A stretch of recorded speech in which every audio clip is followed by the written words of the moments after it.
All right, I guess I'm live. Yeah, I didn't really want to go live till there was somebody in the room, but didn't work out that way. Yeah, so jump ahead if you're watching the video. Um, yeah, miles and miles to go before we something or other. I guess I could just jammer about stuff, which I seem to be able to do.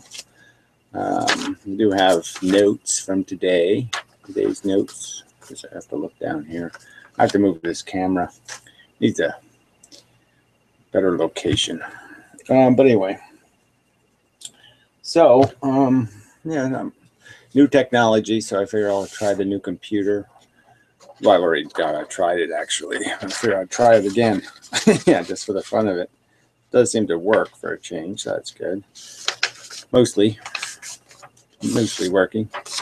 And what else? Yeah, just part of my new reorganization theme thing. So try some new things. So I did post this link on the toolbar that's usually on my website. I guess, I don't know, is this camera movable? Oh yeah, it's really, yeah, it's pretty easy to move. Hey, look at that. It's kind of uninteresting. And it's reversed. Huh, Google's reversing me. Evil bastards. It's always something. They're always up to something. So anyway, where's the, oh, I'm using the wrong mouse. Gotta remember what computer I'm on. It's very complicated here. Anyway, so we have this thing. I don't know whether you can see this, but see, I have these bars with the different video. Anyway, so the one that's on my website, do not got it. The link to the Hangout room will be up here, and I'll take that out when it's done. But that'll be the new procedure. Maybe I'll come up with an icon for that. So anyway, I think that'll work. And I made one for the. I don't know if it's on here though. Yeah, it's on the other. Yeah, I'm not. Yeah, it's on the other computer. So no point in going there. I mean, I won't mess with figuring that out. So anyway, yeah. Well, at least I know I can move the camera. Well, I haven't tried my other camera too. I have a couple of different cameras I want to try, but we'll do that another night. Anyway, so yeah, that's it. Yeah. All right, 2 viewers. Okay, we're moving right along now. Almost there. The night has begun officially, mostly, kind of. So yeah, a lot of talk about logic and free will, and I sort of like these conversations in the sense that it just gets to this idea of understanding that we're just programs tied to a subjective, conditioned asshole. I mean, we really are like an asshole with a brain attached, and it's like the asshole's agenda is the substance of the agenda, and it's only through some education that people can grow up and realize that the truth is bigger than they are, kind of a thing. That the real world has facts in it that aren't something you can feed on. They're things that are going to feed on you. Yeah, the facts are going to eat you rather than vice versa. Theo guy, your mic is open, which isn't the end of the world, but I can hear a little bit of an echo. So if you're not going to say anything, that's kind of useless. Now, if you wish to engage in conversation of some kind, then it's quite fine. Or you could just do that. Yeah, fine. It's kind of interesting that people come into a room with no icon and then they have nothing to say. Well, there you go. Okay, so he leaves anyway. I drove him away by simply inquiring, what's the logic? You go into the room and you don't do anything. Doesn't make much sense. I don't think. My cigarette's missing. What do I do about that? Where the hell are you, cigarette? Cigarette! Oh, there you are. Have it screwed on this thing. Waiting on my battery to charge. I think it's charged, actually. No, with it. We'll just use this one and see until this one doesn't work. Really have to get past this damn nicotine shit. It does waste some of my time still, and it annoys me. I mean, procedurally, this is more clunky than a regular cigarette. You can't just stick it in your mouth and type and work. You have to hold it, and so I don't like that. I mean, if I ain't gonna smoke for real, then I really should quit. But that's just words.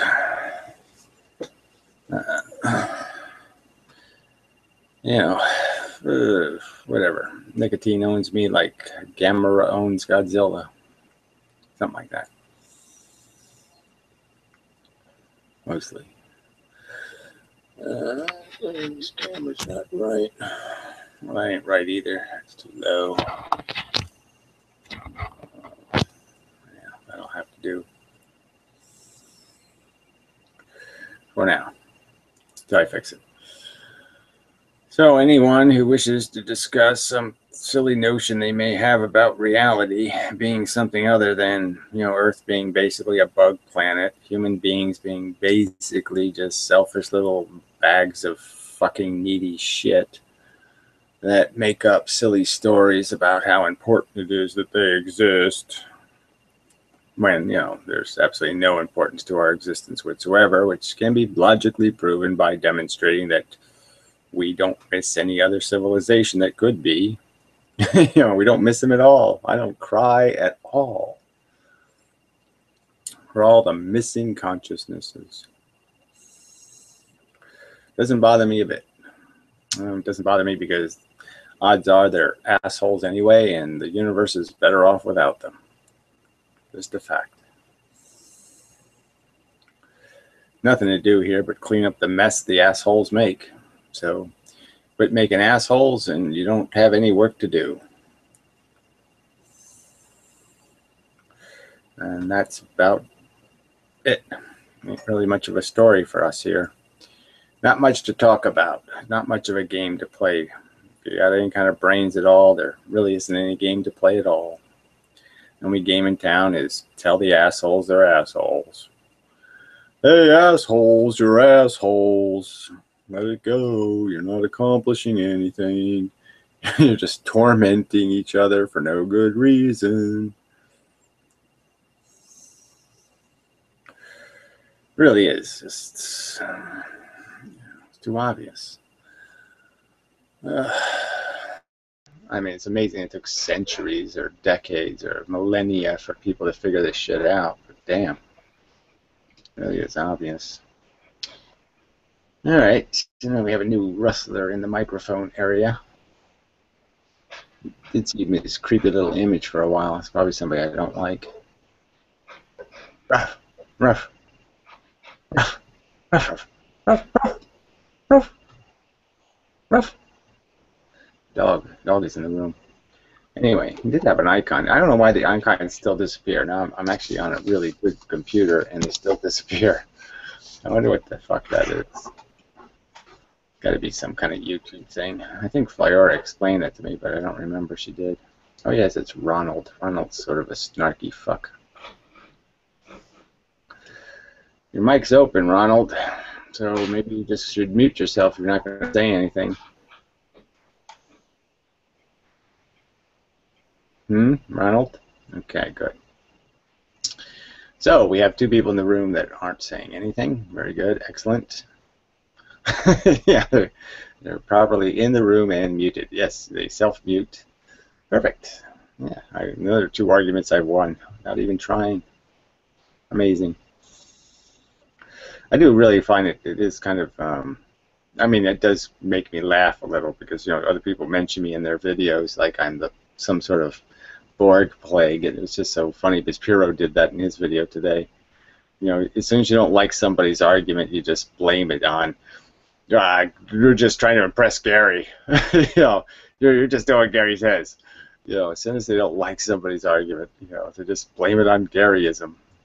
Oh, they've been Gary-ited. They got whatever Gary-itis. Inmendham. Anyway, it's funny. But what isn't funny is that, these people are so lame that, people can find this tolerable or acceptable, that we have to have arguments about this inane crap of, okay, let's go over this for the 4 millionth time. This is why reality isn't the Matrix. Yeah, here's the little logical facts that'll make it apparent to you that this is... That's not very helpful, Ronald. So if you're just going to make noises, I'll just have to do something about you. Hopefully he blew his brains out. That would be cool. I mean, I would feel very special, if he blew his brains out in my room. Yeah, that'd be excellent. So, anyway, moving right along. 12 minutes into the room. So far, no contenders for the title. Nobody's. Come on, bring it. Don't any of you got any kind of argument, counter argument? I'm basically saying you're a fucking glorified insect. You don't have any kind of counter argument in your defense. A self-glorifying insect, by the way. Yeah, nothing rational is glorifying you, except yourself. Your own projection of value. Oh, there we go. Logic rolls a dice guy. Yeah, he's might be worth the trouble. We'll see. He hasn't made any videos lately, so probably having some sort of trauma.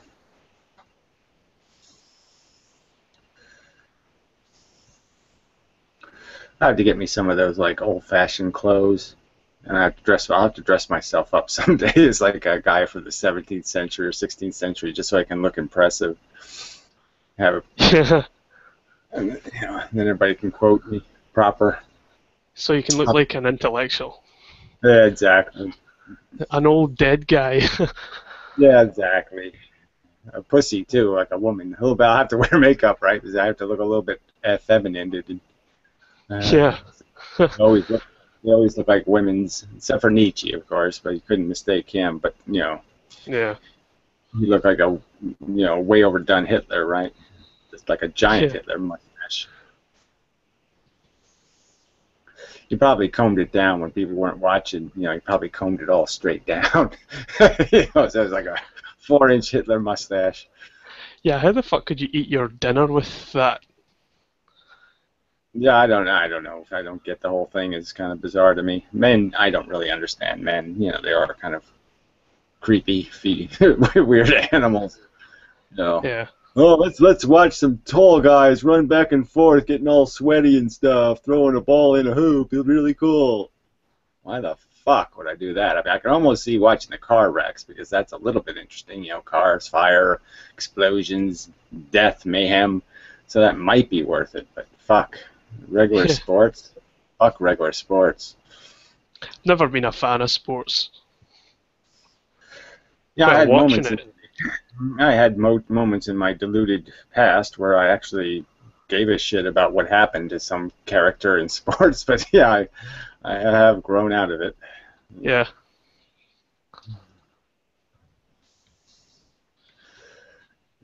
Just realize that it's just such a silly waste of time.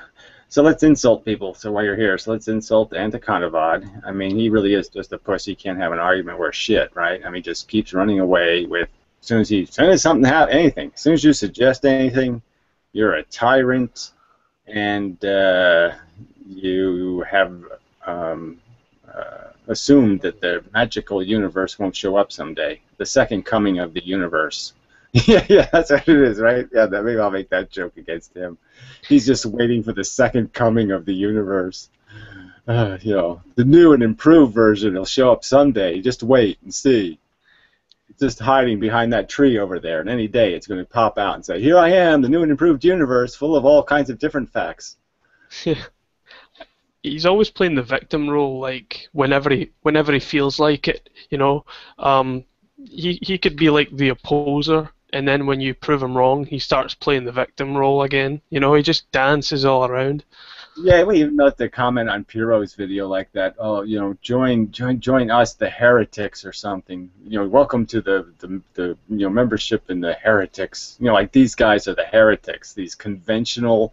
He's the one living the conventional life. His 1.3 house and his his 14-year-old wife and his 50-year-old man having a baby. I mean, he's a cliche fucking asshole. I mean, you can't get like. Isn't that like the definition of a cliche stupid fuck male? I'll have a kid when I'm 50. I mean, who the fuck does that? But somebody with a received penis. Hey, look at that, John Doe. Just to talk about receding penis.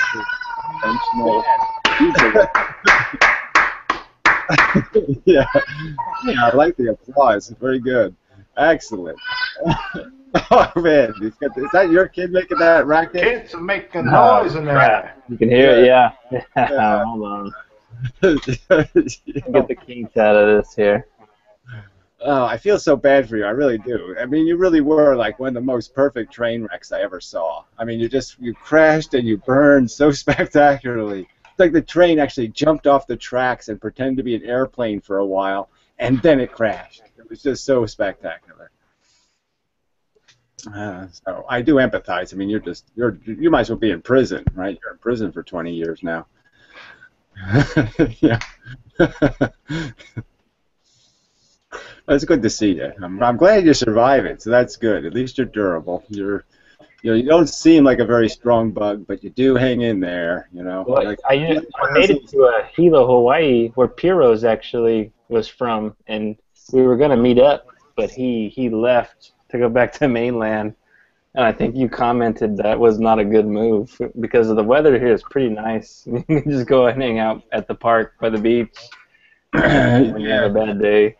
I took her out today at the beach. But it is always windy. Always windy and rainy, so those are two bad sides. So, that's the only part I wouldn't like. I don't like wind. 5 minutes. I have a green drug deal. I'll be right back. Yeah. The kind stuff. You go get yourself cabbage. 5 years older. This gray hair is sprouting. I know. You're just so doomed. You are just so fucked. It's going to get worse and worse. Squished like a bug. It's got nothing but a little stain left behind. But he does have the popper attire. Yeah, that's a good Hawaiian shirt. I like it. It's not too cliche. So anyways, probably shouldn't have left this mic open. Somebody's mic's open. Whose mic's open? We got some feedback here. Let's see. Who do I blame? Emmanuel. Yeah, okay, I'll blame him. But he was talking, so that was okay. So whenever he wants to talk again, he may. So anyway, where were we? All right, so now we can. Yeah, so Anaconda is just such a weasel. And now Piro. Oh, Piro is such a weasel. I mean, Piro is just so. Who can watch his videos? Can you understand Piro's videos? I mean, the last 3 videos he made, did he actually utter comprehensible, like 3 sentences in a row that were actually consistent and sensible? I haven't been watching Piro's videos, but I know that he does go on a bit, and I'm just like, get to the point. Anaconda's a fucking psycho. Well, I already finished him, but yes, he is. Somebody should Hannibal Lecter him. And Hannibal's in the room, so Hannibal, you should have him on. He has a problem with the word logic. He has a problem with that in general. He has a problem with anybody else making an argument that he doesn't like. I mean, he doesn't want to accept reality. And then he gives you this condescending remark in the comment section of the video. And then at the end of every comment, he'll put a little smiley face as if he somehow just tries to make this sinister, conniving look. Yes, he does. He always plays innocent, but he's really just shuffling cards when you're not looking. He's always up to no good. Oh, he's such a lawyer. I mean, I don't know if that's his real trade, but that's what he is. That's the perfect. I think he is. No, yeah, he really is quite evil. I mean, it's just, I wish I had something better to argue with. But there's, it's almost like there's nothing to argue now. I mean, his last couple of videos have been so bad. I mean, just in the sense that he's denying, like he's saying, oh, logic is tyranny, and the alternative is what? Bigotry? I mean, what do we use if if I don't use logic? What do I do? Wipe my ass and see what the poo looks like, and then make a decision? What the fuck do I use if I don't use logic? Yeah, true. I mean, logic seems unavoidable. Well, I mean, if I'm gonna be a tyrant, wouldn't you prefer that I was a logical tyrant? I mean, if you were gonna have somebody, the tyrants are coming, and you found out, oh, but they're logical, so you can argue logically with them. Wouldn't you like tyrants that showed up that you could logically argue with? Hey, tyrants, you don't want to pick on us because we can give them a reason why and win. I mean, that's a lot better than some bigots who show up with a Bible saying, hey, you're the wrong religion, we're going to kill you. Yeah, true. I'm just saying, what does he offer as an alternative? What else is there? If there's not logic, what is there? Intuition? And what is the fuck is intuition but my bug says? When I ask the buggiest part of my brain what the right answer is, this is what it says. The most bigoted, ignorant, stupid part of me, well, this is what it suggests. Yeah, I think intuition is like overrated. Yeah, because you can't calculate emotion because it's not rational. But it's still a product of a mechanism. Well, I mean, it is the intuition by definition. It's the desperate short. I mean, it's when you don't have time to think, right? Yes. When would you, logically, the only time you would use intuition is when you have no time to think. It's a visceral sort of last-minute, quick, rough and easy sketch. And usually completely bigoted, right? It's usually the self-interested answer, right? The answer that's most to my convenience, and the one that's most consistent with my preferences. So if somebody runs up to me and say, what color should I paint my car? And I'll say, blue, because it's my favorite color, right? I mean, what the fuck is that? That's not a thoughtful answer. I'm not thinking about who he is. I'm not thinking about what kind of car it is. I'm not considering any of the facts. I'm just saying something stupid because I like the color blue. Yeah, it's one of the reasons that I prefer clear and precise language and philosophy instead of appeals to common sense. Well, you know what I mean. It just sort of works type thing. To me, that's not really good enough because a lot of our common sense isn't really common sense, and a lot of it's just based on fallacies. A lot of this crap that it works doesn't even work, right? So you could argue that capitalism works. No, it doesn't. I mean, yeah, exactly. Yeah, I know. For shit. So it doesn't work. Mm-hmm. I mean, it doesn't come close to what our standard should be. I mean, our standard should be a little higher than, well, we basically extorted. We took advantage of their poverty and their excess population and totally screwed them. Yeah. Oh, wow. Yeah, that works for us. I guess, is that all it has to do is work for me? It doesn't have to work for the other guy, and then we call it works? Mm-hmm. What a crock of shit. But that's what these guys want to live in. This is the world these fuckers want to live in. And that's the duplicity of Pirro. Because Pirro's social conscience is so much higher than that. And, Anticontavad, no way. He would go kicking and screaming into civilization. Anticontavad doesn't give a fuck. Well, quite obviously he doesn't, right? He doesn't care. It plainly doesn't matter to him whether we're all eating dog shit or we're eating escargot caviar or something. Or we're all sitting in moldy bathtubs. Well, yeah, it just doesn't matter to him. Hey, bathtub guy.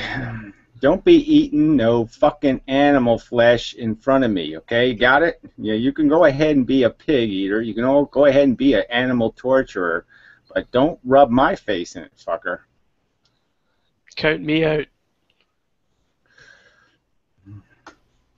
I heard somebody was calling you, pretending to be me, so I had to make a yeah, well, I was doing such a bad job that don't worry, I wasn't fooled. I am bathtub guy. I am bathtub guy. Do you believe that I am bathtub guy? Yeah, it really wasn't close.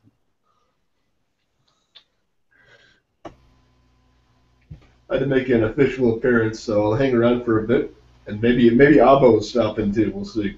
Yeah, well, he doesn't make much of a contribution. I mean, just showing up, knocking on the door, and running away doesn't. I know it's cool when you're a kid, but come on. I require a higher standard for my entertainment. Can you have 12 people? How many can you have in here?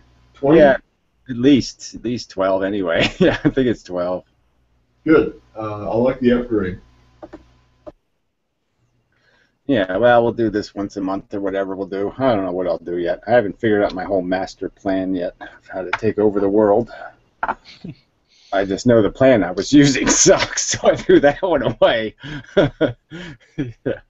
So I don't know whether this is like plan M or N or P, but I'm pretty far down the alphabet, but we'll just keep trying until I run out of letters.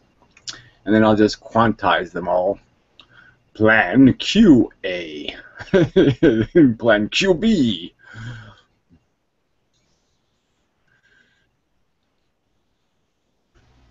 But yeah, I didn't mean to interrupt, Emmanuel. You're making some valid points here, and I'm not even attempting to understand Piro at all anymore. I've just given up on trying to even rationalize the shit that he spews. I'm just disappointed because, man, he can speak English better than this. I mean, he's talking like Matt now almost. That you can't understand a shit thing he says anymore. And Piro is just being so wishy-washy. I mean, everything he qualifies it 4 different ways, right? Well, I'm not saying that it can't happen, but I'm not saying that it does happen. And I'm not saying that it sometimes might, maybe, possibly happen, but I am saying it's somewhere in between that and somewhere over there. But it's somewhere between when and over there. So somewhere between when and there, that's where it is. And it's like, oh, God, category error, asshole. I mean, fuck. This whole conversation is just mush. Can't make anything out of it. Hey, cool window. Shower curtain for the window. I love showers that have windows in them. That is such a cool idea. Yes. Yeah, it kind of helps for fat bathtub guys to have a nice window to crack open. Yeah, it is funny though. Yeah. Just sort of scream bad planning. I think I'm probably going to have to come off this soon, but I don't want to. I don't know what that means, but okay. All right. Well, if you have to, whatever, then you have to, whatever. It's kind of a Piro statement. Yeah, I'm really hoping that you don't come off it soon because not sure if I can fill the void with my bathtub antics for 7 hours, so you might want to hang around a bit. Yeah, I'll see what I can do. Yeah, whatever. It's all very challenging, is it, folks? They can't do it. They can't take it. So where was I? All right, so yeah, so I'm insulting Piro. Yeah, no, he's just incomprehensibly. Just doesn't say anything that means anything. It's all so wishy-washy now. Just nothing. I mean, you can't even argue with him in a way because he doesn't say anything. Well, I mean, the last time I spoke with Piro was on, I think it was Illusions Exist, the hangout with me, Hythloday, and Anakantavad, and basically, Piro was talking about how, going on and on about the laws of logic and contradictions and so on, and I was basically saying, look, contradictions are false because that's what false means. To dictate contrary to what is the case, that means the same thing as false. We don't merely discover the laws of logic to be true. They are what establish, otherwise. Yeah, and look, and Piro knows concepts like the thing I really hate what he does is it's like decimal places in mathematics, right? I mean, everybody knows that you have these rules about like you can't multiply 2 numbers that have different significant digits, right? You have to go to the one with the lowest significant digit. So when you're having a conversation, you do that in general terms, right? When I say generally the word heavy, or I say generally the word hot, or I say generally the word, we all know these are general words, not specific words, right? And then Piro, all he ever wants to do, as soon as he's losing the argument, he all of a sudden wants to go, well, is that hot based on the Kelvin scale or Fahrenheit or Celsius? And is it a half degree or a quarter degree in between the third degree or the fourth degree? You know, and you're just saying, you already know you can't do that, all right? This math doesn't have anything to do with those fucking decimal places. You don't do that in a 2 + 2 equation. You don't all of a sudden go 2.6848422, you know, time. You know, you just don't do that. You don't. 2 is 2 for the sake of this conversation, and you know that going in, and that's what's so deceptive and cheaty about these fuckers. They know. Yeah, because the a lot of the time started with 2 + 2. The conversation did not start with 2.0000000 in infinitum 0.1. Go ahead. No, I pretty much agree with everything you just said. I often find that people try to be too pedantic when they understand the meaning of, you know, you can infer it from the context, but they'll butcher the language, you know?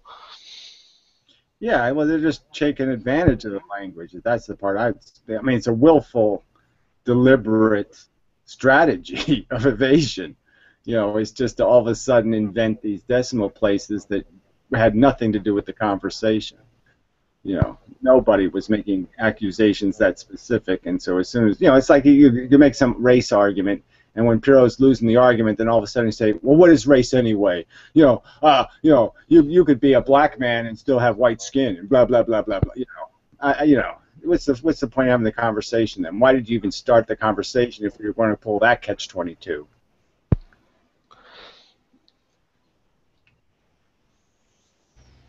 Well, it's really a non sequitur when he starts saying stuff like that. Yeah, well, I'm just saying, that's what he does every single time. So yeah, it's like whatever you call it, non sequitur, category error. You call it the whatever, the catch-22 fallacy. I don't know, but yeah, suck. You know.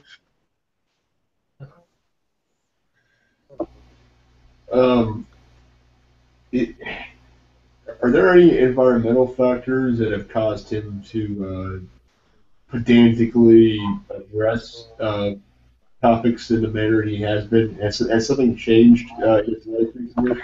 I don't think so. I mean, if you go back to Piro's original videos, they were kind of wishy-washy and fairy tale. I mean, he was a screaming, you know, whatever you call that. You know what I'm saying? Pink balloonist. Not a pantheist, but you know what I'm saying. He was pretty, you know, Pink balloon. Yeah, Gaia Gaga kind of thing. So, you know, he's just returning to his original, whatever you want to call that, you know, butterfly philosophy. Mm. Well, it sounds like he thinks he's going to go through the metamorphosis to be that fucking butterfly, but he's failing miserably. Blah, blah, blah, blah, blah, blah. But yeah, I agree with the fail misery part, but I couldn't hear the rest. You mumbled through it all. Just mumbled at you. So what else was there? Oh, yes, okay, I got enough on Piros. Now we'll do Hothla Day. Yeah. What can you say about Hothla Day, right? Let's see how kind of critique came. He's got to pick a side, too. I mean, I don't know even what to argue with him about. I mean, he's so funny in the sense that he thinks he's making this really clear and concise argument, and by the time he's done, you don't even know which side he's on, and you're just saying, how can he think he just made this decisive argument when I can't even tell what side he's fighting on? You know, it's hilarious.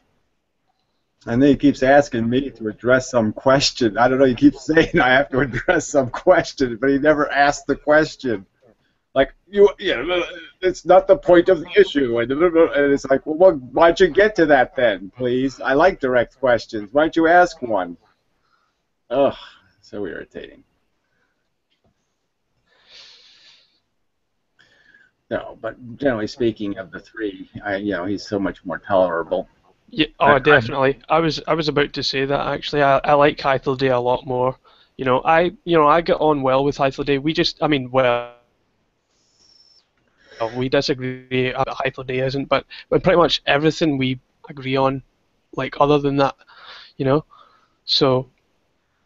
Yeah, I just can't get past the fact that he has this logical disconnect where, again, he's another one of these people who doesn't somehow, if conventional society doesn't acknowledge something's existence, somehow it doesn't exist. You know, I mean, it's like he has no logical defense for his bigotry against animals, except, well, that's what all the religious people tell me. I think You know what I mean? He just doesn't have he doesn't have a defense. I think it was Kant's argument when he said that it's not ethics is about being a rational animal rather than a sentient one, and I think that that's completely backwards. You know, because well, I think obviously it's backwards in the sense that, yeah, obviously the only thing that matters about me is I don't care if somebody offends my intelligence. I do care if they offend my sentience. Yeah, offend intelligence is like a contradiction because offense requires sentience. Well, I know, it's just funny. Go ahead, attempt to drive as many nails into my ideas as you want. You can attack my ideas, right. You can whack off on them. You can do whatever the fuck you want to my ideas, but yeah, don't do it to my sentience. Yeah. Yeah, so, exactly. That's why Kant. That's why I hate Kant. It's just because Kant was just such a traditionalist. He was such a narrow-minded thinker. He just kept trying to formulate logic that would justify human civilization. He was just looking for rationalizations to defend this silly world he existed in. And, they were just rationalizations. Yeah, Kant was too traditionalist in my opinion. His ethics were outdated and dragged Judeo-Christian ethics kicking and screaming into the 18th century, and there was no place for it. Yeah, I'm just saying, he just tried to he tried to put makeup on Frankenstein. I mean, it's just kind of silly, right? I can make this pig fuckable. And that was, instead of trying to find the truth, the truth of the ethical foundation, all he was trying to do is find rationalizations for the fucking, monstrosity called human civilization. Okay, I guess it's okay that we killed people because look how good everything turned out. I mean, he was just justifying all kinds of brutality and tyranny, by just saying, well, look how swell we are now. Oh, look at that, a floating dinner. Yeah, that's really cute. But, oh, God, you are so fucked up. Floating dinner tray. I invented it myself, actually. I know, it's just pitiful. It's like the bottom of like a porta potty or something. Ugh, it's disgusting. Good though. You're as bad as me. I mean, look at all that moldy grout around your tub. I mean, man, come on. You're a bathtub guy. You should do something about that. Yeah, that's supposed to be your area of specialties and wow. That's pretty bad. So that's top maintenance. Yeah. You gotta keep your tub. Even clean your bathtub. Not that mine isn't bad, I have to concede, but I have an excuse. The house is a piece of shit. Should change your name. Well, but at least you could clean the tub. Like I said, even the tub was looking kind of skanky. My house is a mixture between Texas Chainsaw Massacre and Fight Club. Is there a difference? Oh, I don't know. Yeah, that's like what, a mixture between a dead possum and a half-dead possum. Yeah, I got it from some dead person. So kind of like in Silence of the Lambs. Yeah, look at that nice blueberry muffin though. So at least you have some good taste. It's a proper muffin.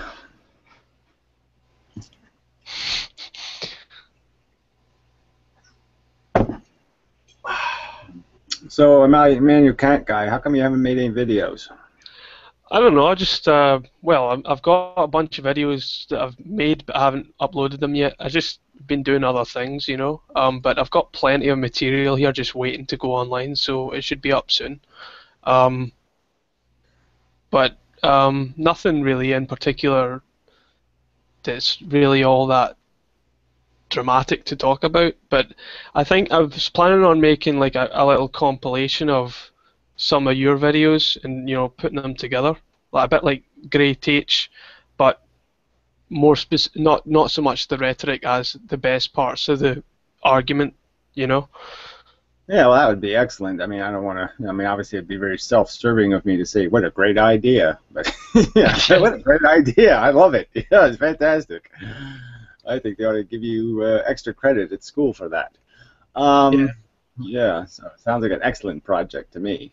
The ones that the ones that I've seen that I really liked from you were the responses to Corey Anton and the what was it, the Broken Mech or whatever his name is.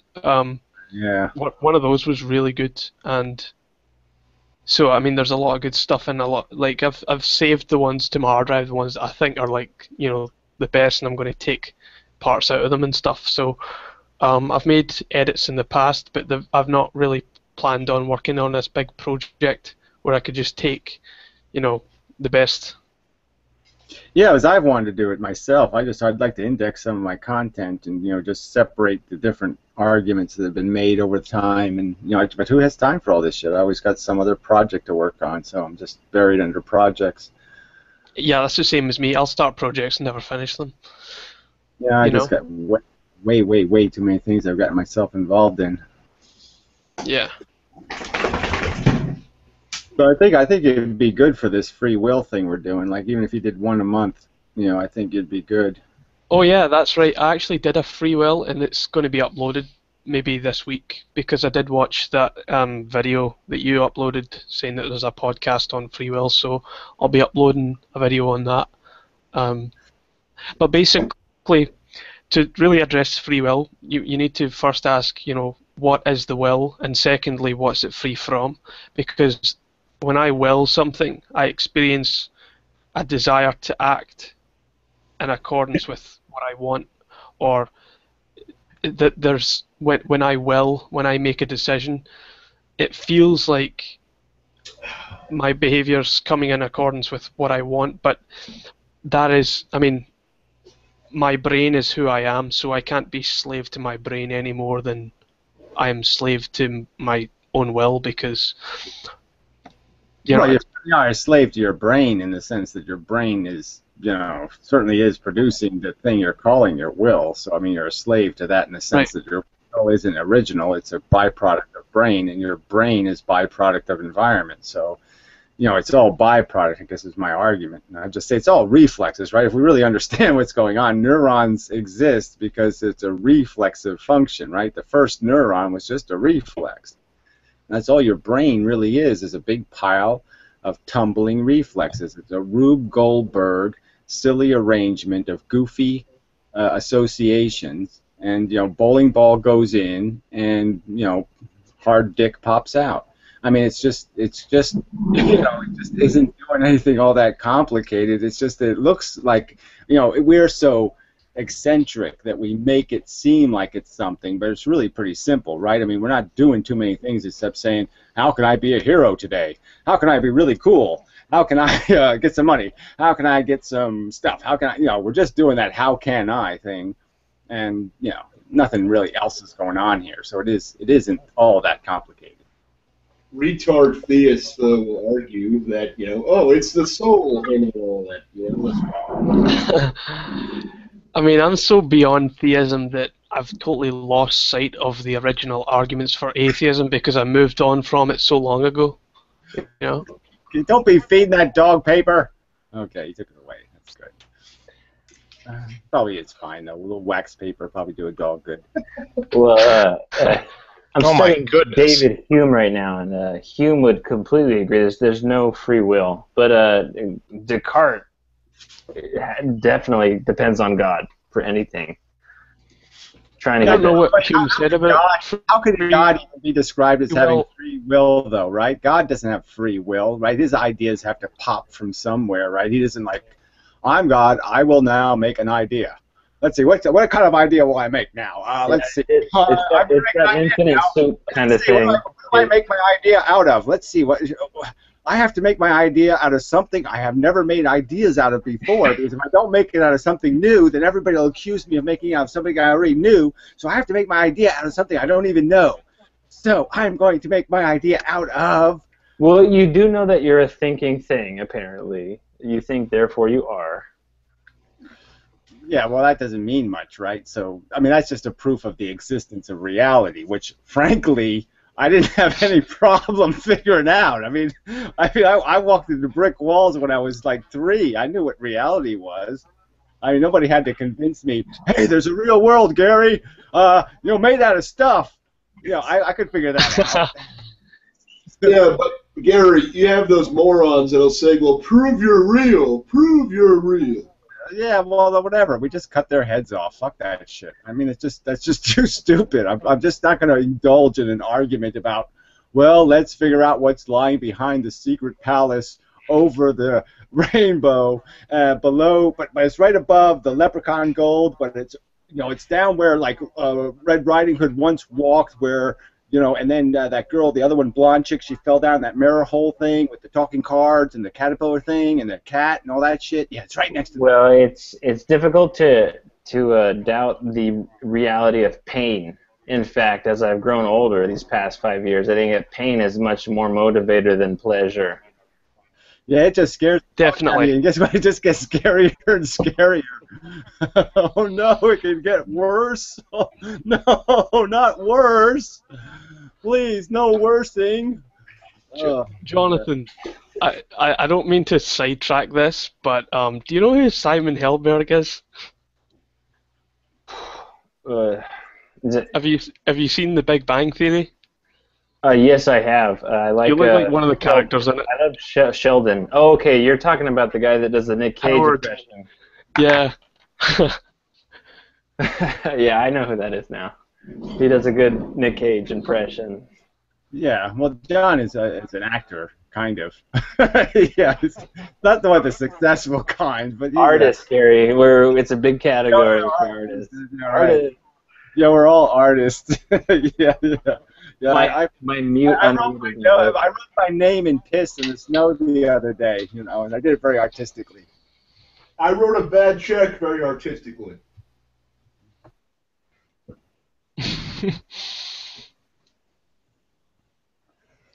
But it is true. We just happen to be artists, just without even trying, right? I mean, every fucking thing I do just happens to be incredibly artistic. It's not my fault. It's your fault. The world made me. You made me into this incredible artist. Fuck. Don't show your ass cheeks. Don't show nudity. Oh yeah, well, I save that for later. Okay, but yeah, I'm not wearing any pants. PG-17. That's the new rating. I mean, this may be news, but I can't really bathe with my pants on. Just saying.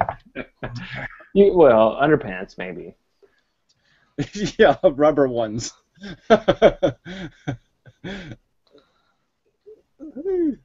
Anyway, so where were we? Oh yeah, this free will thing. Yeah, there's no free in the will, but what the will is again, I'm just gonna argue. It's all just these so obviously programmed, because just about everything that matters to you in some important way, except for when you're having some serious philosophical conversation about saving all the poor starving people, well, all the 99.99% of the rest of the time, when you're just wheeling and dealing and conniving for how can I screw this guy for $5, and how can I make this guy think I'm cool, and how can I make this chick think I'm wonderful, and that's all you're doing. It's just this fucking scheming. Yeah. Fucking freedom in it. You're just trying to come up with the best plan possible out of your brain. And so quite obviously, if you don't learn how to play the piano, you play a shitty song. And if you haven't learned how to be a human being with character, if you haven't learned any life lessons, then you live a shitty life. I mean, it's just the way it happens. Yeah, experience is going to negate that and erode that away, but it's not going to take away from what you're saying at the same time. And Hume would support what you're saying and saying experience is what you kind of rely on, and even that is questionable. He's saying, I guess. Why do these old dead white men have so much say right now? I mean, can't you use your own logical abilities to... Sorry, what color are you, sir? What pigmentation is your skin? The dead black men didn't have any great ideas either. All right, the dead brown... So who are you going to say is even better, right? Or dead red men, you know what I mean? But who else was saying anything rational? It's a dominant meme. It's going to be hard to go against rationality. Yeah. I was watching The Terminator the other day, and there was this line in it by Kyle, um, and I thought it was really analogous to nature, when he's talking to Sarah and saying that the Terminator can't be reasoned with. It doesn't feel pity or remorse or fear, and it won't stop until you're dead. That was just such a great line because it just made me think of evolution in that context. Yeah. Well, I mean, the same way that you eat meat, you're a Terminator, and that hunger you won't stop till it's dead. And well, it's not even those overt actions, though. It's just your life. You're just breathing the oxygen. Every bit of oxygen you breathe was produced by a biosphere that lived and died to make it, you know, and died usually horribly. Yeah, well, you should, John, be mature, right? I mean, you see, that's one of these life lessons you got to get is that stuff is not the answer. Gary, my major is philosophy. Yeah, well, I understand it's philosophy, medicine, but it's, you know, that's just a theory anyway. You know, I think somebody made that up. It's not cigarettes. I can't do cigarettes. They floor me every time, and it's uncomfortable. Yeah, well, look, I don't even want to do cigarettes, but I'm just saying that, you know, I don't know, you know, I guess in a way I would. No, I can't quit. I'm still doing. I do it the vaporizing way. You know what I mean? I'm modified. Modified nicotine addict. Does Craig still smoke, Piro? You still keeping contact? Well, he quit and then he started again, the douchebag. So yeah, he's still smoking now, though. You know, he still has to go outside and have a cigarette. The smoke break. Yeah, it's like 75% of the people over 18 smoke here in Hilo. I've never seen so many people smoke. Well, maybe I should move there then. Yeah. But how do they afford it? They're all on welfare. They're getting like cigarette welfare or something. It would fit your lifestyle. I mean, it's medium size. It's beach, but the weather it's always t-shirt weather, t-shirt and shorts weather, and you're very close to the beach. It's a big medium town. It's a university, and there's some chance of intellectual discussion at the park or at the beach. As I do, I can't. You know, this nicotine is an interesting drug. Is Nicotine still around? Nicotine, the YouTuber? Yeah, no. Well, he was another funny character, though, right? Because he just kept saying every 2 months he'd reinvent himself and do one video. You know, his reinvented nicotine. And he'd do one video and then fuck that personality. He would look at the camera like this while he was doing his videos in his piano. It was kind of bizarre, you know. But he's another guy who had to quit drinking, right? Yeah, he almost put himself under the table. Well, under the piano. Do you talk to Thou Art That at all, Matt? I can't talk to you. What can you talk about? I mean, the ambiguity of the consciousness of the all-connectedness. She's looking up at this universe going, oh, I can see your vagina. Carl Sagan has this amount of ball sweat. You gotta look at this particular angle, and it's forget about it. I don't do that cosmos porn. You know, I just don't. You know, I just don't get it. He's a good poet. I mean, if I have a bowl, I can listen to his poetry out in the park. Yeah, I mean, I'd like to have a conversation. Just because I knew Matt was one of the first people I kind of connected to on YouTube, and it just so I mean, he's sort of like a little brother or something, and so I sort of miss him. But you know what I mean? It's almost like he's dead. So no point missing. You know, he's dead. You know, Matt died in the hobgoblins of the. Oh gosh, I think a year ago, I got some. He was up on the radar. He was still in San Francisco. I moved a long time ago from there, but he's still making it happen there, I guess. A year ago, though. Yeah, well, I guess eventually he'll just take over for the old farted institution of wacky shit. He'll just be the one of the wackies and the wacky staff and teach the wacky. Well, it's open to psychedelic teaching, so I guess that's open to wacky. Yeah, well, I'm not gonna argue it, but I'm not gonna demean it either. yeah, Because it's pretty legit. It's good time if you have the fundage and go in there and engage in it. I was in the bachelor's program for a while. You got to sit in circles and just speak with people from different walks of the neighborhood, and sometimes shit got emotional in there, and it was not scientific. It was purely emotional, but it was a big portion of what it was about, the cohort. yeah, I just don't see it as it's just such an ineffective way to, in my opinion, it's like just living in a costume or something. I mean, I just can't get it. I can't. Life is this game is serious shit going on this planet, and Matt sort of knows that. And this wacky talk ain't gonna solve any of the problems, man. It's just not gonna do it. Yeah, well, I mean, I put on a mask a couple times. You were there. You saw some of the masks I put on for the face paint and the drag and whatnot. And I was going through that, and he was there trying to just hold his poetic nature and not really be moved by it. He was trying to be a rock at the time, and that's a place for people to wear masks and come out and experiment. Yeah, well, I mean, there's time for when you're doing something self-indulgent, and I totally am for that. You know what I'm saying? If you got something inside of you, you got to get out, then get it out. That's fine. I don't have a problem if somebody can go over and shit in my living room, but don't call it philosophy, right? Just I got to do this just for my own sake, just for my own actualization. I need to take a dump in your living room. I say, okay, whatever, but don't call it philosophy, damn it. It's like Anna Cantervad when he starts talking about politics, as if that was the same thing as it's philosophy. just terrible. Yeah, I mean, it's just all you don't dare think of the word fairness. I mean, that's Stalin. Stalin invented that word fairness. I mean, it's just I hate that shit.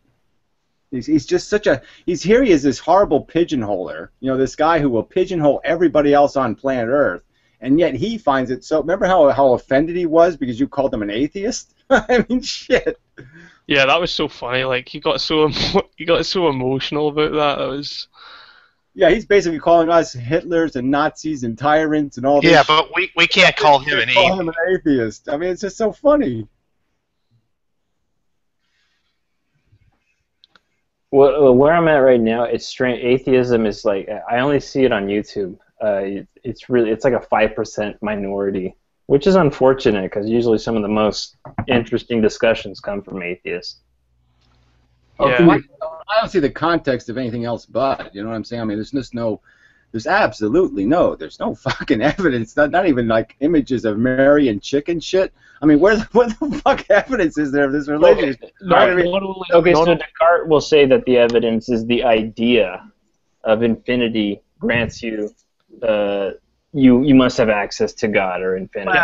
Well, I know. We already know how flawed that is, because that just invents Fred Flintstone having dinner with Bugs Bunny. Wilma was such a babe. See those a priori arguments for God? I think they're all bullshit. Those redheads, they got me. That's my Achilles heel right there. Yeah, well, you have more than one of those. You got like 56 Achilles heels. Man, somebody ought to. You need to have that like MRI your heels, because you got a real heel.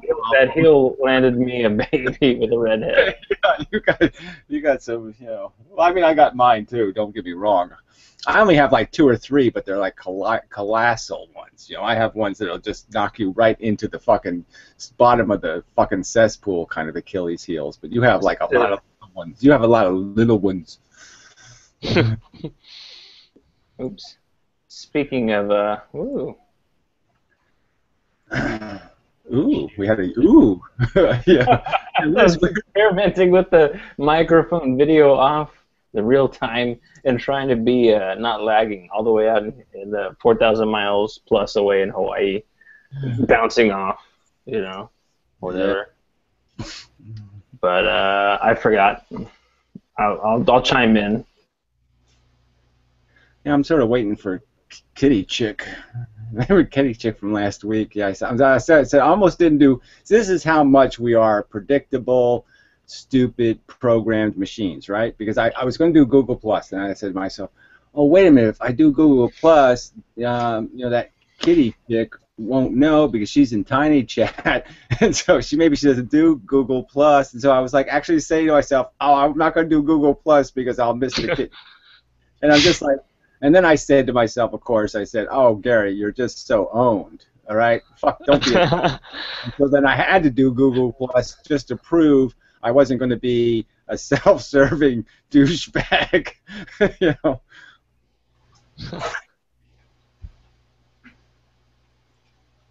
I really was in the mood for a chick. I was in the mood for a go-go chick, and she really was a go-go chick. I mean, she just went and goes and continues to go and go and go and go.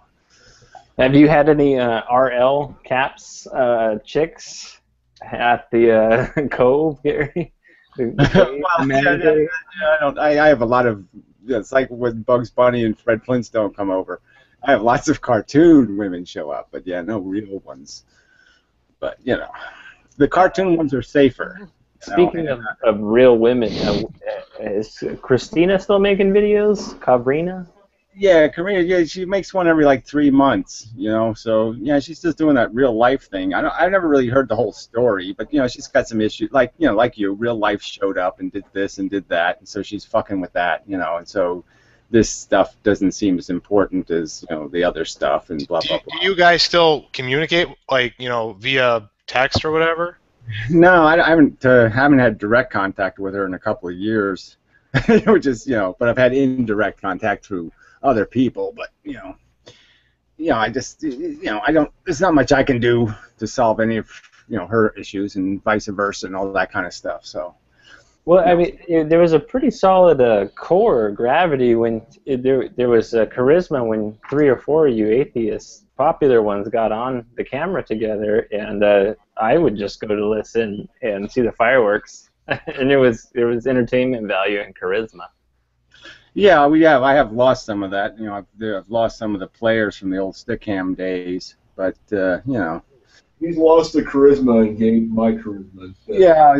See, I got replacements like, bearded bathtub guy, which is really kind of lame, and Never give up, though. You have that experience that is not eroding. It's gaining rings like a tree, whatever that means. You can burn a tree, but it can grow fruit. Yeah, you don't even know that about yourself until you find out, right? I knew I was sort of a creature like that. Like, I'm kind of competitive and I'm kind of all these things, but I didn't really see it in myself until YouTube. Because then I'm saying, yeah, look, I'm the guy that's still here, right? I mean, I'm still the original inmendham. I didn't sell out. I didn't partner. I didn't do it. I played the game my way the whole fucking trip. And so, not that that's a big deal, but you know what I'm saying. It's the kind of thing I knew sort of that's who I was, but I never really had evidence of it until I did. Papa Atheist Tree, rooting and fortifying the rings as he matures through the battles of the internet philosophy, which are usually about the attention span of about 3 seconds, with who has the best catchphrase and the newest lull. Yeah, I just think I became I became myself, whatever it was, 20-some years ago. I just became like, I went through that transition where I finally said I accepted myself, and so I really didn't turn into anybody. I just stayed me. I didn't have any need to modify. I wonder who it is. Hello. Well, you do have an ability to make it convenient for others to join. I mean, just one click and we're in this chat. It wasn't too hard. It's Bathtub Guy. Bathtub Guy, it's you. You're on the phone. Bathtub Guy, you're on the phone. Maybe you better get the phone because you're on the phone. Oh, wait a minute. Holy shit. Maybe there is a God. The multiverse. That was the Bathtub Guy in the multiverse. I'm calling Matt right now on the phone. He's slightly different. His eyebrows are turned up this way in the multiverse. It's so fucking cool.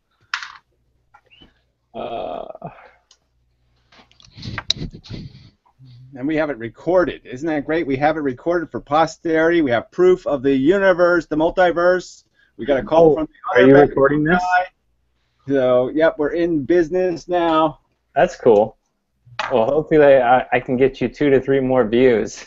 yeah, that's probably all you'd get if you're like, I have absolute proof of the multiverse, and you make a video, and yeah, it's still more people going to show up to watch, like, the squirrels fucking or something. Asian kitties on fire. Oh yeah, well, don't even bring up the damn kitten videos, right? They always do win. I have to admit, I have watched a few of them. Damn it. Do you have a cat, Gary? Gary, you started on here shortly before TJ, the Amazing Atheist, and he has really diverged from the roots of this overall tree that you're talking about. He's really diverged from that significantly. Yeah, well, he was never in it for the atheism. You know what I'm saying? He was always seeing how he could ride it for his ego and for his living. Right, exactly. As soon as he found out he could make money doing it. So he can be on his laptop at Subway and then McDonald's. So, but it's not like anybody thought TJ was going to be, nobody thought TJ had anything called like a soul or something or character. You know what I mean? No one had that illusion, so I can't. I figured out he had no character. I figured he had no character when he put a bottle of Hershey's chocolate sauce up his ass. Oh gosh. Oh yeah. What? Yeah, that was fucking nasty. It was a banana. Well, I don't. Yeah, I don't. To me, that's perfectly okay. But it's having the. Well, anyway, there's no point in going through the list of what's wrong with all that shit. But I sort of like the idea of it, just the fact that this is what we are. We're just fucking bugs. And look what this guy's doing, right? This guy's supposed to be a hard-ass, big-brained atheist. And what does he have to do to get off? He has to pour hot oil and kitty dip on top of his dick. I mean, what the fuck? I mean, how fucked up can we be, right? He can't figure out a better way to get off. Such as a nice, soothing bath. Okay. Well, whatever. But I'm just saying. Yeah. I mean, come on. I mean, I don't even know why it's an issue. I mean, fuck. I can jizz in my pants. Almost without trying. Almost without trying. If you got an HD cam and you're in your garage and nobody can really hear you, you can experiment. I know. I got nothing against that. I'm just saying that he seems rather dependent on the. And look, if you're going to do the experiment, at least have a hard dick. I mean, don't tell me this is your sexual practice with a limp dick. I mean, it's just I'm not buying it. Okay, it's looking like a theater to me.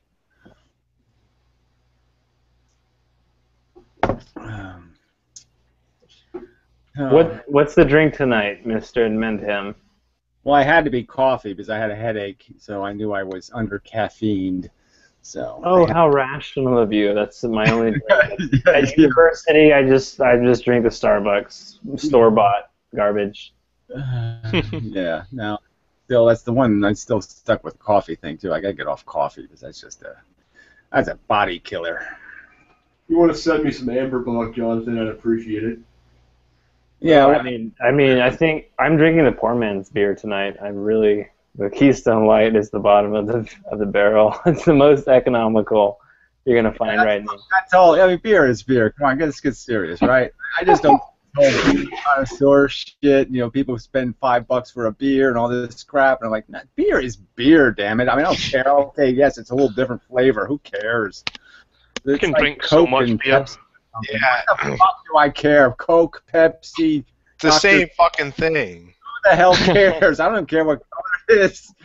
Fuck it. You drink it. I must say though, the parks are nice and the beach is nice. It's like a 75% increase in real life enjoyment. This area, even if it rains, it's not cold rain. You can just walk out there with an umbrella. Yeah, well, I think I'd still rather go Miami Beach or something. If I'm going to go cliche beaching, I'm going to go Miami Beach because all the women are beautiful and blah blah blah blah blah. Well, it's spring break right now, Gary. I mean, let's put some funds together and get you down there. Yeah, that's not the trick. I have to put I have to have a bucket of morphine and I have to have a whole lot of other stuff before I can go travel. Well, at university, they have brains, and some, about 35% of them are, maybe 40% are hotties. and they can just wear, like, you see their ass cheek coming out the side, and they're all tanned, and nobody says anything because it's a very Mahalo chill lifestyle, and it doesn't get too anal. It's one of the better states to live in. I would endorse it. But you said there are very few atheists there, though. That doesn't, I'm not. Are they are there a lot of natives there that are religious, or what's the? Yeah, shark gods. Yeah, that's pretty right on. There's a lot of locals that aren't too rational, and they're more like the kind bra, the big bra is here, and he's God and whatever, and it's not too academic. It's not too rational. It lacks that. So it's very. It needs something to move forward, though. It needs some kind of foundation. It operates with this very mythic foundation. Relies on a super Jesus or something to fill in the blanks. Yeah, well, I think that's how a lot of places, where Whitey's, exploited the fuck out of the people. Those are the people left over. They're kind of simple-minded. Not to be insulting, but you know what I'm saying. They have like a simple theme, and it's like almost the slaves after slavery. You know what I mean? I mean, they weren't like revolting or anything. They weren't doing anything. They just kind of like tried to find some niche to fall into, and I don't know what that. It's like a lazy brain syndrome. Yeah, so I mean, a lot of the I guess, just not just white, but people that were just applying for jobs, more corporate, more mainland, have been getting jobs lately, and turning it around from just a laissez-faire, just local to kind, whatever, bra. You can't do a business like, hey, bra. And you need to listen to the leaders of the business, and that's not how they operate, like on the mainland. Yeah, well, that's all like Hawaii's lacking is it's kind of lazy, it's kind of Mexican. You know what I mean? It's just a little too much siesta, not enough. I mean, I hear you, but it's more tropical than that. So there's that value to it. It's got that. The land is more valuable. There's more value. You can surf here and have a good time, and there's pizza places and businesses and whatever. It's not Mexico. It's not. Yeah, no snakes, no scorpions, but yeah, otherwise it's Mexico. Yeah, it's Mexico. No snakes and scorpions, though. Okay, well, there are uneducated brown people, so I mean, I give you that. But yeah, Mexico is a different story. I didn't say it was the same story. I'm just saying it's. I don't know what they're both novels that have no ending. So did Craig Pirro move near you? Is he in a state nearby you?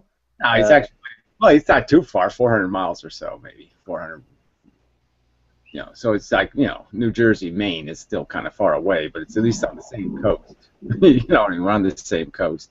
It's like you versus Seattle. You know what I mean? It's still a pretty good trip from San Francisco to Seattle. Oh, okay. Well, I'm in Hawaii. I know. So what's the? It's going back to where you were to. What's the weather like there?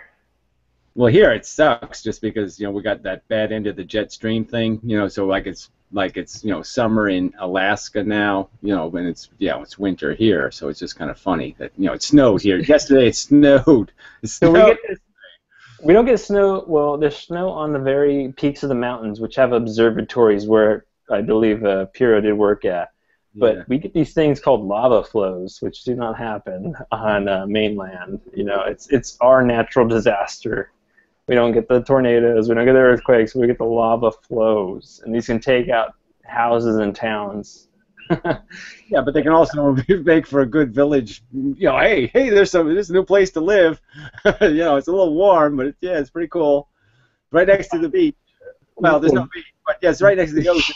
Well, volcanoes are cool. I got to give it that. It's just cool to look at. It moves. It doesn't move too fast, You can watch it. I did hear though, like in 100,000 years, Hawaii's going to sink. So I wouldn't buy real estate. I just thought it was kind of funny. 100,000 years. As the islands are moving across the shelf, I guess they're going to move into deeper. They're going to go like down the shelf, and so they're basically the islands are going to sink because they're going to like fall into the shelf. Well, let's put it this way. I was in Washington, and then I moved to Hawaii, and it was like a 75% upgrade in quality of life. That's all I'm going to say. Yeah, that's good. Yeah. No, I mean, I'd like to be in a warmer climate, but you know, you get what you get. I mean, this is where I am, so I'm gonna, you know, I'll suffer it. You know, but it's not. Yeah, I'm just here because I'm stuck here, so can't get out, so I'm stuck. Yeah, you and Chris Christie. Oh, don't even bring that kind of shit up. Ugh. I'm glad I don't watch. Yeah, New York bozo. Well, he's actually New Jersey bozo, but oh yeah, the New York one too. Yeah, I mean they're all bad, right? It's all bad everywhere. Were they as interesting as Captain Awesome? Yeah, I don't know what happened to him. I guess he's a short order cook somewhere still. I don't know what the hell happened to him. He looked like he went the route of drugs, not the healthy kind either. But you know, that's just a stereotype. I mean, do you actually know what happened to him? No, I mean the last I heard, you know, and so I think he was trying to get a gig on TV, like a reality show or something, you know, and so, but you know, it's like fake Sagan. You know, you just don't hear from these two people too often, so you really don't know what they've been up to. But the last I heard of Frank Sagan, yeah, he was working in whatever the Louisiana version of Hollywood is. Yeah, the filmmaking industry in you know, in you know, Mardi Gras town. Well, I'm still interested in writing screenplays for Hollywood. It's going to be my sub major, but philosophy's the top. But I still write screenplays and scripts in my you know, my free time. You got to do something to stay sane. Yeah. Yeah, sometime we'll have to do some gig together again, you know, like the good old days. We'll have to, you know, role play just for the fun of it. Remember we did the pirate thing? Get the views. Yeah, dude, I was into that. I'm still writing pirate roles. So I can definitely script you in a cameo for sure. Sounds like a worthwhile area to study, though. I have a master's in library science, and it hasn't gotten me very far. Why are you not a librarian at a? I don't think anything would get you very far because you really don't want to do any work, do you? Come on, just admit it. You don't want to do any work, so nothing would get you very far. Come on. I used to be a children's librarian. That didn't last very long. Yeah, I wouldn't let you nowhere near any children, so yeah, that's a really bad idea. Well, I mean, what about high school or college? That seems like it's a pretty chill job, you know. Yeah, they only need 6 of those in the whole country, though. How many librarians do you need? I mean, fuck. You know. Well, I mean, I'm in the library 75% of my week, so you know, I see it's productive, it's clean, it's quiet, and things are happening, and you get it. Yeah, I know, but we just saw his bathtub. You know, we saw his bathtub. He's no good at that clean shit. You know, he's gonna have a crud on the. It's not just books. It's just a lot of people are on the internet, and I'm walking by, and 65% of them are on Facebook in the library. Oh yeah, because they can't afford internet. You know, well, exactly. That's why they're there. But you know, it's just no other age, right? It's just you just see this interface that you're so familiar with, and you're like, okay, I kind of understand that, and it's moving and improving. And it's interactive, but it's, you know, it has its criticisms too. Yeah, I sort of wish that's what libraries became. I wish they had become the you know, an extension of like a public interest indexing, you know, information gleaning thing, you know, almost like ask.com or something. I mean, libraries should have gotten themselves as a foothold and just made themselves into some sort of like information resource, you know, that allowed information to get on the internet. And it's just like they're still too separate. I mean, they just haven't, they didn't get a clue at all. So it's sort of another disappointing thing that we're subsidizing these public libraries and they don't have any useful internet presence. Well, they still have the complete set of the encyclopedia, though, right? Yeah, and all the National Geographics. Yeah. It's important. Yeah, keep all those nice old moldy copies. Yeah, it's important.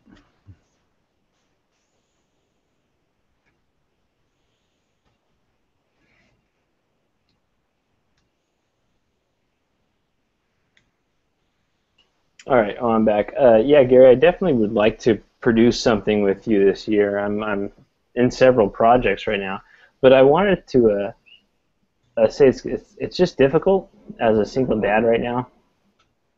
Oh, I mean, it's gotta be just horrible. I can't even, like I said, I just nothing. My eyes start to tear when I think about you. I just say, oh. Okay, the mother Just like kind of dropped the ball, my nightmare definition of a life, Yeah, I went to Hawaii, and yeah, my chick was sleeping with some other guy, and I'm stuck with the baby, and she's insane, and I mean, it couldn't be more of a nightmare, right? It's like, oh, everything just. Oh. So you saw that video, you saw what happened.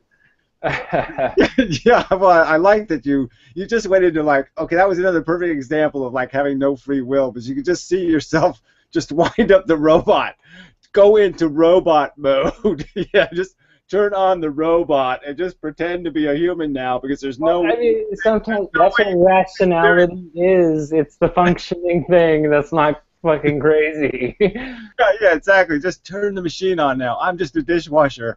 I don't have to be affected by this because I'm a dishwasher. Dishwashers don't have life crisis, so it was just, but like I said, I'm sorry I find you in real life. I'm using you as fodder for humor, but I just mean, it's that kind of like laughing at tragedy thing. I just find this, it's like when like some kid got killed the other day, and the mother was holding the kid's body decapitated, and the father was holding the head. And it was just, what I'm saying, you kind of have to laugh just because it's fucking funny. That's like Photoshop Facebook crap. On the people you don't trust, I guess you're the arbiter of who's in your feed, right? I don't have a feed, whatever that is. You do on YouTube, don't you? A social network of people that are able to subscribe to your activity. Obviously, I don't do any social part of it. You know what I'm saying? I don't do. It's all out, no in kind of thing. I'm a fucker, not a fucky. Output. Okay. All right. Yeah. So. But yeah, I mean, but I would like to. Just have to, email it, and if I'm there, I'm there. Action answer is something my stepdad taught me. It's like words are kind of cheap these days. Just the actions are there. They'll define themselves. When the time is right, we do something. I'm just saying, yeah, take care of our business. I mean, it's really, I don't want to. It's really serious business being a father. I mean, I'm totally against it, of course, but I mean, you're stuck. It's there. You have to deal with it. Yeah, but it's also serious business being a good example and being an achiever and doing, producing something. At least trying to produce something rather than destroy everything. It's just so easy these days, and it just seems like it's 10% each decade at just giving no fucks. And just I have no respect for the people that are 10 years older than me. Yeah, well, I'm just like I said, I'm applauding just that you're hanging in there, right? You've been through some shit, and you haven't lost any body parts as far as I can tell, and not at least physically. I mean, okay, mentally, you might have had your nuts cut off, but I mean, they'll grow back. They did. They grew back extra hairy. Yeah, the testosterone does not. Yeah. So that's good, Right? What's my bearded friend on the other side? What's his name? I see you over there. Yeah, can't see who's over there. Yeah, my icons don't work for some reason. Just be glad that your wife didn't take your daughter from you and then arrange it through the courts that you could never talk to her ever again. Well, I don't know if that's all bad, to tell you the frickin' truth, okay? I'm just saying, for me personally, I would love for her to do that. Okay, yeah. Yeah, get a restraining order and a no visitation and no anything. Yes, give me that. I want that deal. No way. I mean, it's work, but you would love your offspring. You'd be like, you're a fucking little brilliant, awesome person. You'd be like, you're a little me. I would try to find all kinds of ways to make it go away, okay? I would try to feel it with helium and have it fly into space. Anything. Get this out of here. This is not my fault. I must. No way. It would be part you, and the frustrations there, obviously. But you're like, damn it, I can feel you. Part me is not a good thing, Jonathan. Wait, I don't have your ego, okay? My ego's a little different, okay? It's big, but it's full of demonic demons. Oh, mine has been bombarded, as you've known, with fluftards, and and phantasmagoricals. I don't think I would wish somebody to have too much of me. Well, no, that's the wrong way. If I was too much of me inside of them, no, that would never be a bad thing. But you know what I mean. It wouldn't be. Well, I mean, I do know what you mean. That's what I did on YouTube for a while, and someone kind of watched my stuff, and she was obsessed and like drove to me and just effed it, and Yeah, no, they do. she was decently attractive, and she wasn't crazy at the time, so whatever. Let's do it. I mean, I have this temptation often arrives, and you're just like, oh yeah. I mean, but yeah, I'm pretty cautious, so that's the one thing I've learned through life is I have always been very. No, I really haven't. Yeah, but I'm yeah, not reckless. Let me just say that much for myself. I'm not reckless. Sometimes I'm not very smart, but I'm not reckless. Why do I never get stalkers? I don't understand this. No, make more videos, bathtub guy. Come on. Yeah, that's all. You just need a little more little style video.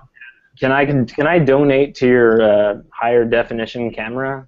Because I would do that, and I would subscribe to your channel. I'd be one of your 302 viewers. Yeah, maybe you could do like rub your nipple videos. Rubbing my nipples. I can't tell if you have freckles or not in real life, and I would like to be able to distinguish that. That'd be funny. Who is that wayward guy over there? No, that's Mike, right?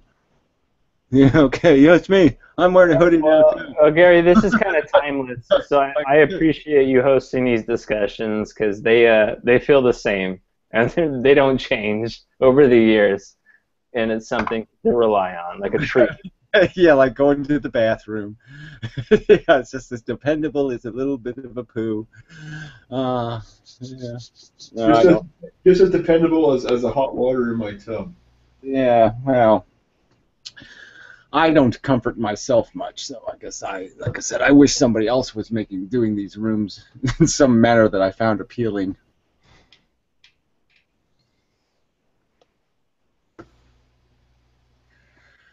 But frankly, I don't like anybody but me. Are we still going on the Chicago public access thing? Is that still happening? I mean, they're still doing It's still happening, yes. It's just a matter of time. Vlogger Dome will be a household word in 5 or 6 millennia. Once I'm dead, you know how much that show is going to be worth? Once I'm dead, that show will be worth zillions of dollars. I just want to say hello to Chicago. Hello, Chicago. Okay, go ahead. Yeah. If I was a betting man, I'd say the next 5 years, Gary's going to meet a female equivalent, and it's going to be fireworks. Wow.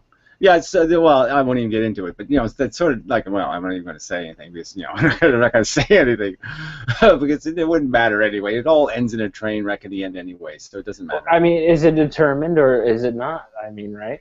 Well, right? Yeah. I'm just saying that you do meet people, and I'm just saying it's just tragic that unfortunately it's all doom in the end anyway. So yeah, there's no way for it to. There's no happily ever after, John. I don't want to. I mean, this might be shocking. Well, there is shocking beers. Let's grease the wheels a little bit after 4. Yeah, well, I'm just saying. Yeah, it's all the little train that will get wrecked in the end. That's all there is. That's the only story there is. The little train that tried and could and would and should, and then it crashed and burned, and there's just a greasy spot left. So. Well, I mean, sometimes I'm like that. So it's not a denial. Well, that's why I just stay in Teletubby land, okay, where there's just Rabbit and Laffy Baby and blah, blah, blah, and AstroTurf and Porridge, and then it's really simple. These are what my gray hairs are teaching me. Simple, stupid. That's the plan. You will be disappointed. Take a breath. Some things taste good, but it's all temporary. I never understood why that damn baby was in the sun, though. I never understood that part. Why there's a damn baby in the sun. I don't know. That part, it did creep you out, though, didn't it? And you said to yourself, this is what Freud was talking about, okay? I thought Freud was full of shit, but this is what he's talking about, is this kind of shit that's happening to me right now. This little fucking baby is manipulating me. Are you gonna post this, Gary? I hope you do. And Oh yeah, I you posted put a that. link to my new channel. I'm gonna try to stay en route and produce things. I have a new video, but you know, Crazy Redhead had too many Four Locos and got jealous and picked up the computer and smashed it on the ground.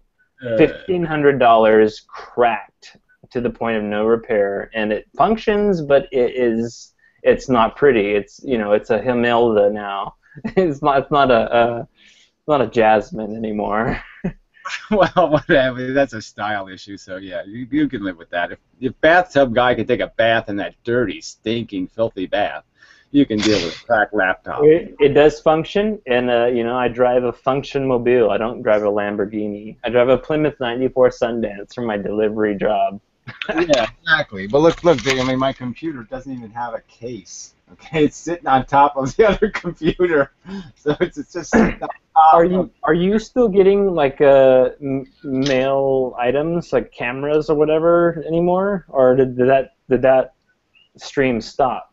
Yeah, well, I mean, I still buy broken stuff, so I got some broken stuff. If you need any, like, almost Is half. anybody like donating like anything? Or you buy them off eBay. Oh yeah, no, there's a couple of people help me out on stuff, you know, so I had little hardware issues. But yeah, one guy got me a new screen, you know, with this big monitor thingy. See, look at the size. Fucking dope. I mean, that's what having 1,000, 2,000, 3,000 subscribers is all about, and that's where I capped at 3,000. So you can only imagine, you know. Big your head is on my big monitor. Well, I have two in here. Hold on. I'll show you the other one. This is my Mac right now, but that's the CyberPower gaming PC right over there. Oh, fuck you. With the baby seat, you know. It's, you know, it's double-edged sword. Yeah, well, you're doing okay then, fucker. Hey, Jonathan, if I were in Hawaii, I would gladly order a pizza from you and have you deliver it straight to my bathtub. I just want to... Yeah, and then he'd rob you blind. No, I've never robbed anybody, but people have robbed me. Go ahead, keep the 25-cent change, my friend. I would gladly write a check out to you, Jonathan. I gladly would. I've never had a check. It's only cash, and I call my GM about that. PayPal. Yeah, PayPal. Send me PayPal. Maybe. PayPal, maybe. It's that day and age with PayPal might be relevant. But checks, no go. I would not. And pizza's still a booming business, and it's good food. It's tasty. Well, and if you wear a pirate hat or something, you might get some good tips, you know, so you could be a little theatrical, see if you get some little money on the side, you know, maybe play, you know, do some dancing or something. Hey, for an extra $2. Dude, I'm bringing back the pirate this year. I'll get a wig, and I'll get a high-def camera, and I'll do the whole 9 yards, and I'll post a video, and hopefully you can link it in one of your update videos or something. So, but yeah, I like production, and you know, I'm going to finish my degree here fairly soon in philosophy, and just have electives, which you know, I can be writing or drama or computer science. Those are my top 3.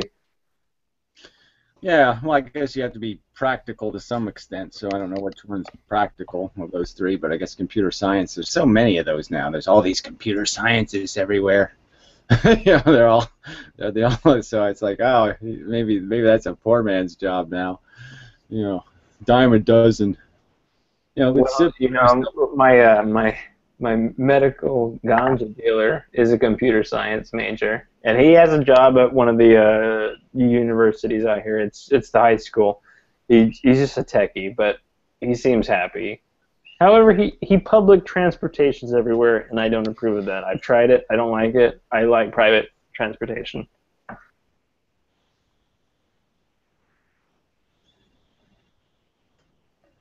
Yeah, I always hated buses and trains and all that shit. But I always hated everything, pretty much, except for like ice cream and probably something else I didn't. You ever been on a effing boat? Yeah, I've been on some boats. You know, I was. What do you feel about boats?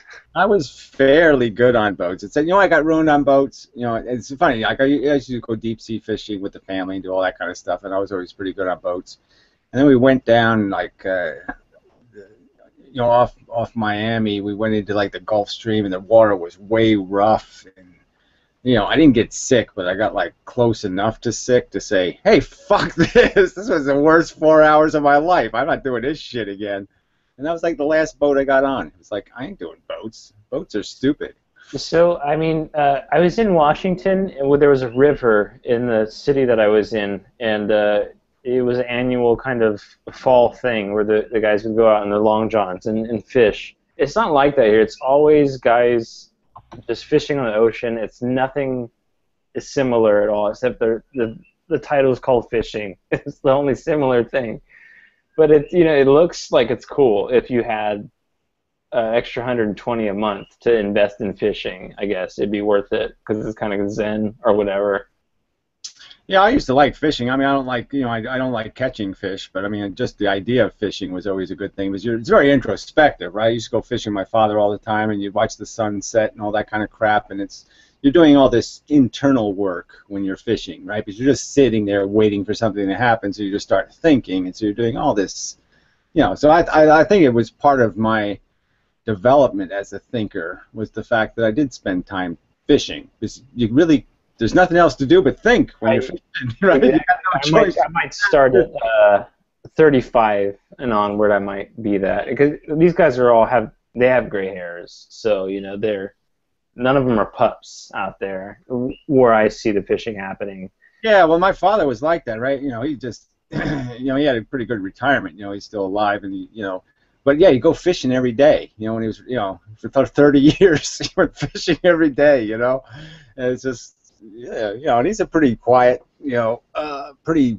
Would you eat? I mean, are you still vegetarian? Would you eat fish if you caught it? No, I mean, I'm vegetarian now, so it's not a. I'm not a. Fish are kind of in a weird gray area, right? Because fish are so fucked anyway, right? I mean, you can't really. I mean, you can't fish for beef or chicken, right? But. Well, I mean, we don't create fish, so that's one of the arguments, right? The fish that we catch, those are fish that are going to die anyway, right? And they're going to die by nature some horrible way. So at least if I catch them and kill them quickly, they got it better than nature's going to give it to them. True, but they're not. Food, that's a whole different argument, because then you're doing the Frankenstein thing. Then you're creating the damn things to serve you, and that's a slavery. So we're not enslaving nature, but still nature sucks. So I mean, I want to blow it up, but I can't until I can blow it up. I guess it's okay to eat fish, but the fish I don't like the fish too. I'm just against it because we don't need to do it. So I'm just saying I don't need to eat a fish, so I ain't going to eat a fish unless I need to eat a fish. Well, the whales are a big exception, though. I don't know the logic behind killing the fucking whales that they do. I don't get that one. Well, I wish they would just kill them. I wish they would either make them extinct or leave them alone, because this fucking turning everything into a farm animal is disgusting, right? Because it's the deer here, right? They kill a third of the deer every year. So the deer only live 3 years. The average lifespan of a deer is 3 stinking years. They've turned them into rats. And they're just farming them. It's they have no rights. You can't shoot a frickin' cow with a bow and arrow, right? That'd be against the law. If I was a farmer and I shot my cows with a bow and arrow, they would put me in goddamn jail. How come we can shoot the frickin' wild animals with a bow and arrow? With a bow and arrow or a lance, as in the case of some of these whales that are very majestic and have. Well, I mean, yeah, it's just fucking grotesque brutality, and you can't. There's nothing else to call it. It's lazy and cheap, and you're going to kill something. You should have to pay to kill it. You know what I'm saying? It's going to cost you some real money. I want you to buy a real bullet, fucker. I mean, I'm shooting it with no plastic bullets. Well, this is where some of your most popular videos have come from. This particular discussion. And I think it's highly relevant. I mean, the fish is a different category, like you're saying. Chicken and beef are not farmed animals. Fishing is not farming; it's fishing. It's a different style. I think farming is worse. Chicken and beef, they have it worse. But you have to acknowledge a system of ethics, I guess. With this being is feeling more pain at this level of complexity, so on and so forth, is what I'm trying to communicate. Well, exactly. You have to consider the brain function. Okay, I mean, a fish does have a 500 million-year-old brain. Okay, it's not really a great brain. So that's another issue here. Is that when does sentience really get into kind of a condition that it can actually do something? We know mammals have a developed emotional sentience. Whether a fish has a developed emotional sentience, fish can barely learn to do anything, let alone sing or dance. You know what I'm saying? They're not much better than insects. Okay, they can learn left and right, and they can't learn much else. They can learn shadow means food coming. They're not very smart. So, and I'm not saying intelligence test matters. I'm just saying that the development or complexity of their consciousness is debatable. That's all I'm saying. Okay, well, hyper modern philosopher Ken Wilber acknowledges the level of complexity and the more value as the level of complexity goes up. Mammals being higher than fish, so on, and reptiles, whatever. But you have to acknowledge that system of values or complexity, and saying I have a limbic system, I can relate to this being like a monkey or a dog much more than I can relate to a fish. There's just a system that they have access to of basic emotions or animal emotions that I have that at least, plus I'm the next model ahead because I'm a human. Yeah, I know. Well, next model ahead's a little tricky, and again, the game really is sentience, and the real game is that there's many lower forms of life that might feel more intensely than we feel. You know what I mean? Because they're not thinking about it, they're feeling about it. So they're living for feelings.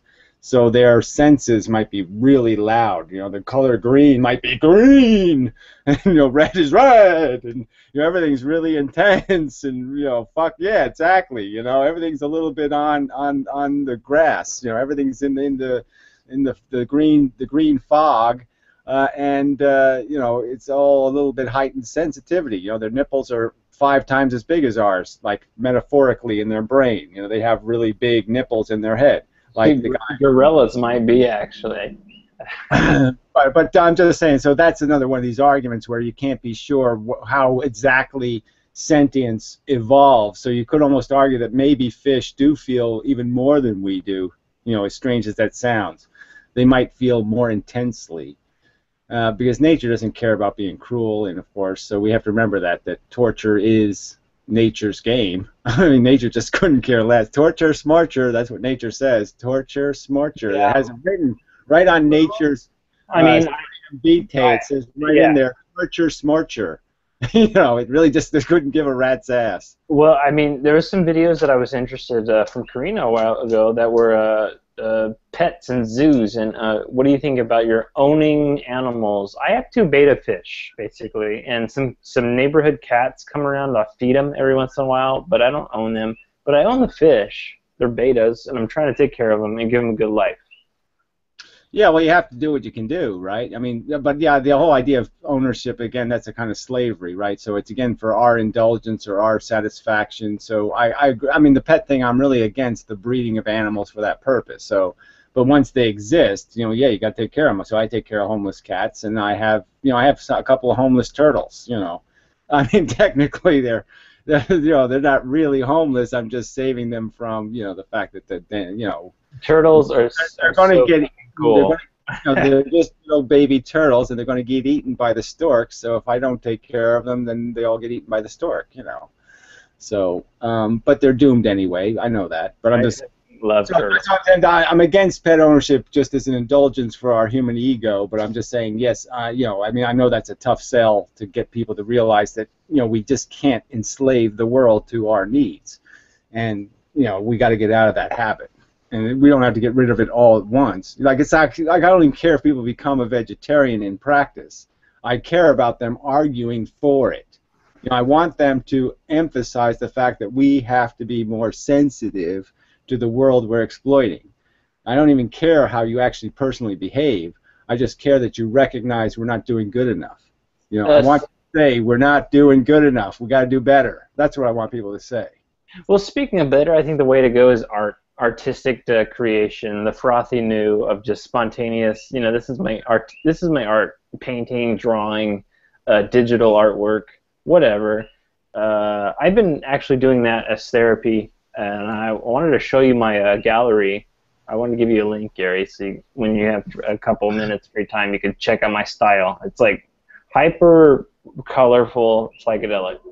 Oh, is that penises in it and stuff? I mean, you know, I don't mean in a homo way, but I do like a little penis in art. You know, it's got to have a dick. Well, I mean, it's got to be subtle, and it's got to be like a mushroom, like growing in a fungal style. You know, a slight vein in the dirt. As long as I can do something with my imagination to see a little bit of something. Are you still painting? I mean, you did some really legitimate pieces of artwork. What the hell is that, Pikachu? Oh, cool! It almost looks like Kitten Chick. Yeah, it almost does. It might be her. I'm not sure though. She's going through that I'm an internet celebrity all of a sudden phase where it's overwhelming. Yeah, I think it's her. She's gonna type stuff. Oh damn, I have to read the type stuff. Oh shit, I hate reading type stuff. Okay, but I'll do it. So you have to pay a price. Let's see, what does it say? I don't even know what the fuck. I don't see anything written there. Yeah, I don't know. Can you see mine? You understand, Terminator out there? I don't know. The chat stuff is in one place, and the real comments are somewhere else. Wow. Well, wow isn't a good enough comment. Yeah, I see it. She's saying, wow, interesting. No, you gotta do better than that. So you're not the girl from last week, though, right? But you look just like her. I think it is her. Isn't it her? Come on, it's her. Gary, you used to have like 50% female ratio. Well, it really wasn't that high. But yeah, I did better than I'm doing. Well, my hair's coming back a little, right? My hair got kind of fucked up from something, vitamin deficiency or something. I don't know. But it's not Gary though. I mean, it's me that's driving them away. It's obvious. Oh, okay. I mean, it doesn't look like 5 years. It looks like 2 years. So you're doing all right. Yeah. I'll take whatever. Look. Hey, I'm still, you know. Yeah, parts are still working. I'm still in the game, so good enough.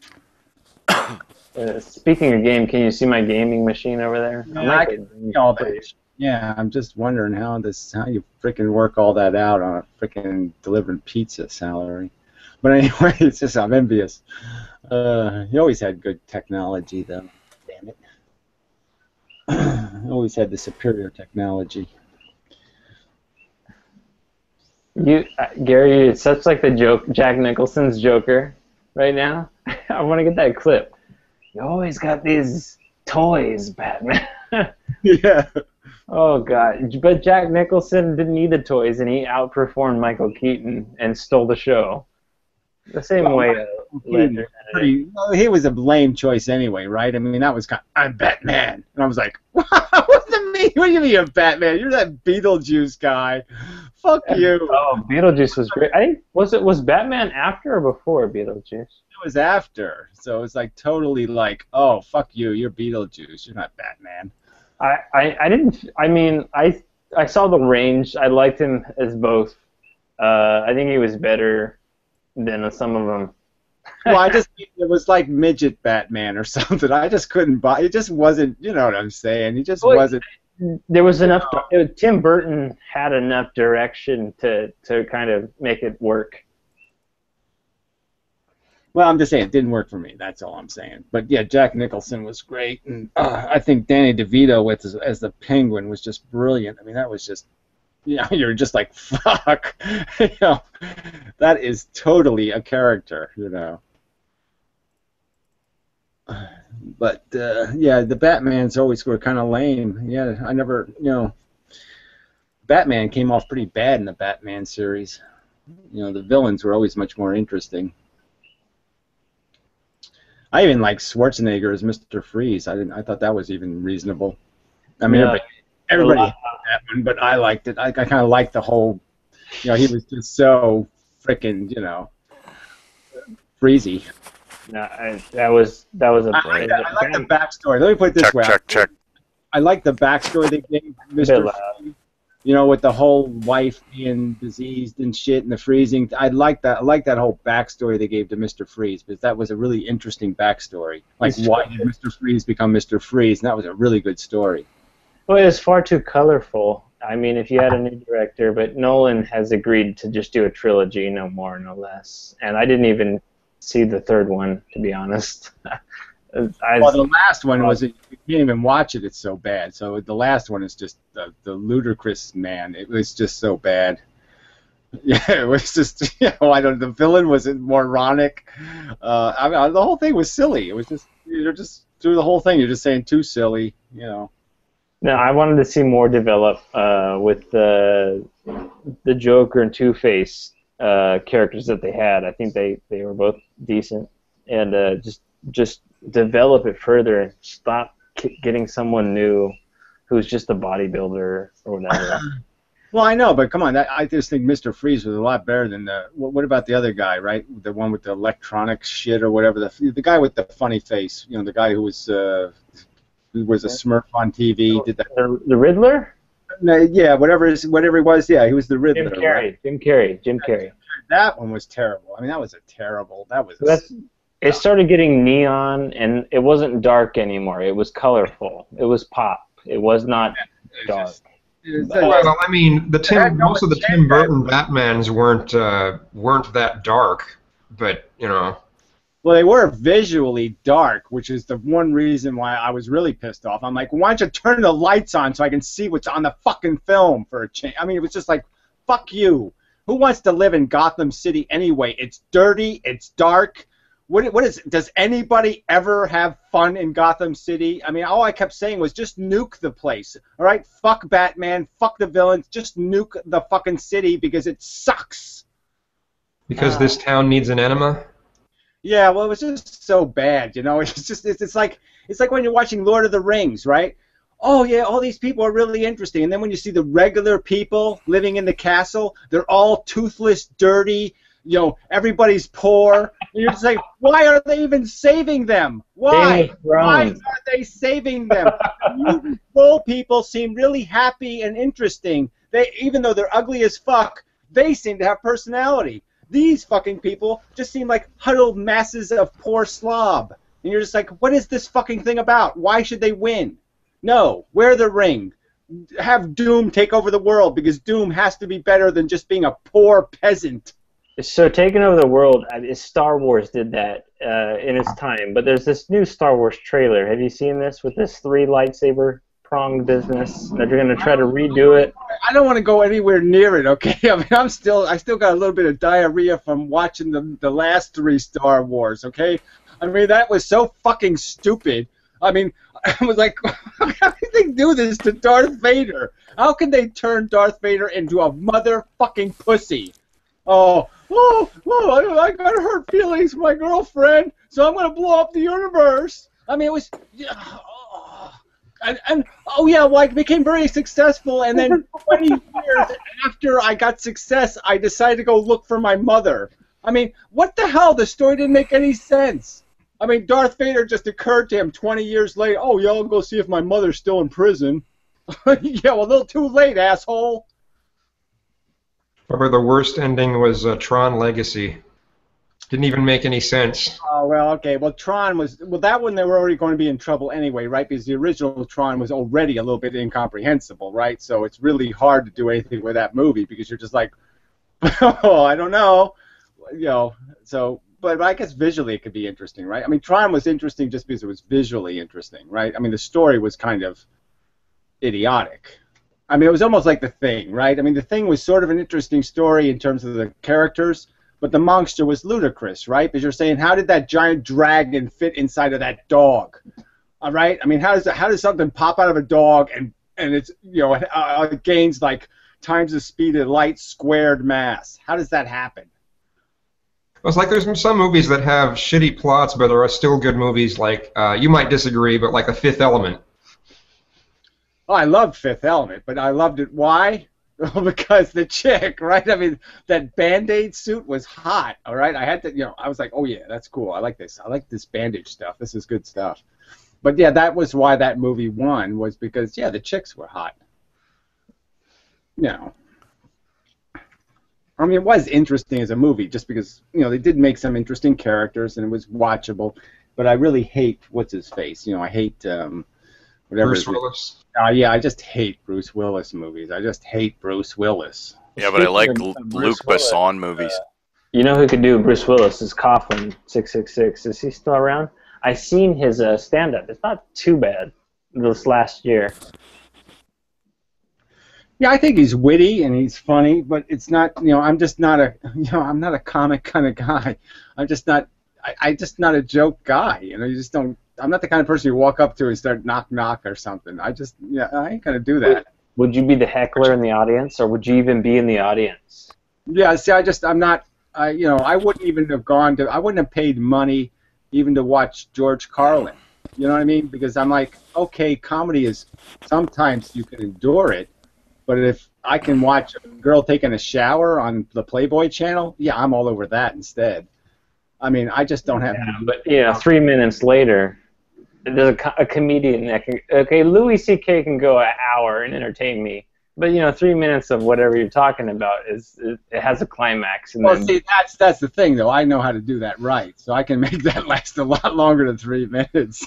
Yeah, see, there's tricks. There's all these little tricks, and so I have these tricks. Oh, you and your secret tricks. Yeah, experience might give access to those tricks. Exactly. So yeah, I'll sell someday. Maybe I'll sell the secrets when I'm done using them.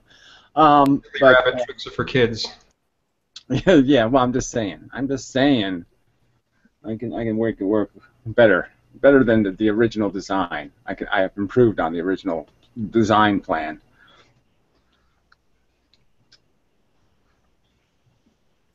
Better formula.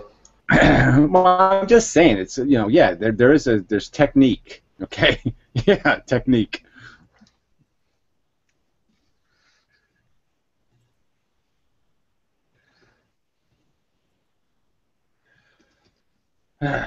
But yeah, no. But like I said, I like Coughlin, but I'm just not. I'm just too much of a. I have not seen too much of an intellectual. Within a year, I mean, he's a showman for sure. He tries to. It's been a year though. He tries to integrate some rationality there, and he has some quick delivery, and sometimes he can be entertaining. But I don't know what he's up to. I hope he's doing well, I guess. Well, you haven't seen him then lately because he's obviously dying of something. I don't know. He's growing some skanky, like Arkansas beard. So I mean, he looks like he's he's like living in some mining town or something, and really in backwoods Alabama or something. I mean, just ding, ding, ding. This is the funniest description. Ding, ding, ding, ding, ding, ding, ding, ding. I mean, he's really Deliverance. He's like a character from Deliverance now. Hey guys, what's going on? Saw a thing in here. I figured I'd pop up and see what's going on. What's up, talk dude? to some of you guys in well. Do you think that should be his niche, his way in now? The Deliverance Alabaman. He's a European living in Alabama in the mining town. Yeah, it is funny, but it's really he really has just, I don't know. It just doesn't look. Maybe he's got a plan. Maybe he's got a plan, but I'm just saying, on the surface, it looks like failure. So we'll see. What's that, Gary? Go get another Keystone Light, you say? Okay, I'll be right back. Yeah, get to work on that.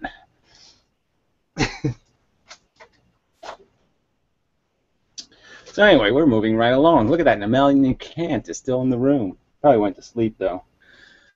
Probably on some fucking, $5,000 bed or something. Frickin' elitist prick. Well, I'm still here, but I'm in a lazy boy. I got out of the bathtub. Yeah, well, you have to eventually get all wrinkly and shit. Yeah, my butt cheeks were starting to stick to the bottom of it. Yeah. Gotta take care of that. Anyway. Nicholson these days, though, he's not doing so good. He's just looking for a partner, it looks like. That's the last I heard on him. And yeah, you got people like Robin Williams just dying. Yeah, damn. Yeah, well, he was done, though, too, right? He was cooked, I mean, he wasn't the same after the heart surgery and all that shit anyway, and, you just can't be 15 years old when you're 65, or whatever he was. Yeah. He wasn't bad on Whose Line Is It Anyways? He was recently, and I mean, I liked some of his movies growing up. So I mean, he's a good influence, but whatever. He's on all the tabloids over here. Last month, it's kind of dying out now. Yeah, I guess that's the worst of it. You know, once you're dead, you can't argue. You can't fix your own reputation. You know, people can just talk about you all they want, and you can't Well, say he it. had that daughter. Did you see his YouTube video when he's with his daughter? Her name's Zelda, I think. She's a gamer, and they're just trying to be cool, I guess. YouTube, hello. Well, Yeah. yeah, it was the whole him and his daughter did like an advertisement for Nintendo, basically, is what it was.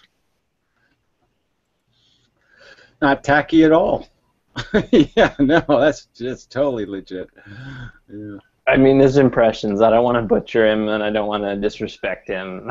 Whatever. That's not even. What is that? Is that religious, atheist? I don't know. But I know a Robin Williams impression. I don't want to do it right now. Well, it's okay. You don't have to want to. You probably should just do it because it's the right thing to do. Yeah, I think so. I think impressions of the dead is totally appropriate. Yeah, Well, I do want. I wanted to consolidate my entertainment dimension this year. well, that's the one thing. That's the one good thing, right? At least if they're talking about you, right? So at least you're not quite dead. I mean, you're not really dead until everybody forgets about you. Then you're dead. You know, I should make a channel called Math Dead. It'd be a superior name. It'd be an evolution. There'd be a flower on the gravestone. Yeah, it would be it would be, I just wish, there's so many I wish things in life, you know, but you really wish you could just see, well, what if I changed one thing in my life, you know, how would everything else change, and what if I did this, and what if it'd be great to have that what if video, and it'd be great to have the, You should title it. dead, what happens after I'm dead, because that would just be cool to find out what happens to you after you're dead, you know. Well, I don't know the second one, but the first one you should title The Butterfly Effect, and just to get views and controversy. And I don't know if you've done that one already, though. Yeah, well, I don't know how you could possibly do it, right? Because, you know, you could just, what do you change? You know, you cut your hair. Oh, I cut my hair. You know, everything else changed in my life because I cut my hair. You know, I mean, what would, you know, it's like you can think of different things. Like when I was a kid, I had great big canine teeth, and they pulled them out because they were too big. But what if I kept my canine teeth? Imagine me with giant fangs. I mean, come on. Look like that guy from The Sandlot. Well, I mean, I could totally own everybody then, right? I mean, I own them now philosophically, but I would just own everybody by just look at his teeth, for fuck's sake. I mean, damn. I mean, I would be winning arguments without just smile at them with my fangs, and that would be it. They need this 3D version of the internet, and we'd go into their world, the teeth. So I'm just saying, it's like I'm only half the man I would have been if I had kept my teeth. There must be a song for this moment right now. But DeviantArt has a new contest, and this is one of those things like, what if I do this and I, you know, so I have a shot at $2,000, $3,000, $5,000 of winning this competition on DeviantArt, and how would that affect my lifestyle? Jeez. Yeah, well, you have to consider, I'm going to win the Nobel Prize pretty soon, and so that's going to be a big change in my life, because I'm going to win the Nobel Prize, and I'm going to be smarter than Einstein, and everybody's going to be, hey, that guy's smarter than Einstein. Your angle, your niche in is sarcasm for sure. I'm just saying. You found... So I'm on the cusp, okay? I'm on the cusp of being like a super fucking hero. I'm right on, you know, it's amazing. Like you're talking to the guy like before it happens. So it's like you're going to be like cherishing this video and saying, "Oh God, I was actually in the room with that guy. It was amazing." Post it for sure. I could sense his power. I could 20,000. feel that it was going to happen any minute now. By tomorrow at 7, there's going to be 25,000 hits. Yeah, well, I'm just saying, it is funny that I'm just acting natural, like nothing's really changed, but I already know my future, and my future is I win the Nobel Prize. It's so fucking cool. It's excellent. You could, with a certain angle at that, and I had much more momentum earlier, but it was going to be from an angle of that small niche of winning the Nobel Prize. For what, though, Gary? Physics. You haven't seen my physics videos. I have unified the field theory. I've done it. I've done the whole. Magnetism, electricity, gravity, the nuclear forces. I've done it all with a school of, and I did it with a school of fish. Ironically, the school of fish metaphor is. We were just talking about fishing earlier. Fish. Exactly. I mean, let's integrate this concept and let's try to give you some more gravity towards attracting what you want. Exactly. Let's make it all electric while we're at it. Yeah. Oh God, electricity. I just seen this video, rare, of lightning volcano happening at the same time. An eruption of volcanic activity causes the lightning to happen. Yeah, well, it's the ion thing. Ions, lightning travels through ions. You know what a video is cool to watch? Go look up candle and electricity, okay? Because you put a candle flame in an electric field, and it is kind of neat. The flame actually splits in half based on the ions movement. So the negative ions go one direction, the positive ions go in the other direction, and the flame follows the ions. And then when you make it, and then when you actually have enough charge to discharge a spark, the electricity travels 4 times the distance because of the ions created by the candle flame. So the flame of the candle creates all these ions, and it makes the electricity, it gives it a path. So it's exactly like lightning, and so you can really understand why lightning happens. It's because of the ions that are created. Well, do a new updated video of that, and I'm there. Like, check. So anyway, well, I have a channel, Draft Science. So when you have lots of spare time, like the baby's just no, I cannot inmendham. It can't be any other channels. I don't want. Do not God. I'm just atheist. I'm just suggesting, you know, that's all. Just a for life. Prize and blah blah blah blah blah. How does that work? Where would they give it to you? Where would they award you? Do you get a pick? Yeah, no, I'll have somebody go get it in my honor. So what I would love is I'd love to win the Nobel Prize before my father. Are you afraid of getting assassinated? What is the deal? No, I just don't travel very well. But I'd love for my father to go accept my Nobel Prize. That would be like orgasm for me. My father get my Nobel Prize, right? Because that was me just like saying to my father, see, you thought I was retarded. The whole fucking time I was a kid, you thought I was fucking retarded. And I was smarter than Einstein, you dumb fuck. I would get Craig and Karina to do a 3-way vlog and travel out there and make it to your Nobel Prize. And we do a 1-hour vlog special. Yeah, yeah. Maybe I'll send the Nobel Committee like a guest list of like 1,000 people. I'll send 1,000 people to go pick up my award, and I'll force them to give them all a little ribbon and shit, and it'll be really cool. Yeah, I think you can start your own series, dude. You have enough following. You just need something. Struggling good luck. What the hell is it? Yeah, something like a non-irritating personality. Just wait until you have a non-irritating personality, and then you'll get them all. Yeah. Well, look, come on, John. Let's be realistic. I mean, if Alex Jones has his own show, like you. I mean, I've been doing this for 8 years. I'm obviously a colossal failure. Okay, so let's not pretend People wouldn't show up if you were a colossal failure. Well, I'm just saying I'm a pretty big failure. I'm just saying. Come on, 8 years. I'm giving it away for free. I mean, it's functionality. It's not like someone is coming in here and producing lots of extra effects, and making it. I'll say in my own defense, the only thing I'll say is that the people I have attract are such quality people that I'll say I win. Okay, just because of the people that find me useful or interesting. I mean, that's the only thing I can feel good about is the fact that the people who find me at least useful and interesting to me are people that are really worth something. So that's always Gary, I'll take that to heart. I appreciate it. Well, I wasn't exactly talking about you, but anyway, close enough. Well, I mean, I don't see you as. I mean, the mainstream formula, you're not buying into it, but you're not resistant of growing in the pond next door. So it's just you have a shack. It has electricity, it has internet, and there's some wisdom there if you're willing to listen. Yeah, and I'm trying to modify my style. I mean, I'm cleaning up my act where I have to, and so give it a little time, and I might be able to get something to work.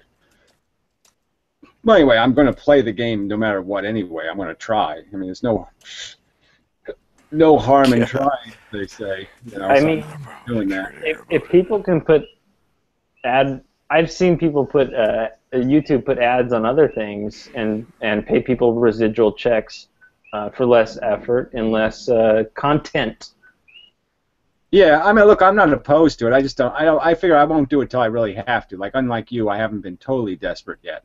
So I'm not like in the garbage can yet. So until I'm in the garbage, like when the garbage can is a real threat, well then I'll do what I have to do. But until then, I won't. Just because it does. As soon as you're doing that, it does play with your psychology. You know what I mean? Because you start then playing the game on that level, and I don't want to play the game. The context was I was in a vortex of having a decent, being supported with my artistic endeavors, and then drastically not, and trying to scramble to make sure that I had a living and had the technology though to stay communicated and trying to. Yeah, well, it seems like you found a balance, and I'm really glad. I mean, it seems like you found a way to make it work, and that's really great. So I'm yeah, there's a complete real life that has no knowledge of any of my YouTube at all. It's just I can go between one and the other and just analyze it and observe them. Try, like that's interesting. Scratch my beard. That's interesting lifestyle, and try just observe them. Yeah, it is sort of interesting to be in the real world, and when you're not you're not a YouTube personality, you're in the real world, but you're like, well, what if they saw my YouTube videos? What would they be thinking? I love that kind of, just because it's such a different, you're playing it's another personality, dude. Yeah, well, it's not like the personality's all that different, but yeah, I mean, you're getting the whole story instead of just a piece of the story. Yeah, okay, the personality might be the same, but it's a whole new other road to travel. You got another path. It's a new ball game. It's a lot different, but the personality, I guess, is there. So I could see it from that angle. It is. The thing that I do find funny though is the people I meet in real life, or the people I know in real life who know I make videos, don't watch my videos, which I find really interesting. That no one, okay, like my own sisters don't watch my videos. It's like, yeah, I mean the hardcore aren't interested. And I'm like, fuck, my own sisters won't watch my videos. Well, this is what I would do when I get a game on Ventrilo. I never knew these people in real life, but they were the hardcore internet, and they knew Pirate Bay. They were on YouTube 10 years ago. So just think what that was. That was still Facebook. That was the prime of Facebook and YouTube. And YouTube is still strong, actually. I mean, it's not what it was, but it's developed in so many other ways. It's branched out on the side rather than fortified what people had. The only part about YouTube that's successful are all the tacky, shitty parts. So I'm just saying that. I mean, as a medium, it's really gotten lame. Doesn't do news very well. It doesn't do politics. Doesn't do anything very well. It's hard to doubt the speed at which it can deliver you to me, though. There's nothing else like it. I know, but this isn't really YouTube, right? I mean, this is like a noise the fan makes in the computer. I mean, it's not the function of the computer. We're not even a byproduct of YouTube. I actually have that fan in my gaming computer over here, but you're pretty effective at just putting yourself out there and not making it complicated. And like, I have to go to certain links on the third page, and it's just right there, and there you are, boom. It's a fast food. It's more than a fast food society. It's an instant electricity society. Yeah, I'm not saying this isn't great that we're able to do this. I'm just saying that we are not YouTube. If YouTube got, what I'm saying, if they could even take the time, if they could even give the bother, they would get rid of us. They would, because we're not what YouTube makes money doing. So we're not part of the commercial engine. We're just part of something. We're a parasite living on YouTube. We're a fungus. They need to humanize that more and make it more. Like guys like you have been going for years at it. be able to make just a regular living, and put small ads and whatever that are relevant. That's the power of the internet and Google is relevance. And Google, I believe, is partnered with YouTube. Well, I know, but that's still Google is YouTube. Google owns YouTube, so it's not partnered; it owns it. But that the whole ad thing is a negative psychology element right there. I mean, advertising is already a concession that this stuff could possibly work on an intelligent being. An intelligent being, you can't. When I can't say that, I mean an intelligent being to do anything in 30 seconds, because an intelligent being is going to say, I want more than 30 seconds worth of info. Sure, So, but I would love to reward the artist or philosopher or brain behind the channel that's attracting the views. I understand. On a I'm consistent basis. just saying that if you want anything, if you want a civilization requires work, and you can't have it for free like that. You know what I'm saying? You're not going to get it with a common denominator solution. You have to have a solution that actually builds it. You know what I'm saying? So if you want something valuable as a product, yeah, I hear you.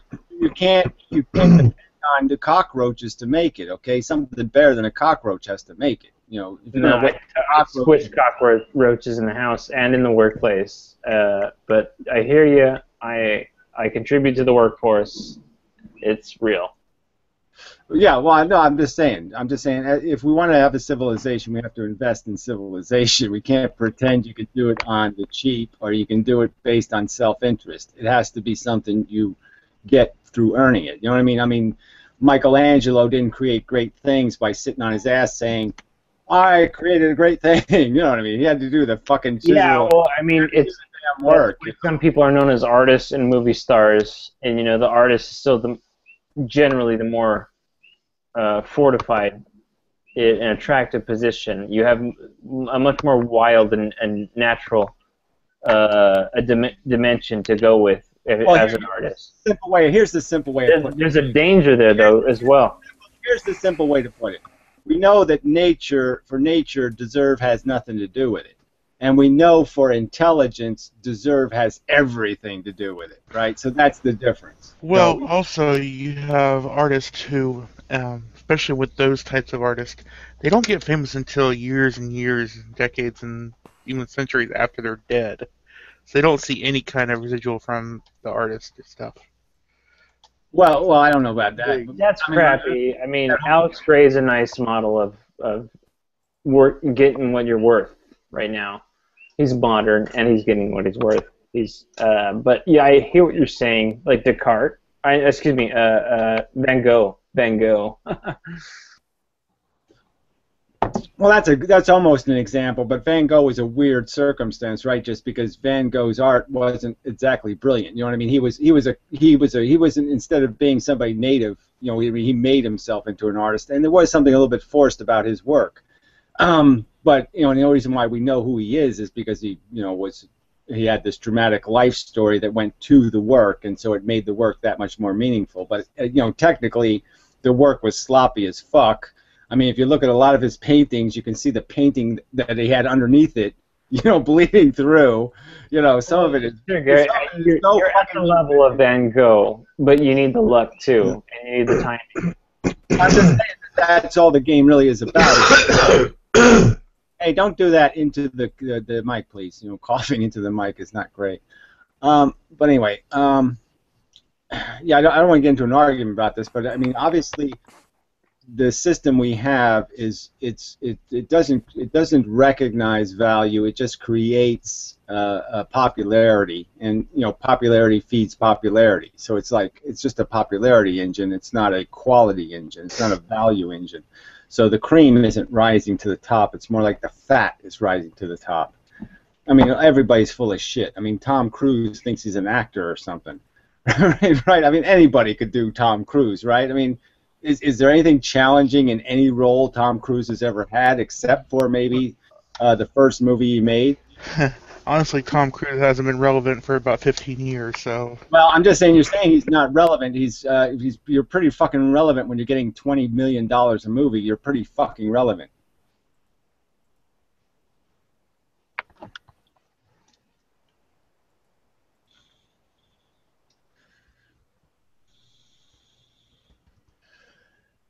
you know, I mean, I would do the movie for like $2,500. You know, so I mean, you know, I don't think Tom Cruise is. I don't think he's exactly 4,673 times a better actor than me. Okay, I can't even name the last 5 Tom Cruise movies. Like, that's how low on the radar he is. Like, well, I'm just saying, you can keep saying it, you can say shit like that. I'm just saying he gets $20 million of films. I'm just saying you can talk that shit, but you're just kind of shit talking, right? Because his movies make money.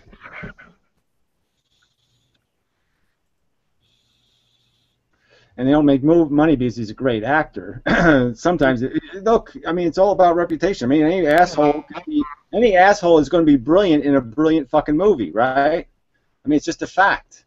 I want to say I liked Interview with a Vampire. Well, I'm going to say that Interview with a Vampire was a incredibly interesting movie. Okay, just as a story, but you know, it was an interesting storyline, and a lot of the characters in it were really good characters, and they were really well done. You know, but I don't even know if Tom Cruise should have been in that movie, right? I mean, it was sort of out of place. He wasn't really a vampire kind of guy. You know, he wasn't really believable as a vampire. But that little girl in the movie was brilliant. I mean, you know, as a actor thing, you know what I mean? As a what do you call when an actor does a role? As a portrayal. Performer. You know? Right. If anybody else Tom Cruise always had that good luck, right? Tom Cruise has always been in movies with other people who were brilliant, right? I mean, take that little girl from that stupid Martian movie, right? That Martian movie is a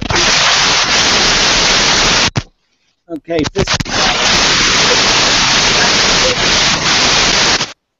All right. Good night. Yeah, somebody mute him. I'll kick him. Well, fuck him. If you can't do better than that. Well, we'll see what happens. But anyway, that movie was horrible. But that is little this that little girl was brilliant. Google Live? Is it easier than Stickam, or is it about the same? It's easier in the sense that I mean, you really don't have trolls, right? So I mean, that's a lot easier. So yeah, there's not people popping in here making noises and doing all that shit all over the place. So it's a lot better that way. What's the cause of that? What's the reason? Is there a filter? Yeah, well, you have to have a Google account, right, to be in here. So yeah, I mean, having a Google account is easy to do that shit. And you obviously can't have multiple Google accounts, and you can't spam a room. So Tiny Chat is like totally vulnerable because you know people just beat the shit out of that place, and they don't upgrade the software apparently. So go Google or go home. My philosophy, one of my philosophy teachers, he hates Yahoo. He said, "Where's my Google?" He's been at it for a decade. He's, you know, atheist bless him, God bless him, whatever. He's just a comfortable guy. He wants you to do good. Yeah, well, Google, I've been an enemy of Google's from back when Google was free. So I mean, I had a website called Do Not Go that 12 years ago, and it ended up being a total anti-Google web. First, it was an anti-Disney website because they're the ones who bought up a couple of search engines and buried them. You know, I fucking remember that shit.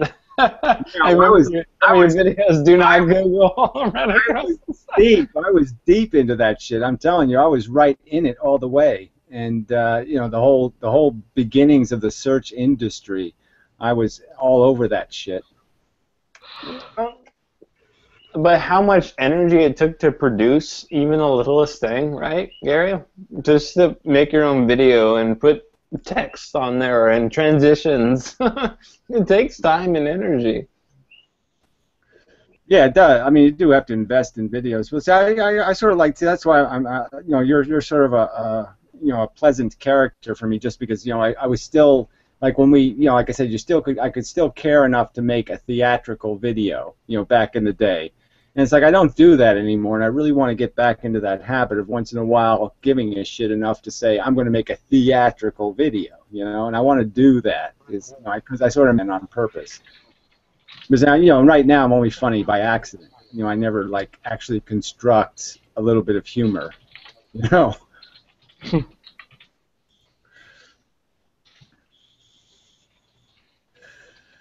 No, but there's a lot of things I want to do, and I'm busy. Bill, I gotta look. I really do have to do this work for my Nobel Prize. I mean, I know I'm going to have to do some work to get it, so I do have to spend some time on this whole physics thing. But I have so many projects. I need people. Is what I need. I need to hire some people. But then you have to have money to hire people. Yeah, I don't have any money. So first I have to hire some money. Yeah, I have to hire me some money. You find out how to hire money, you Well, let me know, pay all right? attention then. What attention? What? Yeah, I said Gary, I found. I did you read in the chat there? I transcribed your $1,000 challenge video. Cool. I read it to a guy who I hired who's from Ghana. He immediately he's got a physics degree. I'm just a kind of a physics geek, right? I don't have a degree or anything. And he said that he learned pretty much the same thing from his professor in Africa who was considered kind of a kook and who is now retired. And he said that he right away got everything you were saying. So I'm just curious. I don't know his name. He was gonna go dig up where this guy is, and I'll get it to you next Saturday night. He claims that the guy had some kind of model too, but he was just kind of the professor at the university in the capital city. I think it's Accra in Ghana. Yeah. Well, I don't mind sharing my Nobel Prize. I don't have any problem with sharing. No. Well, what I thought it would be cool to see, I guess he's still alive, to maybe see if there's a connection there or something, right? That's what I was thinking. I was quite excited. Yeah, no, that'd be totally cool. I mean, I've been looking for it. I mean, there's a couple of people who have gotten me, links to other people, but then I find out, their theory is kind of wacky. So, it's always got some sort of weird element to it, and I say, oh, well, that's nothing like what I'm talking about. But yeah, no, it was the idea of having somebody to communicate with that gets what I'm talking about, that gets these metaphors. Yeah, well, this guy got it right away, and it was really, it's quite exciting for me because it's a very fascinating theory. I think you're correct, and he's the only other guy I've seen on the internet or anything and he just happens to be in this same office as me. It was like, what a coincidence, you know what I mean? Yeah. Well, there's so many ways. I know I sound incredibly like some homeless guy babbling about how he's seen God or something, but when I think about the overall thing, the fact that I could think of this theory about gravity and it ended up having time dilation, you know what I mean? It fit all these other pieces. It makes complete sense. I wasn't intending to unravel Einstein, but I unraveled Einstein. I did it, Yeah, no, it's cool, and I'm just, the thought that struck me was, it's kind of like when multiple people were working on the airplane at the same time or something. These ideas sort of have a genesis and they sort of pop up around the world. You know what I mean? And so different people can have, I guess, if you're talking about science and the scientific method, if you start at the same starting point, logic's going to take you to the same end point. Yeah, right? It should, yeah. This is what bothers me about it, because I would think it would involve more people, because everybody kept talking about quantum mechanics and they keep saying things like, well, don't pay any attention to the fact that it doesn't make any sense. And I'm saying, what do you mean don't pay any attention to the fact that it doesn't make sense? That should be an indication that something's wrong with this theory. It always confused the hell out of me. The photons are watching you bullshit. I mean, god damn, how can you fall for that? I mean, there should have been a lot better brains than mine that took the 4 years to start picking at it to find the right answer. Because there had to be a better answer than this bullshit. Yeah, unfortunately, universities don't generate a lot of original thought. Yeah. I could probably agree with that. Be surprised at a lot of the assholes who make it in a university. Yeah, well, it's not like the wheel was invented in a university, you know what I mean? Well, I mean, talk about icons again, right? That's what science is repeatability, right? Or this respectability kind of thing, and it's all argument by reputation. You know what I'm saying? Yeah. And that's the problem with universities. It's all about the icon who is your pinnacle thinker. And it's like, if everybody doesn't, you have to play baseball just like that guy. And if you play baseball a different way, no, you got to play baseball like that guy. Yeah, to be part of the club. Yeah, and so it really does get pretty controlled by the icon, and then it's, it's not about the science; it's just about the science of the icon. Yeah, well, John Taylor Gatto, that New York City school teacher, a really brilliant man, said something very fascinating about universities. He did some research into some things. He discovered a few things, and he talked to his friend who was a professor at the university and asked him, "Hey, how did it take a middle school English teacher to figure this stuff out? How come you guys at the university haven't figured it out?" And he only had a one-word reply for him: tenure. Yeah, well, there's unfortunately it's not just tenure, but yeah, it's that whole name droppy stuff. You know what I mean? It's all about the name and not the substance. It's about what you did in the past. Like Einstein, even. Einstein didn't do shit, right? He did shit before he was 30, and after 30, he just sat around and made little quips. But he didn't do any serious science. Well, I think I'm not saying he didn't try to. I'm just saying he made no contribution in a sense. But it's not like it's getting any easier in your 30s, 40s, 50s. Physically, I'm starting to feel fatigued in my 30s. Oh, yeah, I know. I'm just saying, though, he's Einstein. You just figure he could fart like Easy Bake Oven or something. He could have farted something, right? I mean, big oversized glasses. He could have invented something. I mean, look at Edison, right? I mean, Edison was inventing shit till he died, right? I mean, he invented everything, the nutsack holder, the fucking coffee machine, the eyebrow bender. That's why there's a Thomas Edison and a Gary so-and-so. Yeah, Edison was an anomaly. Most scientists are done by the time they're, 25? If they haven't had their genius breakthrough by 25, they're probably not going to have one. What was Darwin? Well, Darwin's a whole different case. Darwin, there's a big fraud about Darwin. I mean, Darwin's kind of a silly, elitist guy, right? And he did this 2-year adventure on this boat and really had life thrown in his face and the whole thing. And then it takes 10 years to write his book. And then he didn't do shit for the rest of his life, right? He just kind of sat around, been mopey, like, I got worms in my poo. And, he just complained. That's what I'm saying. It seems like your 20s are your it time, and your 30s and your 40s, you kind of start wanting to just hang around and write a book. Yeah, what is stuff. What is that? We'll give Darwin. Look, I shouldn't be too critical, right? I mean, the guy did suffer for this work, right? But I mean, yeah, he totally ruined his health. You know what I mean? He did get infected with all kinds of parasites being in South America, and he never got over it. I mean, it just haunted him for the rest of his life. Yeah, what was that? Okay, say when he was on that voyage, they found some, I don't know, was a seal or something on an island down there, and they ate it out of existence. They described it as the most tastiest meat they had ever come, better than lamb, better than chicken, better than beef, better. He said that about everything, right? He said the greatest meal he ever had was tortoise. Oh, that's what it was. It was a tortoise. Right, with tortoises, right? How many days are you going without on the ocean? Right, and they took 10,000 of these tortoises on the boat. I mean, just can you imagine the carnage that went on? Just were annihilated. Every time a ship landed in the Galapagos, it would just wipe out, thousands of tortoises. And not one made it back to England. Yeah, I mean, it was a little bit pretty short-sighted of Mr. Darwin, not to see what that adds up to over time. Not to see. Yeah. What a shithole you're going to turn the islands into, with that kind of attitude. Well, as you stated, he was part of that whole elitist clique. Exactly. I said, people don't understand that the Darwin family was fabulously wealthy.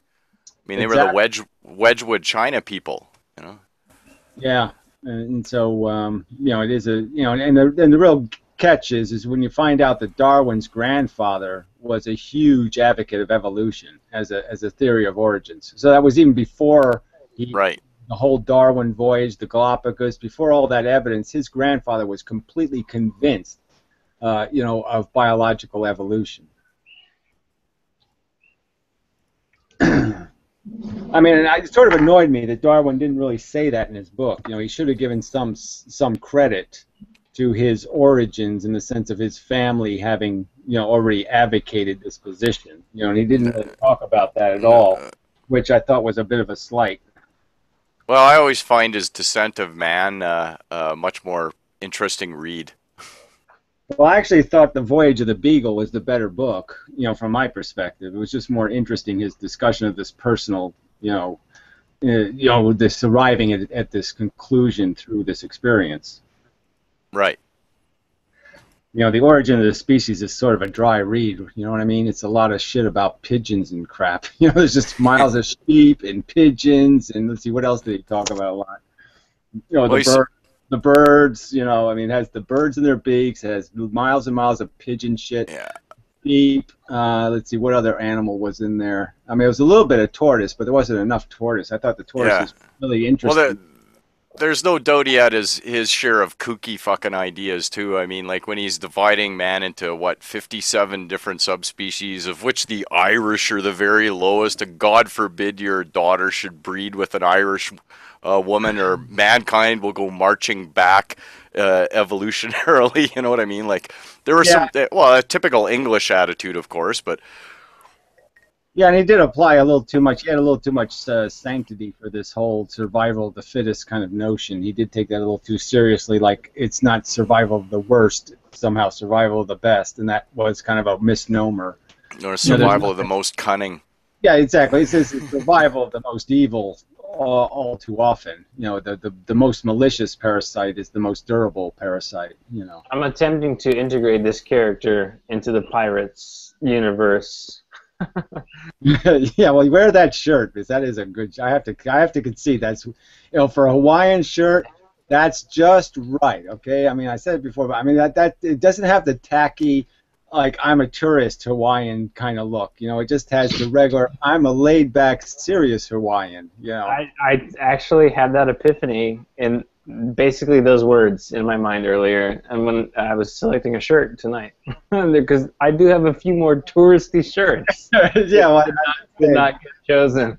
That was the winner, though. Yeah, that's a winner. It looks like old drapes. Well, whatever. It's math. If you can pull it off. Suitably stylish is all I'm saying. It's suitably. Oh no, it looks nice. Yes, I've always looked nice in my career. Never have I not. I'll take your word for it. Yes, thank you. Yeah. Well, anyway, math fails. He just the reputation precedes him. I'm ashamed I deleted so many of my videos. I would like to go back and look at them.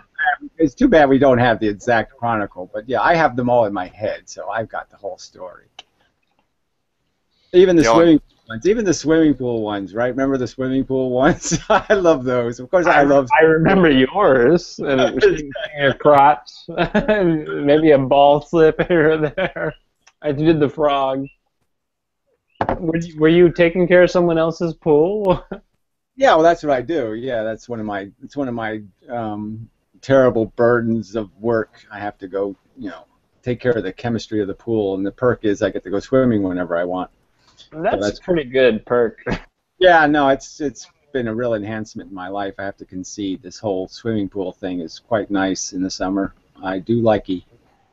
I just love being underwater. I just love that sensation of, hey, I'm underwater. It's like gravity. And then you got a camera that was waterproof, and you just started filming yourself in slow motion. Well, they're still there in the background. Yeah, there's still me swimming mostly. Yeah, I just it does suit me for whatever reason. I wish there was more people doing underwater videos. Do you advertise in the phone book? How do you get your business? I can't seriously deal with people too well, so it's all kind of just you find somebody who needs something and they know somebody or something. But it's really two people that I do most of the work for, and so it gets me enough money to pay for coffee and shit. I mean, I do work here where I live, for the landlord and shit. So, but So I only do coffee at university right now. I really don't. I mean, I understand there's a dilemma there. There's something that is not completely healthy, but it does have an effect. Yeah, I'm just pissed off because I lived the first 40 years of my life without touching coffee. You know what I mean? I had it, so I knew what it tasted like. I had a little bit when I worked in a restaurant. I used to drink a little. But I never drank it every day, you know, and I just kind of pissed over the last, 6, 7, 8 years or whatever. I've just started doing this everyday coffee thing. And once you start doing that, then you get a headache if you don't drink it. And, you really, your whole system starts slowing down. And, and I'd rather go back to drinking water, Yeah, the withdrawal from coffee's not that bad though. Doesn't last long. Yeah, I know. I just gotta. It's not even the withdrawal that bothers me. I'm just sort of, I like coffee. I just gotta quit liking it. I just want to not like it anymore so I can move on. It's just a bad habit. Yeah, but it's socially approved. It's not disapproved. It's not one of the baddies. It's not alcohol or weed. It's a stimulant that is approved by the consumer culture. Oh, and there's just as much science in making that addictive as there is in cigarettes, Well, I mean, cigarettes come on, that's seriously addictive. Don't fuck with me on that one. No. No, I got the same addiction, so I get it. Yeah, coffee. I'm not addicted to coffee. I'm just, like I said, it's just a habit. I'm just saying it's one of these habits I gotta get rid of. It's not. I don't think it's good for me. That's all I'm saying. I mean, it's good for me in the sense that if I have to wake up in the morning, coffee will do it. But I got to rely on my brain to do some other. I mean, I want some better chemistry going on than fucking caffeine chemistry. I'm just saying I liked how I felt before I became a coffee drinker than now. So that's all I'm saying. Right. So there was a guy that lived up here till he was 98 years old. He used to go out in the winter and chip a hole in the ice and take a cold dip in the morning. That'll wake you up. I'm not opposed to that shit. I've done some of that before. I did actually do a video that was on Blip, where we had a huge snowstorm in like October, and I did a naked video in the snow. So that was kind of interesting. The Finns do that, right? They go in their steam room and then they go jump in the snow and then back into the sauna, jump in the snow. It's quite invigorating. I tried it a couple times. Yeah. YouTube allowed video. It's not really bad sex, but frankly, yeah, I think I got to find a better hooker than snow.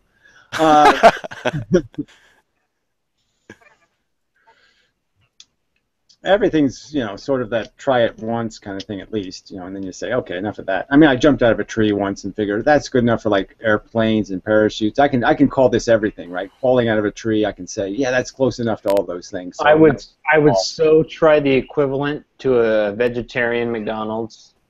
I would at least give it a week's worth of trying. Well, the vegetarian thing ain't that hard, John. I'm just saying, there's so many things to eat. And like I said, even if you just ate potato chips all day, who cares? I mean, I'm just saying, there's so many things to eat that aren't meat, that are good. Yeah, true. But I mean, where I'm at, meat is just, oh God, it's hard. I mean, pig, pepperoni, and ham are big in Hawaii. It's hard. It's challenging. I've been a vegetarian for like 5 or 6 months, but I succumbed to my temptations. I'm just saying it's not that hard to do. I mean, I didn't, and then once you get a few feet away from beef, it's really I couldn't even. I mean, it would make me sick if I ate beef, But even pork and stuff, I couldn't eat that shit again. No way. Yeah, it's just no way I couldn't even stomach that kind of crap anymore.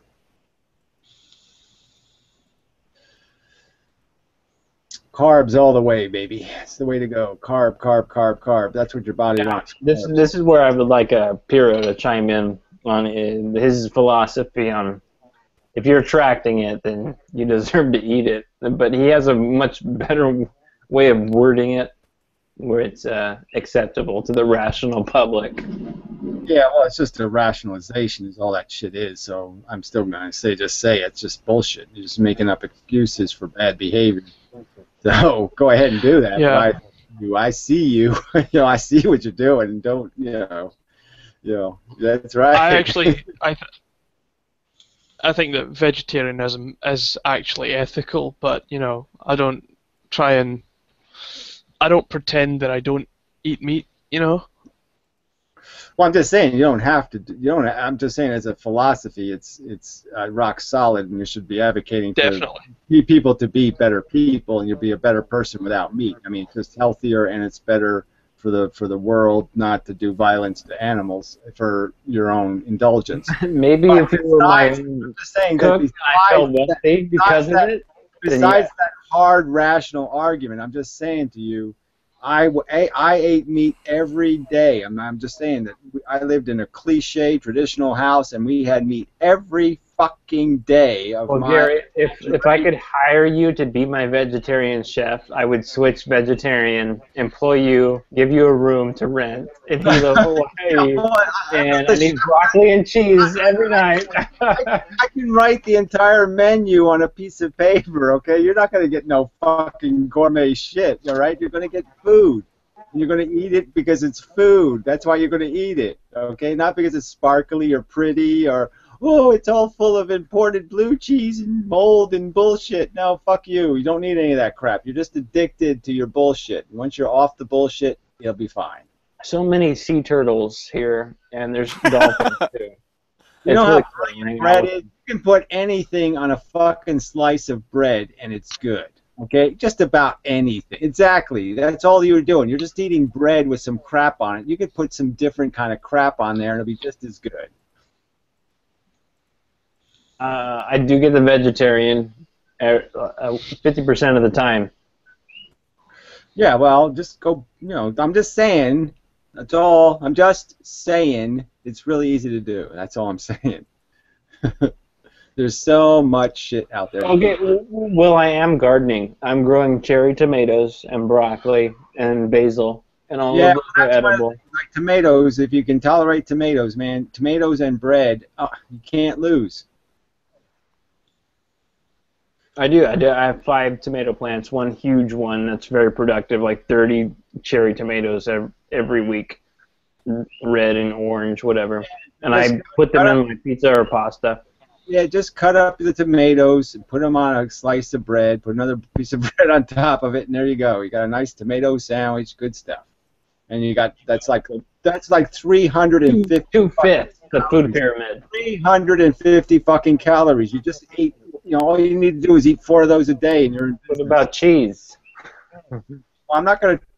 Cheese is evil, but I'm just saying. I know it tastes good, but I'm just saying it's no good for your body. It's just goddamn toxic to your body, and it's horrible what happens to these poor cows for this shit. I mean, they're treated like garbage. They're Frankenstein monsters that create fucking hundreds of gallons of milk a day. I mean, would you want to be enslaved to do that? Would you want me to enslave you to produce hundreds of gallons of milk every day? I mean, if my stuff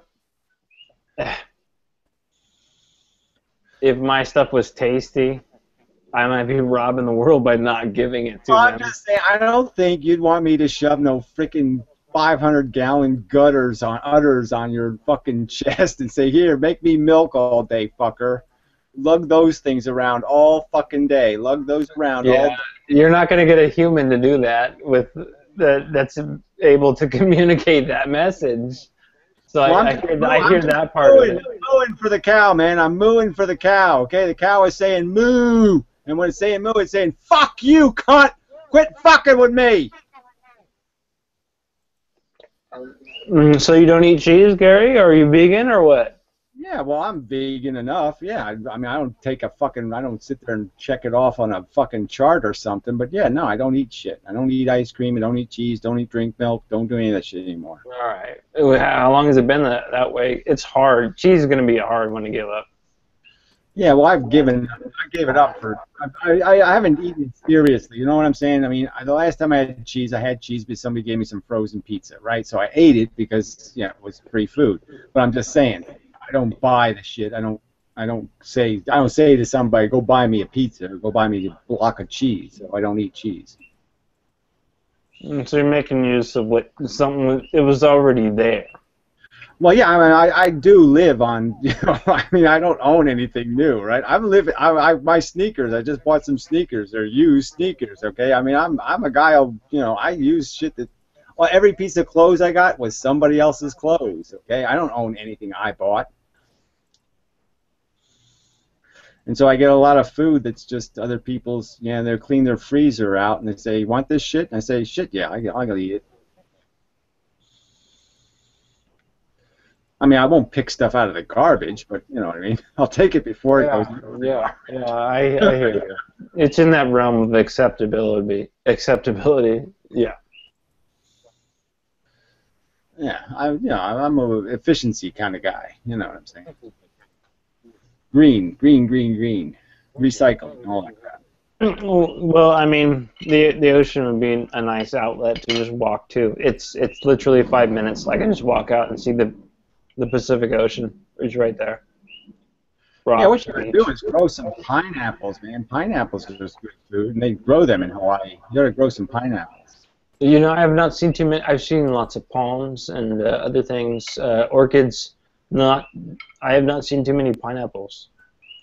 Yeah, I guess, I don't know, maybe Hawaii got off it just because they're so sick of being pineapple people, but yeah, it just seems like they grow fairly easy there, so it seems like you should be able to get some pineapples going. I mean, that's the style of pizza. If you're getting a Hawaiian pizza, you're getting pineapple and ham.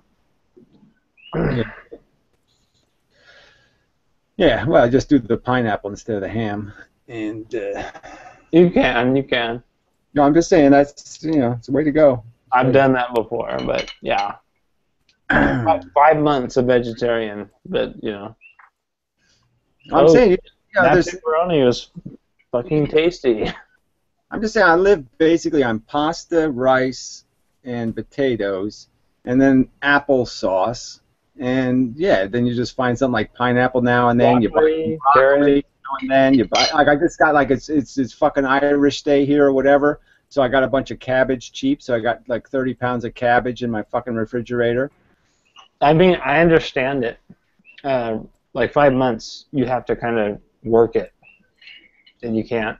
No meat. You can't meat. No.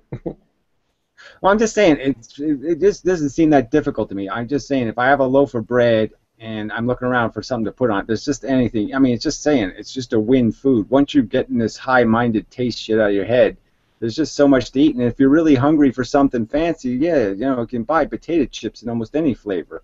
Sure, but I mean, I'll go butter or cheese on the bread instantly. Well, I'm just saying, cheese is death. Cheese is death. Don't eat cheese. Cheese is death.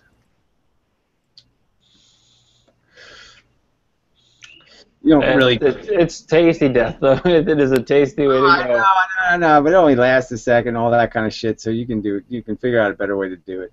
This is that true pain-pleasure thing. It is part of pleasure, but the ultimate pain isn't worth it. And I would argue, no, it's not. But that little bit of pleasure is like, oh, well, let me take this, I guess. I'm still just going to argue that this is just somebody rationalizing excuses. I'm just saying, it's like somebody saying, like, if I said tomorrow I'm going to disband football and there'll be no more football ever again. Right? There'd be lots of people who say, "Oh, football is the greatest game ever invented. Football is great. I can't live without." And it's like so stupid because you're like, you can live without football, you fucking idiot. It's nothing. It's crap. It's shit. I mean, I live without football, so I mean, it's completely understandable lifestyle. People we're all addicts by nature. That's what we are. We're addicted, habitual animals. We get stupid habits, and every now and then we have to take a little bit of inventory and have to say, what kind of stupid fucking habits do I have, and shouldn't I get rid of those? I mean, I have this habit of throwing everything on the floor, like the floor is a garbage can that will somehow clean itself. I mean, it's a really bad habit to throw to treat the entire floor like a garbage can is a really dumb idea. And it's a really dumb habit I have, and so I kind of get that, like you're getting it closer to the garbage can, and it's saving energy on some level. Yeah, I just don't know how I lost that theory. I just don't know how somehow I lost the theory that it matters whether you get it in the garbage can or not. I mean, theoretically, I know this is not complicated that no, you must get it in the garbage can. So there's no 5-second rule at your house then? Yeah, no, it's just really bad. Yeah, I'm always in violation. I have a ton of umpire flags and stuff, and I'm just ignoring them all. Well, I'm actually in between what he's talking about and the norm, and there is this kind of the interior dilemma. Do I exert the energy to go pick up X object and put it into Y trash can, or 5 seconds of my lifetime to do that? Yeah, well, it is the correct answer. The correct answer is yes. Okay, because the alternative answer is this will now become a bad habit. So well, you get idiocracy. Yeah, once you go down that excuse-making road, it's just so dangerous because then more and more excuses show up, and it's like all of a sudden you're in excuse heaven. Oh man, I loved the piles of garbage in idiocracy. It was poignant. Yeah, well, I'm just saying I don't want to be idiocracy, so that's. Well, is it rationalizing at all?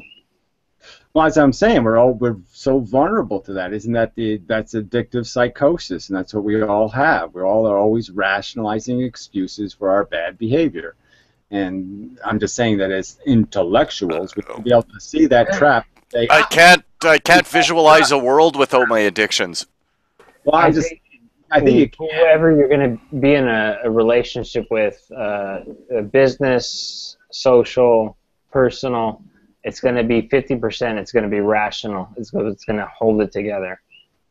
Well, it really depends on how big Rational's tits are, right? So isn't that what it all comes down to, right? It's like if some chick said, "Okay, I will fuck your brains out if you quit smoking," I probably could quit smoking, right? I mean, for 5 minutes.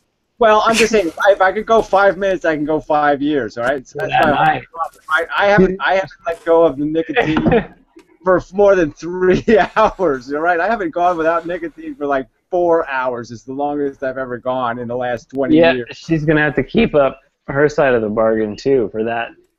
I'm just saying that's how you can tell the rationalizations is that if you put enough golden vagina on the other side of the scale, I'll jump over there, okay? Well, I guess it's cool to have a rational partner. They're over here, golden vagina. Okay, I'm going vagina. Okay, so it's a football loser. Everything can lose just depending on how much vagina you pile on the other side of the scale. That's all I'm saying. And that's how you know it's not a principle. That's a title of a video. That's how you know. When you can switch sides in the war that easy, then you know you're rationalizing. Okay? So as soon as you'll sell out for a vagina, the title is now how many pounds of vagina will win the argument. Exactly. You can measure every human behavior based on how much vagina is on one side of the choice or the other side of the choice.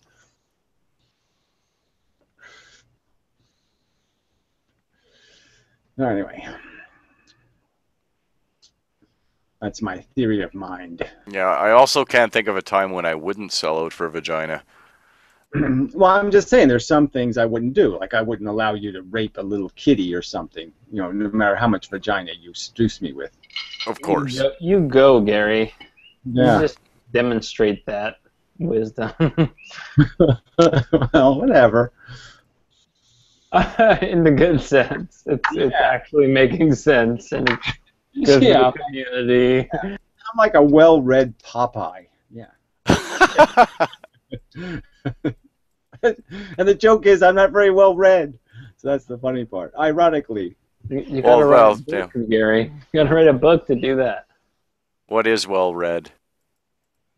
Yeah, I read Dickens, right? And that's like all you need to do. You read Dickens. Dickens had it all, right? And then even when you read Dickens' life story, you get this whole. It's all very interesting. But anyway, I mean, just brilliant metaphors in all of Dickens. Well, yeah, he's eminently readable. There's no doubt about it. Yeah, well, he just knew he knew what at the core of it was. Like I said, the Christmas Carol, there's this perfect moment where the king opens his robe and he says, and there's two little starving children. He calls them ignorance and want. That's so good. He says, want is a stupid, ignorant cunt bitch, but really walk out for this ignorance fucker because he's the fucker that's going to kill you. And I just love that metaphor. Like, want sucks, but ignorance sucks so much worse.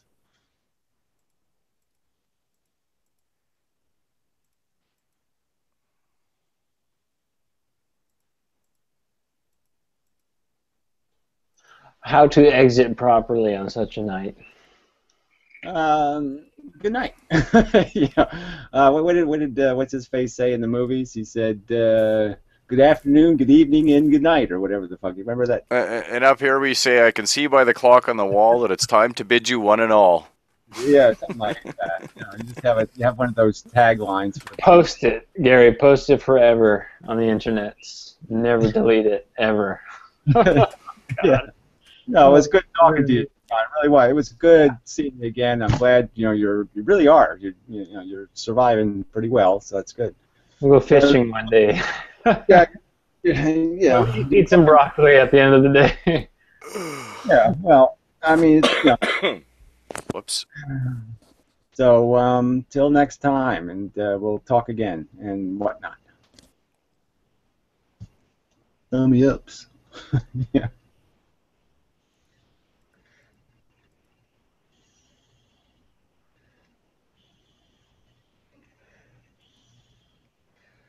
So anyway, that was worth the price of admission, I think. It's good to see him again. I'm interested to see his other videos now that I heard you guys talking. Yeah, well, if you can find some of the old ones, those were really something. There were, some of them were completely off the wall, insane. But Now, what's his YouTube handle?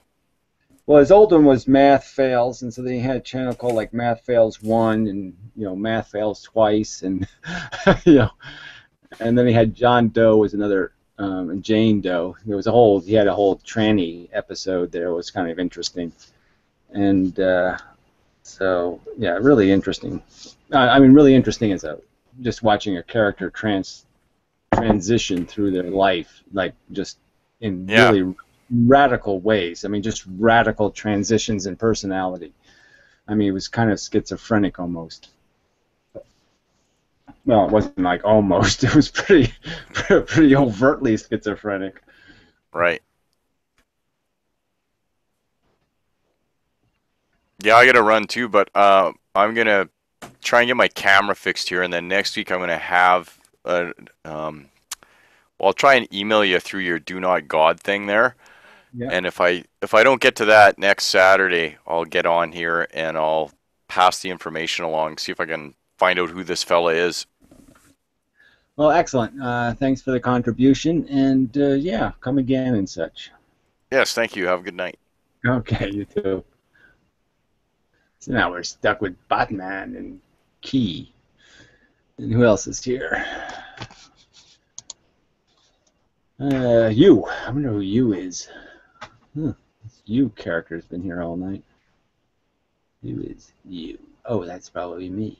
I spelled it wrong. Yeah. Some person impersonating me with the name you. Okay. I'll sort that out later. Trolls, no doubt. 47 viewers, that's pretty lame. But, what am I going to do? Lame is lame is. Lame is as lame does. Are there any of my regular people in the room? Let's see, maybe I'll have to look at this chat crap now.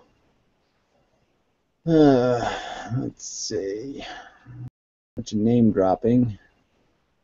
Emmanuel Kant posted a link. Let's see. Stopped consuming milk products, cold turkey. Been a month or so. So far, so good. No milk, chocolates, or cheese, or nothing. Well, excellent. Fantastic. Sorry, I insulted you, Batman. You're doing very well. You don't look very happy or healthy, but way to go.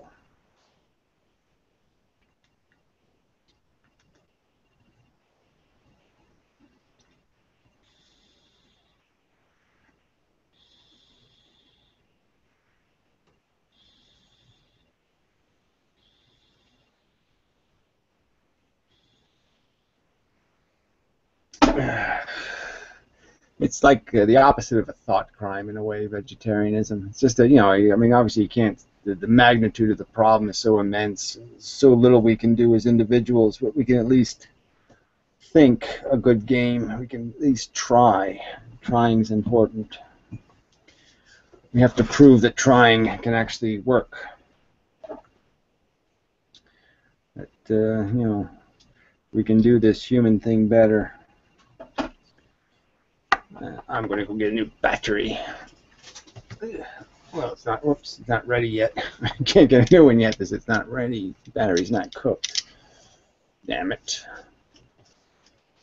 I'm stuck with the old one. You know, my chat thing isn't scrolling properly. Ah, John is still here. Oh, he left. Okay. Max left. Patrick's joined the room. It's very exciting. Bandit was here, but yeah, I don't know. He didn't stay very long.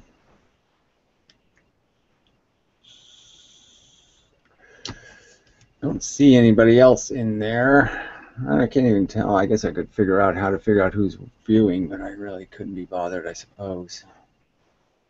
Just be interesting to know if there's anybody I know to talk to. Yeah, old man. You made a mistake to move from Tiny Chat. You're not getting many views here. Yeah, I don't really know what you're talking about there, Joe. You don't really have a Joe kind of accent. You have kind of like some other kind of guy accent. So what the hell did you say? You have to say it again. I said, since you moved from Tiny Chat, you're getting less viewers. Less viewers. Okay, I got the less viewers Tiny Chat. Okay. No, you're getting less viewers here since you moved from Tiny Chat. Yes, there's less viewers, right. I was realizing that. It seems like there should be more, but whatever. There were probably shitty viewers in Tiny Chat anyway. I'll just make a rationalization. Well, it's good to spread myself out in these different media. So. Yeah, you had a lot of trolls in Tiny Chat. Oh no, it's that evil guy. Ugh, the solicitor. Yeah, I hear there were a lot of evil guys in Tiny Chat that were bothering you. Well, there Good were. that moving here got rid of them.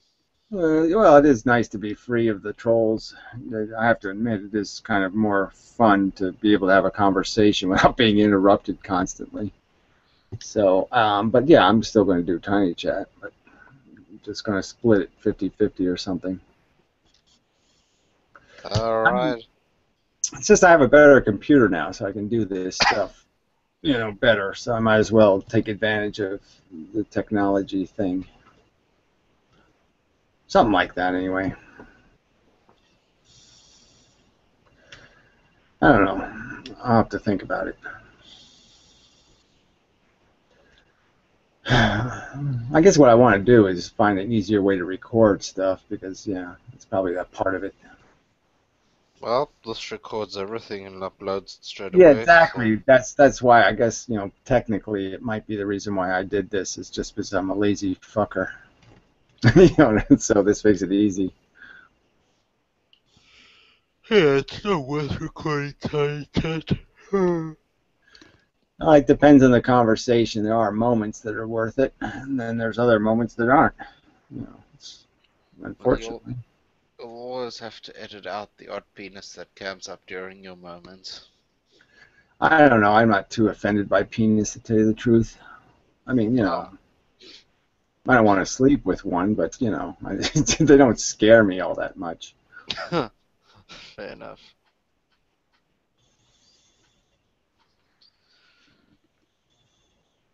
You still doing your websites? Yeah, I'm still trying, still fucking with shit and whatnot. I have some new brilliant ideas for, you know, that everybody will ignore, so I just keep working on it. Is it still GoDaddy hosting? Yeah, well, there's still, yeah, you know, I have whatever 500 gigabytes of crap there, so. It's a lot. Yeah, it's a lot of crap.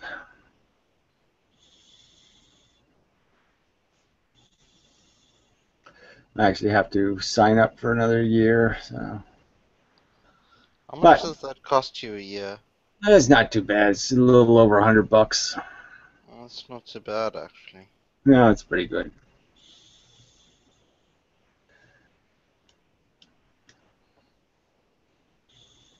I mean, my monthly internet bill is getting fucking. That's the one that's getting outrageous. Paying $60 a month for fucking internet is bullshit. Yeah, that's quite a lot, actually. Yeah, and my connection isn't that fucking, isn't that brilliant for that kind of money. So what do you get for $60 a month? What's your upload or download? Well, it's supposed to be like with the two up and 15 out, something like that. Whatever the thing is. That's terrible. Yeah, I know. I mean, for the price, I should be getting like a lot more. Yeah, you should be getting like 100. Yeah, well, I'm just saying it should be. I don't know about 100, but I should be getting more. So I have to complain, or I have to threaten to switch companies or something. I just hate you have to play this game with these corporations. It's bullshit. They all want to sell you the TV shit. They all want you to watch commercials. So they want you to buy the stupid package with your phone and TV all of it tied together. And I don't want to do that shit.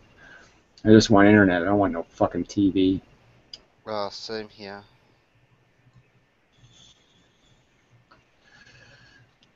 I'm sick of being treated like some kind of generic human.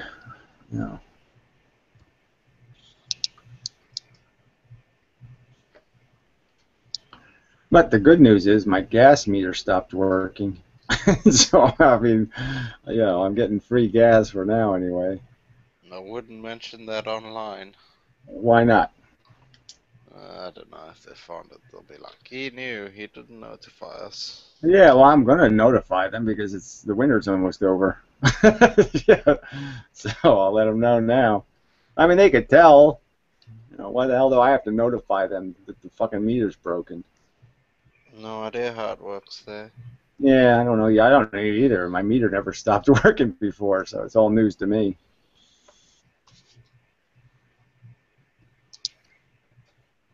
No, I just found out about it, so. Yep, that's good. Yeah, I mean, I hadn't bothered to open my bill, and I opened my bill, and it said 0, and I'm like, what? How could it be 0? I didn't use 0. And then I went outside and looked at it, and said, oh, the meter's broken.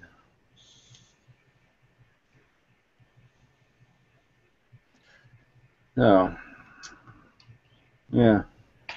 So, I figure I have to video them. I have to see. That's the other thing. Anyways, I want to call them, but I want to make sure they come when I'm here, so I can videotape them because I don't trust them. I figure they'll try to figure out some way that I'm at fault or something, that I did something wrong. They're just such lying cunt bastards. Possibly. Yeah, well, the electric company screwed me over, so I want to, you gotta keep your eye on these fuckers, or they take advantage.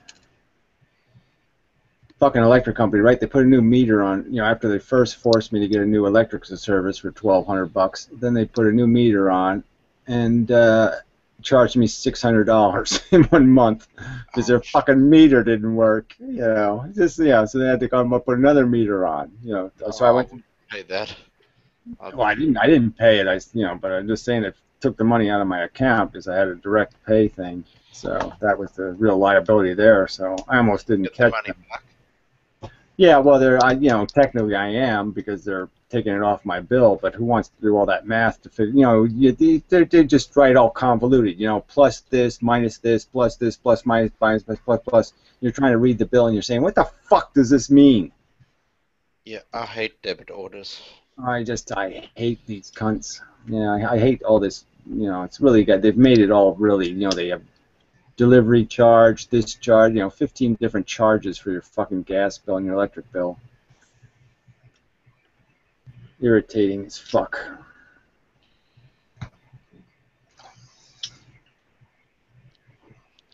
But I shouldn't complain because still got a roof over my head mostly.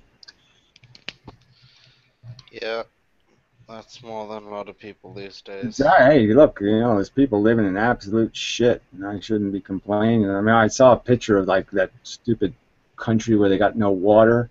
They got no nothing there. Which Whatever that country fucking. is that? like Brazil or something, or some place there where they ran out of water. They got Oh, I 40, heard about 40 Brazil million running people out. living there, like Buenos Aires or something. I don't know where the fuck it is, but anyway. But they That's live like true. shit anyway. They got no electricity. They got no nothing. I mean, they just live in absolute shit. And you're just saying, how can people live like that? Well, you know what's weird? That country, Brazil, on paper, it's registered as the country with the highest freshwater reserve in the world. On paper. Yeah, yeah. Well, apparently they don't know how to make a paper canal. They need to somehow get the water from where it is to where it is, where the people need it. That's so stupid. Yeah, it's just an example of how people just will not behave. You know, they'll just keep having kids and having kids. As long as they're dumb enough to just keep having kids, and they'll just make a sewer out of any place you put them. They'll just turn into a sewer. I mean, if there was a heaven, the stupid poor people will turn into a pigsty in no time. One reason why poor people have a lot of kids is because they figure if they have enough of them, at least one or two of them might look after them when they're I old. know that's so malicious right there. We ought to hack their heads off right there for even thinking that way. I mean, you don't have kids for that reason. I mean, that's just too fucking lame, too selfish. It's very selfish. Yeah, hack them to death. Fucking selfish bastards. I'm gonna pass a law against international law against selfish fucks. We'd all be fucked. Yeah, exactly. It would be perfect. It'd only be me left. Yeah. Everybody else would be all hacked to death, and I'll be the only one left because I'm the only nice guy on planet Earth. Me and the cats. Yeah. It'd be really nice. Me and a couch. And, I found something you might like, Gary. It's this serial about some guy that finds a book. Anyone whose name he writes in the book will die instantly. Cool. So he starts writing down a whole lot of names, hundreds and hundreds and hundreds and hundreds of names. He mostly kills killers and rapists and murderers and whatever. Yeah, I heard about this. Isn't this? Yeah, I heard about this. Yeah. Yeah, you'd like that. You should go and watch it. It's free to Well, watch online. You know, I'm just not a watchy kind of guy. I'm just, you know, I'm kind of busy. I got lots of stuff to do in terms of, you know, saving the world and winning a Nobel Prize, all that kind of crap. So I just don't have time to be watching no cheesy TV shit. But I like the idea. The story sounds kind of interesting, so I'm not against it. I'm just saying I just don't do that visceral, waste your time watching fantasy bullshit thing anymore. Fair enough. I've been meaning to go and watch that other thing, what's it called, 50 Shades of Grey, but I never get around to it. Yeah, everybody says it's all brilliant and everything, but yeah, I haven't gotten around to it. I just can't give a shit. Yeah, I'm just totally not interested. You know. I've heard it's actually quite crappy, but I want to see anyhow how crappy. Well, I always want to see, you know, just when people start saying something so great, and then you see it and you say, oh, God, that sucked ass, and you're just like, fuck, I can't listen to people anymore and their fucking opinions. So, but yeah, people are always full of shit about what's, you know, was any good anyway. So I should assume that as soon as somebody else says it's good, it sucks. From what I've been told, it sucks. Good. That's even more reason for me not to watch it then. Cool.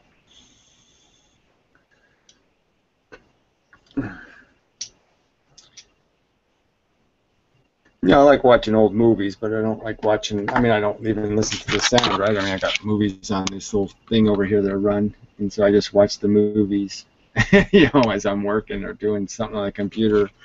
And but yeah, I don't even listen to them. I just watch them. Well, that's okay then. I might be able to bear something called the sound of music then, since there's no sound. That would be wonderful. Yeah, that's funny. Yeah, the Sound of Music was kind of hard to listen to, wasn't it? I hated that. Well, some of those songs, I liked Edelweiss, to tell you the truth. I love Edelweiss as a song, so I had to say that I really loved when he was singing Edelweiss. It was so sad. Well, it was so silly. The lead characters, there were two women. There was one that sang, and there was one that didn't. And the one that didn't was the pretty blonde, and he dumps the pretty blonde for the Yeah, well, it's always like that, right? That's like that makes no sense. It's like in movies where, like, you know, somebody dumps Sharon Stone for somebody else, and you're like, what the fuck? Yeah, I couldn't understand that. I Yeah, wouldn't have done the pretty blonde for. yeah, and she was sort of intelligent and all that kind of stuff. So she was perfectly like reasonable. But I guess they made her into a demon because she would have sent all the kids to boarding school or something. So that's how they made her evil. Well, this is terrible. He'd have had more time alone with her. Oh no. Well, I'm just Okay. saying, if you're going to bother having a big pile of kids, you ought to take care of them. That's all I'm saying. If you're going to, create the things, you're kind of responsible. If you're going to make Frankenstein, then you should be able to, at least get Frankenstein a job and, fix things up for him so he can live. No point building him and then just throwing him out in the world and saying, tough shit, fella. Yeah, his spots will need adjusting every now and again. Well, I'm just saying there's a certain responsibility of being a creator, I think. If you're going to be a creator, you have an obligation to your creation. I agree.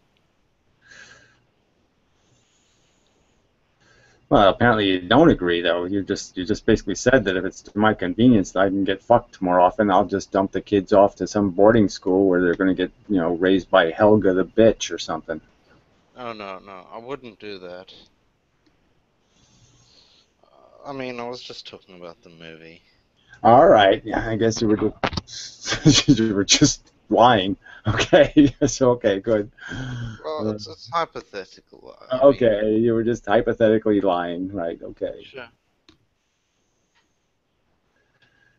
It's a lovely cloudy sky you have there. Yes, very nice. Typical of this place.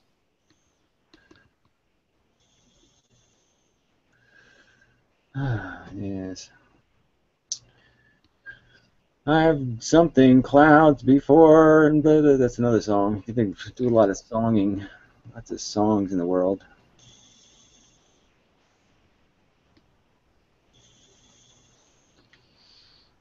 I'm crippled today. I can't go anywhere.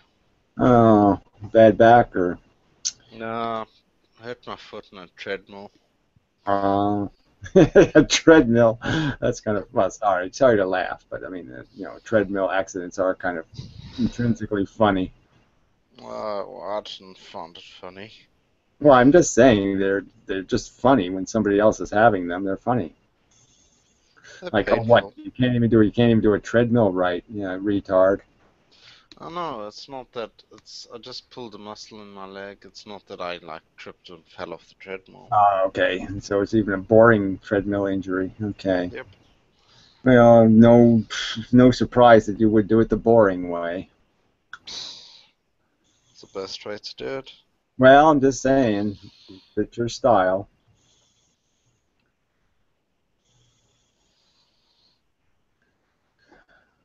So sorry. It sucks having injuries. Well, you'll be pleased to know the angry Russians are flying their jets up and down the borders of every NATO country next to them. Well, it's probably the right thing to do. If I was Russia, I would be sticking my butt at everybody too. I'd just say, fuck you, fuck you, fuck you. You sellout bastards. They're very angry right now. I don't know if they really are. I think it's all posturing. They call that, I think, posturing. Don't blame them. Well, I'm just saying it's really dirty politics that all these people are playing, right? I mean, all these little countries are just trying to bargain for who will give them the most money for doing absolutely nothing, just for selling out, and it's all kind of bullshit, right? I mean, That's true. I mean, if I was a superpower and there's some little jerky country jerking me around trying to extort a deal out of me, I'd be pretty pissed off.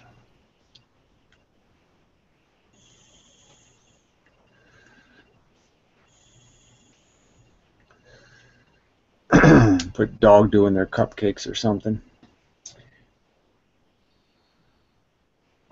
Little rat bastards.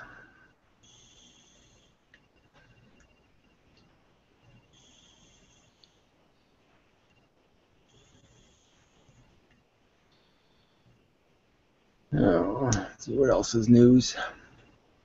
From me, nothing.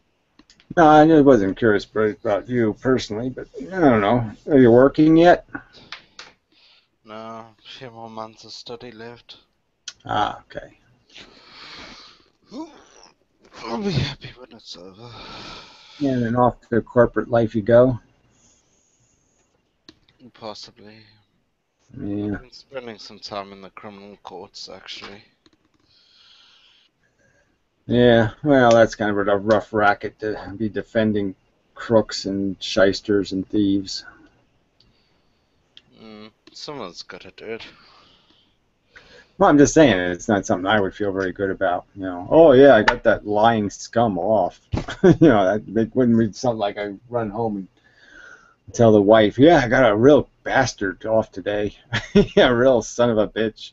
I prefer to think of it as the prosecutor failed to do his job properly. Well, you can think of it that way, but I'm just saying that obviously taking advantage of the fact that the public gets saddled with incompetent boobs, isn't the public's fault necessarily. Well, someone's to blame, but a lot of them are actually pretty incompetent. Yeah, well, I know, but that's all that patronage thing. You know what I'm saying? That's all this political lying and chicanery that ends up with all these assholes in government.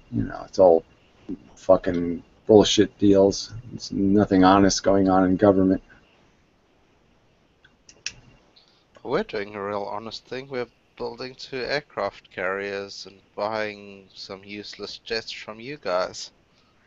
Yeah, well, I don't know why Britain has its, it's really got its face in our ass. I mean, I don't know why Britain has turned into our ass maintenance team or something. I mean, yeah, Britain seems to bought the fucking American way totally.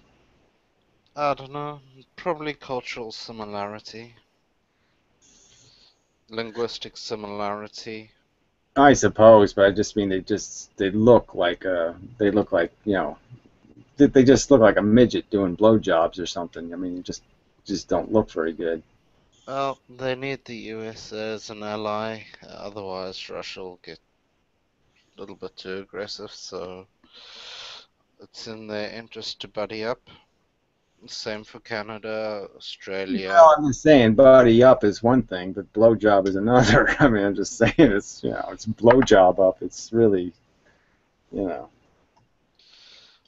that's going to be the position, at least for many smaller countries, that they have to make alliances with bigger countries. But I don't know what you mean by blowjob. I mean, Great Britain. Well, I'm just mean that that Tony Blair guy was just so up George Bush's ass. It was fucking hilarious. Well, I don't know a lot about him. He was before my time in this country, so I couldn't say. It couldn't be that far above before your time, but okay. Well, I didn't follow him intensely. Well, I'm just saying that, yeah, I mean, it was just like he was the guy who basically, turned Britain into America's whore. Well, he's the guy that now pays like 3 million tax on 60 millions worth of profit, so he's brilliant. Well, he's not brilliant, obviously. No, his auditors are brilliant. Well, I'm just saying, whatever. I'm just saying he fucked your country from the view I have. Okay, I mean, Great Britain became a fucking plastic cracker. But they were always that way. They were always that way since Churchill. I mean, they needed the USA during World War II. After World War II, they raced to try and develop nuclear weapons so that they could partner with the USA in a nuclear partnership agreement.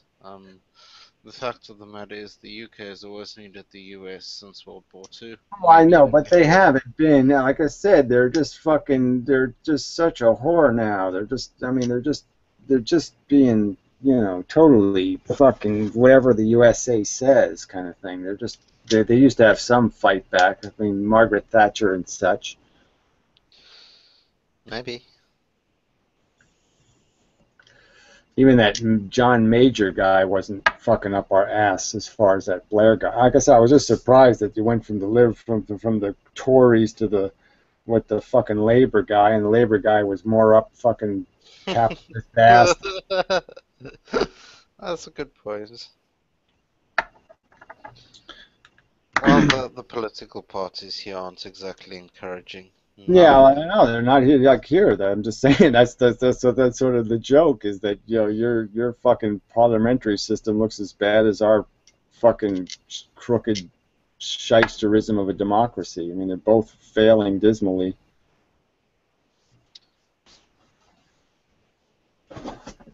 Well, they're succeeding in what they do. What? Make rich people richer? To some degree, yep. It seems like the whole degree. Seems like the only thing getting done, I mean, the only thing being accomplished is the rich are getting richer, exponentially. And yeah, so that's about all they've accomplished. Well, you'll be happy to know they're gonna see to it that lawyers get poorer. Well, that would be excellent because yeah, lawyers suck. Oh well, they've seen to it already several times in the last 3 years. So. Yeah, well, I don't see the threat here. Lawyers seem to be able to find a pretty good racket. I mean, there's people getting sued all the time, and lawyers are the only people making any money. Maybe I should move there. Well, I'm telling you, if you want to make some money being a shyster, this is the place to be. Ever seen Saul Goodman? Because it's really great because corporations like poison people or do something stupid, and then the lawyers get involved, and they get a $10 billion settlement, and the lawyers get $8 billion of it. So it's really a pretty good racket for the lawyers. Wow, you guys don't have limits on what they can charge for no fee, no win. That's nice. Yeah, no, not for, not when lawyers are the fucking driving force of the litigation. They can get $400 an hour. So, I mean, I suppose there's a limit, and they can't go over $400 an hour. But I mean, $400 an hour is pretty fucking good. Oh, it's very good.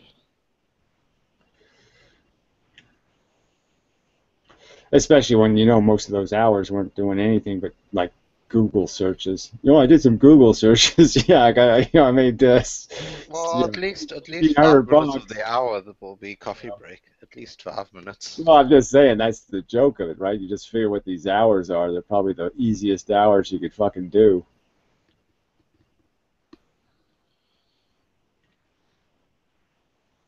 I got sick of hard labor, so this is why I chose to do this.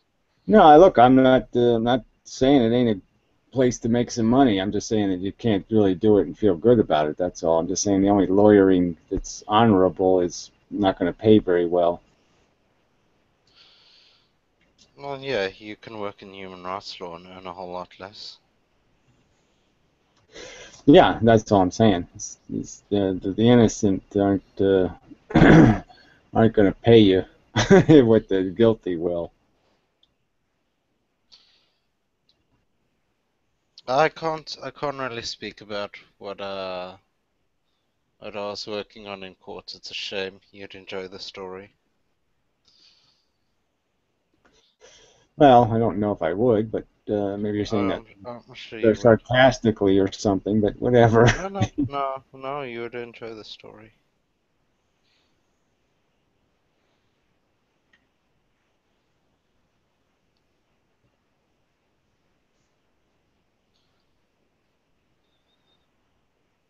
Oh, let's see. Nobody. We need some new people here.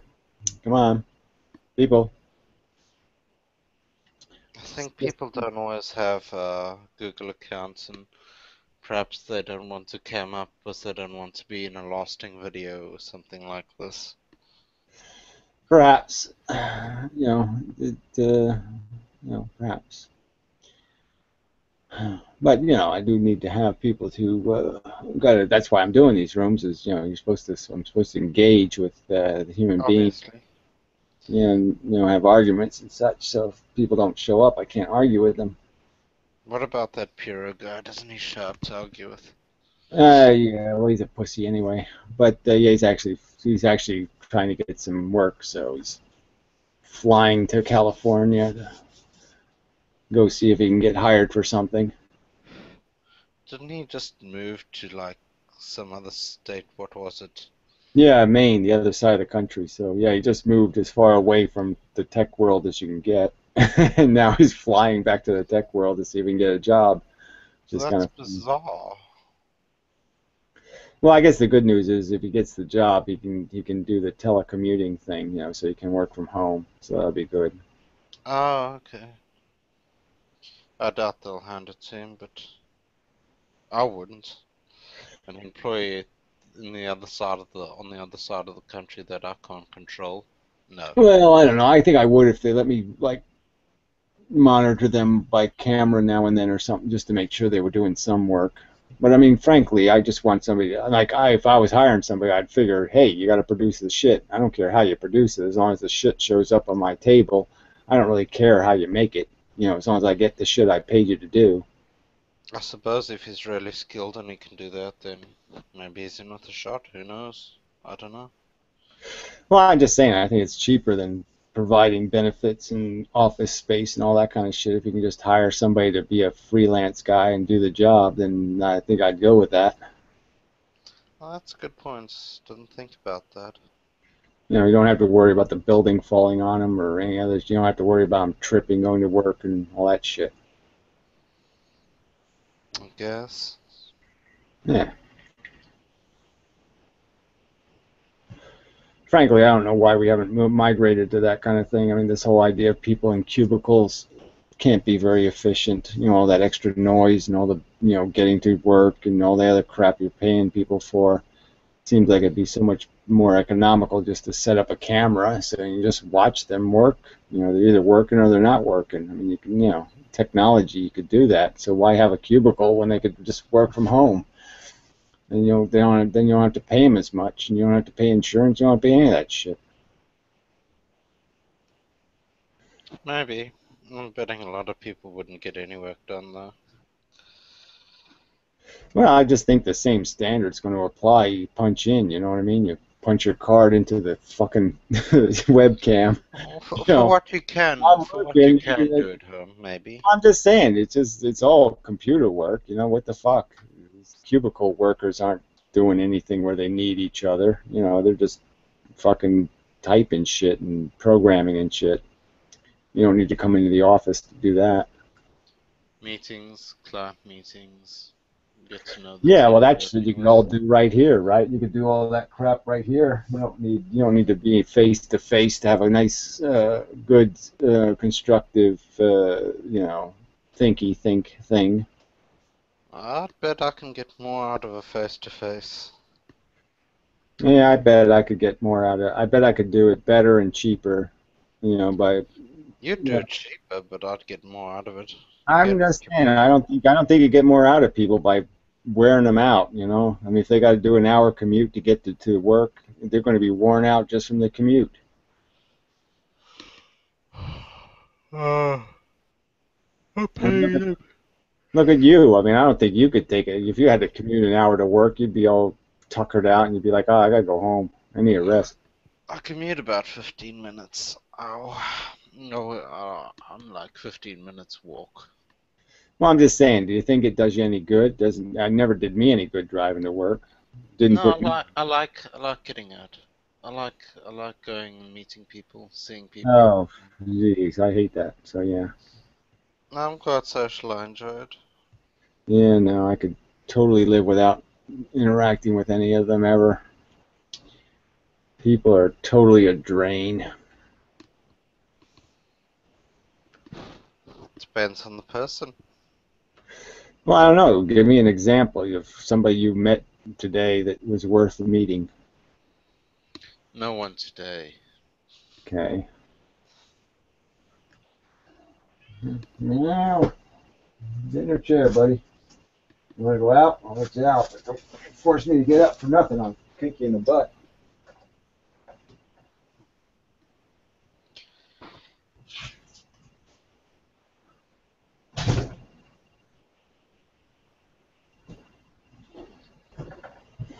All right, somebody remind me to let the cat back in. Anyway, where were we? Oh yeah, you meet lots of fascinating people in your real life. Sometimes, yep. Yeah, I just don't have that experience. I just meet people, and they either got problems, they got no problems, or they're just people, and they're just smelly, and I just have got no use for them. Without people, I'd be very unhappy. Holiday. Look at that. It's Justin. To the rescue. So this ought to be good for another 3 hours. All right. Now we have somebody real to argue with, so I can quit playing with this stupid lawyer and have a real conversation. Enjoy. I just finished my breakfast and was listening to your conversation about working at home versus going in the office. It's job dependent, I suppose. Some jobs might get some productivity out of face-to-face, but I'm largely computing jobs. I think they can be done most efficiently at home, but I think you have to give a choice. I think some people like the person-person interactions, maybe. Just curious, do you have the video window open? Because I think there's a little bit of feedback. I just don't know whether you have that. Yes, I was listening to it before I joined. Yeah, I've shut it now. Yeah, you need to close that just because it creates a little bit of feedback. That's right. Yeah, the penny would have dropped. I did that the other day, and I'm like, what's going on? Yeah, yeah, it wasn't terrible, but it's it does create a little bit of distraction. But yeah, no, I've always kind of thought that they could just engineer this better. I used to have a neighbor who did the work at home thing, and he really took advantage, right? Because he didn't do any work at all. You know what I'm saying? He just goofed off all day, played video games. And you're just saying, like, I can understand why this doesn't work because people take advantage. So if you just created some mechanism where they couldn't take advantage, if you could actually watch them, then I'd say it's a lot better not to drag them into the office, and there's a lot of days where you just don't feel too very well, and it'd be so much better if you could just work at home, because you could take your medicine and blah, blah, blah. I had an uncle who basically did the same. Eventually they sacked him, but I think it was about 12, 18 months, maybe even 2 years.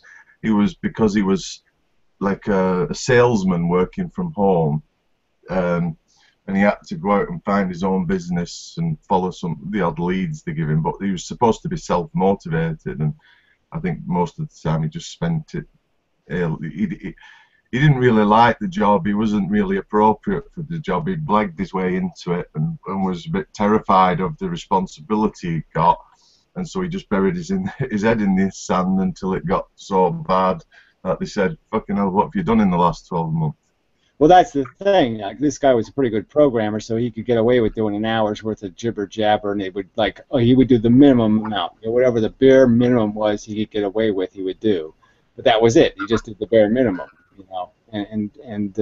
But I'm just saying, I can see why employers are a little bit apprehensive. But now with technology, like I said, they can sort of get around that because now they can actually watch you. You know what I'm saying? They could just monitor your performance, and Yeah, you could have face-to-face. It'd be dead easy to have a quick morning face-to-face with your team, wouldn't it? You just pay a guy there to check, they're not in the Bahamas or something on holiday and stuff. Well, you could even have a room like this running all day long, right? I mean, technically, and if you needed to talk to some individual, or you could have Skype open all day or something, you know what I'm saying? And you could just monitor, you know what I'm saying? If you had to communicate something, or I needed to talk to a supervisor, I could always just get to him real quick. I just say, hey, I need a supervisor. It's possible, but not many people would like that. And I think what you said before is the point, is where you just have to set it up right. If you give them an easy job that they can just do that you give them a time allocation of all week, and it can be probably hashed together craply in an hour, that's the supervisor's fault in my mind. But ultimately they do it because they're not bothered really how you do it, whether you did it, if it's good quality work, it meets the software specification, they're saving so much engineering is based on this. I'm just saying that so much work like architecture and computer science, I mean, all these kind of jobs, I just don't know why. I mean, it just seems so much like it'd be so much more efficient just to do it based on the job. You know what I'm saying? So you're basically just saying, yeah, work from home. I mean, why why bother with this stupid noisy office environment when you have all the resources at home? You know, there's nothing at work that I need. You know what I'm saying? It's not like I need the library or I need the resource manual or I need this, because I can get everything online. So why the fuck would it matter? You know? We had. I remember in high school we actually had this conversation. You know, it was the time of you know, the Commodore. What was it? What was it called? The first Commodore business machine, Commodore PIC or something. I don't know. IBM, and there was the IBM one. But we had the discussion in class about, you know, whether it was something you socially want to do. I was all hermits, and whether there's something communal got out of, you know, making us get up. And I think there's something to be said to that we do work less hours, such that, you know, that if we're working a 10-hour day with a 1-hour commute either side of that, that's all wrong. But I think there's something to be said to having a community, you know. Too many people. I guess I would just say, maybe you show up once a week or something. I'm just saying, I just think most people would prefer the efficiency of not wasting an hour commuting and all that kind of crap. I mean, especially like here, like people commuting to New York. It's a horrible hassle to get into New York City in the morning. You know what I mean? It's just a hassle. Yeah.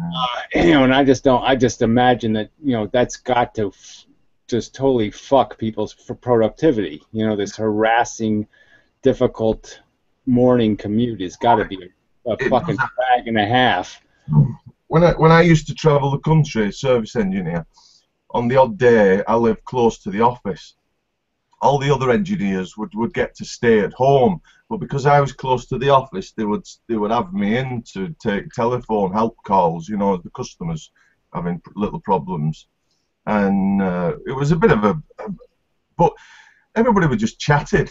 You know, there were all these open cubicles, and they were all, and I'd think, Jesus, you know, and they ask us, we go and slug our guts out in a factory with too little time to do too big a project and this, that, and the other.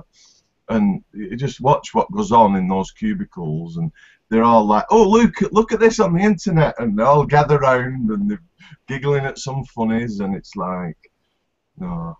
You know, I even did serious, you know, I did some electronics assembly work, you know, because I worked for a little machine shop. And so, you know, when I was able to still go out, I used to work at the machine shop. So I worked, you know, cutting metal and all that kind of stuff. But I could do all the electronics from home. So what I basically did was, you know, once a week, I'd take a bunch of the, you know, unfinished pieces, you know, I'd just take them home. And then I could work any, you know, I mean, any kind of hours. So I could be doing it like if it needed to get done 2 days, I could work almost, you know, 15, 16, 17 hours, you know, just doing these assembly parts. And yeah, you could do all that shit from home. You know what I mean? It's not solder. All I needed was a soldering iron, you know, and the wire, and you know, it was all the same kind of work, you know. Yeah, and no, I think ultimately you're right. That, you know, so I mean, it did work, you know, and I just say that if I was a business, I would take advantage of that, because there's a lot of disabled people, a lot of people in other conditions that you could take advantage of their skill level just by accommodating the fact that, yeah, okay, they can't do this commuting thing, but they can definitely do the work. Sure, I think most people will be happy. But I think you do need to do something like you said, but you probably, I mean, it's not. To me, efficiency and productivity isn't everything. You know, if going down them lines, it would be differently suited for different industries. And I would say things like, you know, they should have maybe, you know, once a month, like a social day or something. You know, and you know, just because people who aren't caring in the world about all the shit, the more isolated they get, they're going to get care less, and the more, you know, and you know, the media is such a bias on people that one possible saving grace is interacting with people who might disagree with you, you know. So yeah, I guess like I'm saying, I'm just saying, it's from my own experience. I just think that there's a lot of advantages to using technology to, you know, release people's potential, and it just seems like they're killing people's potential. I mean, they're just making it I don't know, I'm just saying, it just seems to me as it's like schooling, it's an engineering question. I'm just saying it's an engineering question. I think we could engineer better productivity out of people by recognizing that they're all not the same machine. You know what I mean? That we're all not the same kind of device, and we all are going to be, you know, we're all not made to work in a cubicle. Sure. But what about schooling and also the idea that, I mean, for things like food production, I can talk when people are starving and such forth, and lacking basic necessities, you know, water and this, that, and the other.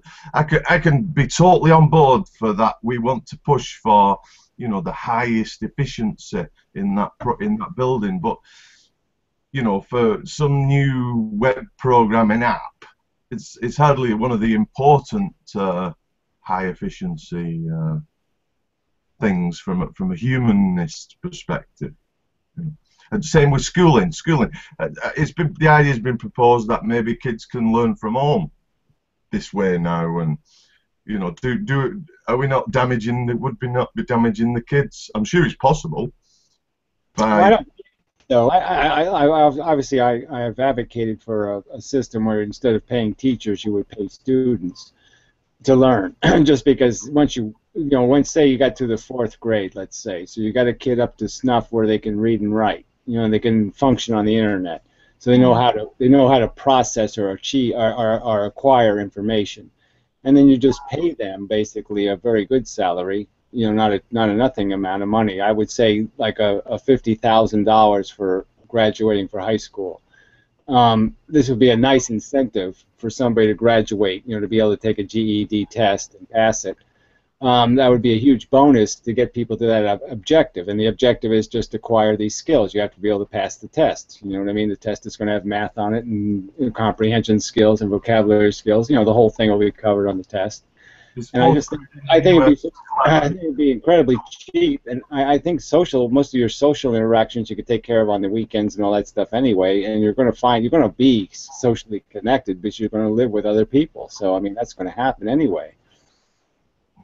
What year is fourth grade? Is how old in the US? That's like 9 or 10. My own feelings is that seems a bit immature. You know, not only that the 10-year-olds, say you had some future date of start of implementation of something like this, that are only certain. They wouldn't all be arriving with the same maturity at 10 years old. And arguably, I mean, when you get 18 years old, you're not mature enough to decide what goddamn degree to do at college, are you? You know, I mean. Well, whether you're mature enough or not, you're going to have to make that decision. So that's still going to be part of you're going to have a voice in it. I mean, so that's going to happen whether you like it or not. You're going to have to acquire maturity eventually in your life, and I'm not saying it makes incentives, okay? And right now we're incentivizing the wrong thing. We're paying teachers to figure out ways to force information into heads, and I'm just saying I think it would make a lot more sense to extort the actual child to learn. So put the carrot in front of them instead of putting the carrot in front of the teacher to force. Put the carrot in front of the kid to learn. I'm just betting. I'm saying from how I understand human psychology, you will get smarter people quicker that way than this stupid system of essentially imprisoning children and trying to force crap into their head. Make them want to learn. Well, I'd agree with like, well, I agree there's a problem with incentives for sure, but I don't think kids are mature enough until maybe 20 for a monetarized incentive like that. Oh, come on. You're telling me that when you were 10 years old, you didn't know what $50,000 was? I sure as fuck did. I mean, I was delivering newspapers when I was 11. When I was 11 years old, I was making 25 cents a day for working an hour. I was working an hour a day for 25 fucking cents. So don't tell me that if somebody told me I was going to get $50,000 for reading some fucking books that I wouldn't have been damn interested. Yeah, but with social engineering type things, we have to think of things statistically and not argue from individual instances. Well, I'm not. I'm saying I don't know how else. How can I do it statistically when no one's ever tried it before? Okay, no one's ever tried a big monetary prize. So I'm just saying, I bet you if you did the experiment, I'm betting. I would bet my guts. That's the only thing I can do is bet my guts. I would bet all my guts, including my heart and my penis, that I would get more. I would have smarter kids quicker by paying kids rather than paying teachers. Well, my gut intuition is that it wouldn't work at such a young age, and I don't think more than that, it wouldn't be fair, because for the people who it would work for, it's like it's capitalism only in the school system. You know, I mean, no, it's exactly right. You work on exactly the people you want to work on. The people who have no power, the people who feel like their education is useless. Those are the very people you need to incentivize. So no, the very kids that are thrown away now are the ones that would incentivize. It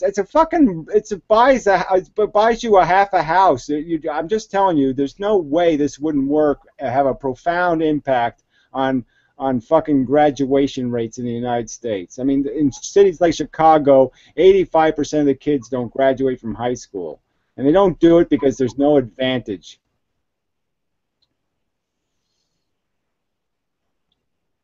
Yeah, but that's a different age group, right?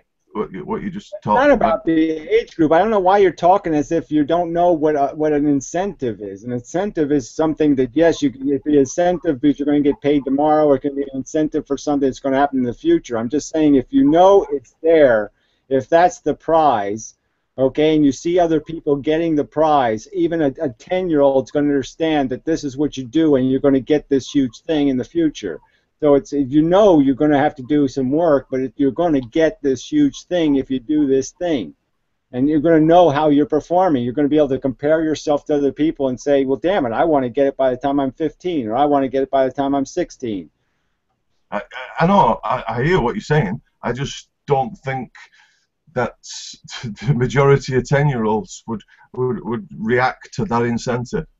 Like I said, I'm just saying, money talks, man. I'm saying even 10-year-olds know what the fuck the value of money is. So I'm just saying I don't buy any argument that says it wouldn't work. So I'm just saying there's no way I can prove it, but I'm just saying if I ever get a chance to test it on a few thousand kids, I bet I can prove it.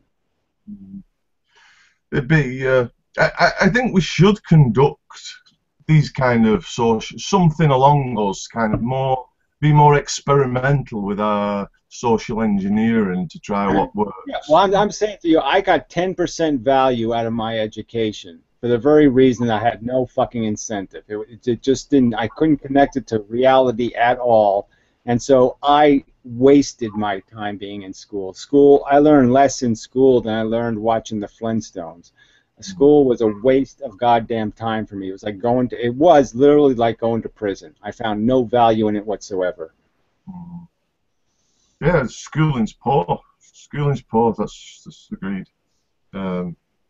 Anyways, we'll have to part that because we both agree it's a bit of an intuitional reaction, isn't it? But well, it's an untested theory, but obviously we can. Well, I think we can agree to disagree, maybe. But I'm just saying that I suppose if you did a real hard comparative study based on what has worked in other fields, I'm saying you'd probably build some sort of logical proof that there's every reason to believe that if we change the incentive plan for kids, that you could enhance their productivity. And the system we have now doesn't enhance incentives. There are cultures and subcultures and stuff within society where it seems to me that they already have an element of that, whereas they motivate their kids and such that they're always thinking about becoming the lawyer, becoming the doctor, becoming, whatever. Moving in. Right, but those tend to be negative incentives, right? Those are like guilt-based. You're not living up to your family name. You're going to embarrass the family. These are all kinds of negative incentives. Right? I would much rather create a positive incentive.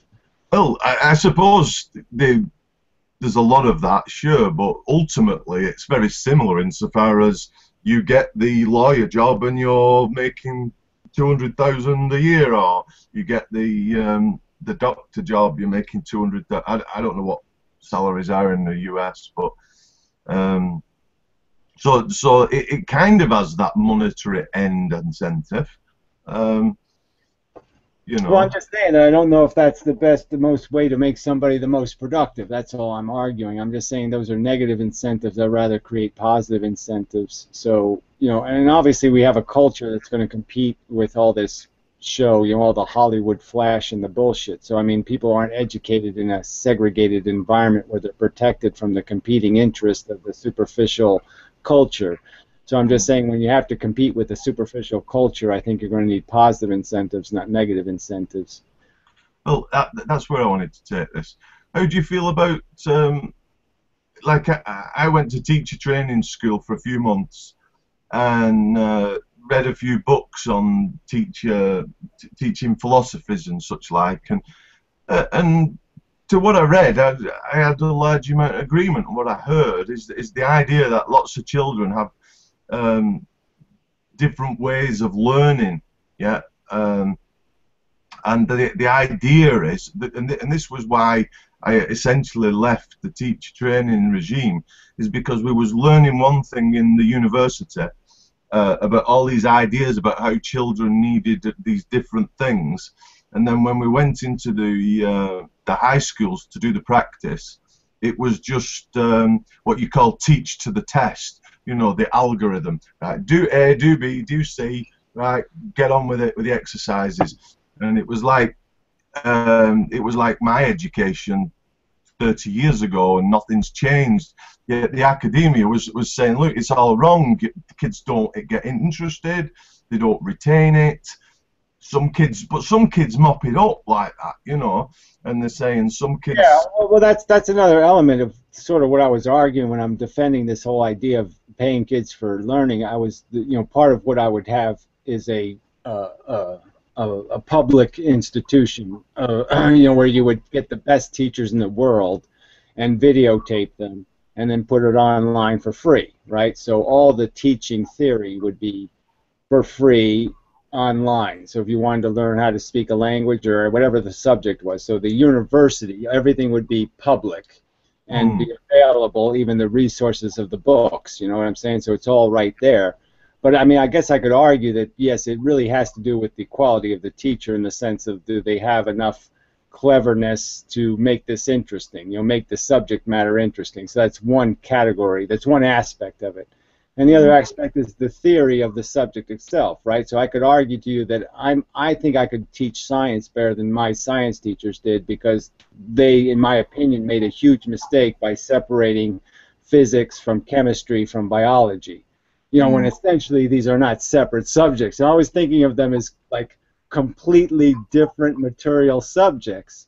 And it's almost, they did this with mathematics, right? They separated algebra from geometry, from trigonometry. You're saying, no, they should have never done that. It should have just been about relationships and formulas, because geometry is algebra. That you can't separate these two subjects. It's idiotic to separate them. I think physics, or a large part of physics, should be taught with mathematics, because the interest in, because at the end of the day, having a formula was really boring in high school class.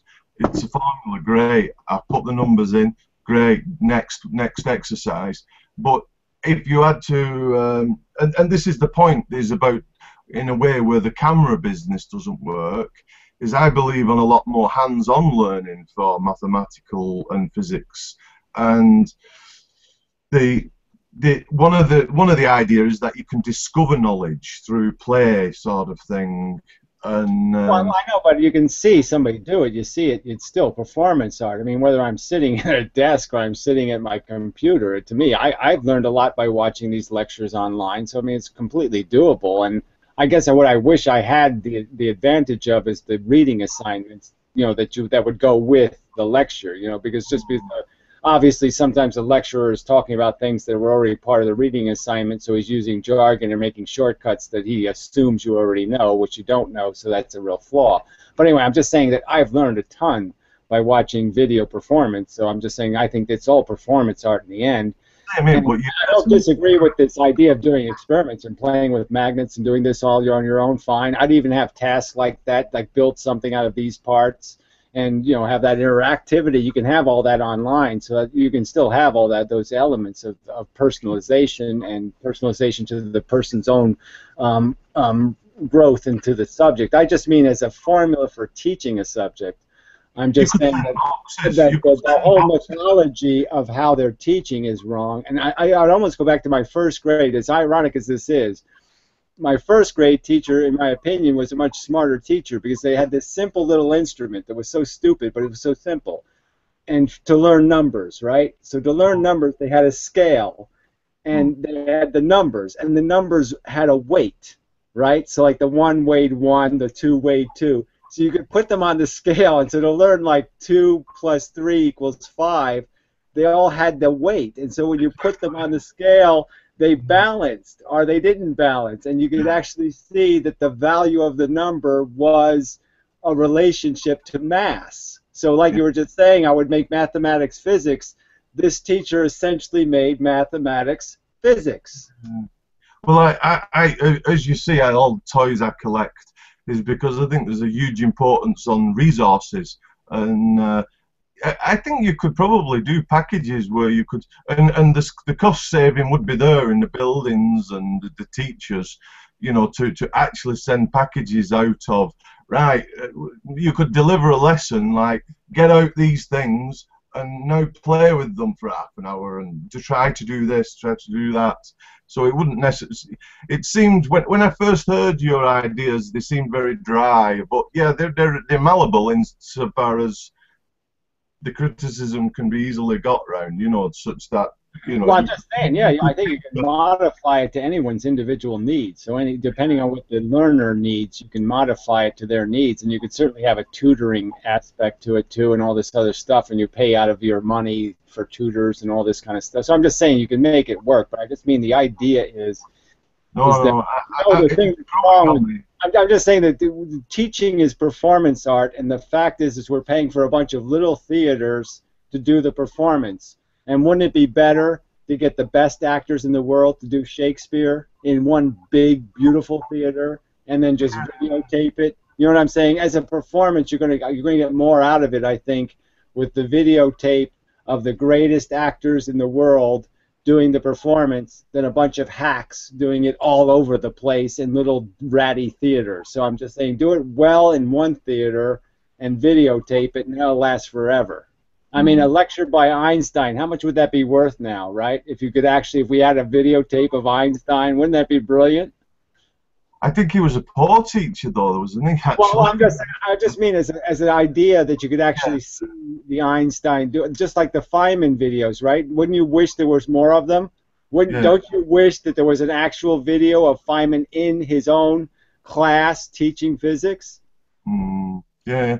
No, I'm warming more and more to the idea because I read a book, and I think it was true of me because, and maybe it's, I mean, this Asperger's diagnosis, make of what you want, but in school I was very anxious in classes, and I couldn't learn my timetables because I never learned that they were all singing it, and nobody ever bothered to tell me and give me my own time to learn the song, you know, and so I just fell way behind.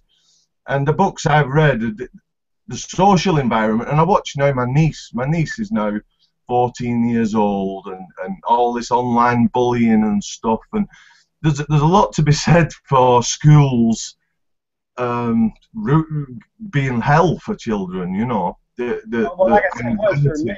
I had all kinds of learning disabilities myself, so I mean, I was, you know, I was just preyed on. I was the smallest kid and the youngest kid in the class, and you know, I was treated like absolute dirt. I was also kind of funny, so I got a lot of crap just because I was a funny little loudmouth, complaining little brat, and so everybody did.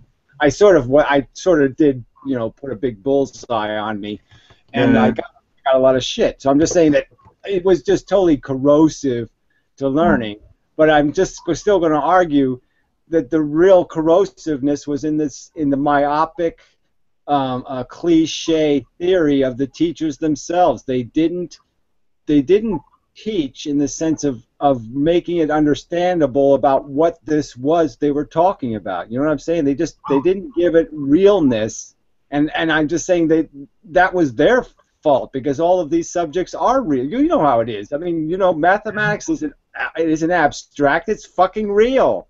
It's about real relationships in the real world, and it's critically important to understand these relationships.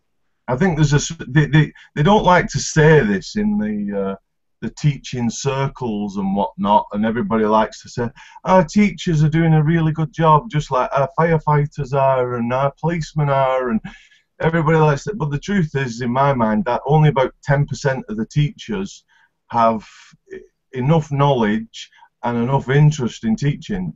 Some have good knowledge but no interest in teaching. It's just a job, and quite a lot just think of it as a job, and they don't even like kids. I mean, I like children, and you can see in the social room of the teachers, they're like, I fucking hate kids, and it's. Well, this is why I'm getting down to this argument that this is kind of a performance you can't do every day. You know what I mean? I mean, you can't turn it into some sort of redundancy. You can't keep your passion up. That's why I'm saying do it right once and videotape it, and then work for another 6 months on the next performance. You know what I mean? Make each performance something meaningful instead of doing this day-to-day grind thing that just wears these people down. It just wears them down. I couldn't do it daily. I couldn't keep my passion up every day to say the same shit all over again.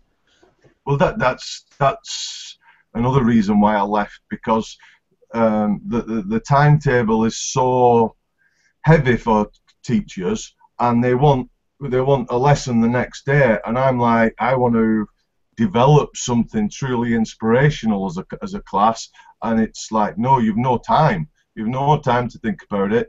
You have to deliver what was essentially delivered, for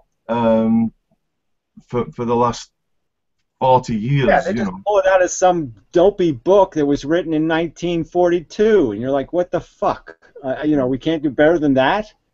So yeah, it's really, well, anyway. I'm just saying that I think if I had the power to break the system and remake this system, yeah, I think I could do it a hell of a lot of good.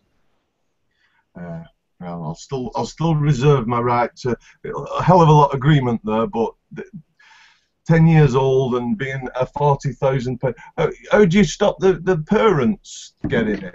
Well, I'd have a law against it. That's all. I mean, it's the kids' money. I wouldn't let them. First thing I wouldn't do is I wouldn't let them have all the money at once. You know what I'm saying? You wouldn't get some bulk payment at 18. I would break it up over a couple of years, so at least you get the habit of having money. So maybe the incentive would be every year you get a $2,000 bonus if you meet a certain standard for your grade level. You know what I mean? If you make up to the average 12-year-old, if you do as good as the average 12-year-old, you get a bonus of $2,000. So they get a habit of making money, having money, and so by the time they're 20 years old and they get all the rest of the money, you know what I'm saying? Like I give them part of the money at 18 and part of the money at 19 and part of the money at 20, and maybe at 21 you get the rest of the money.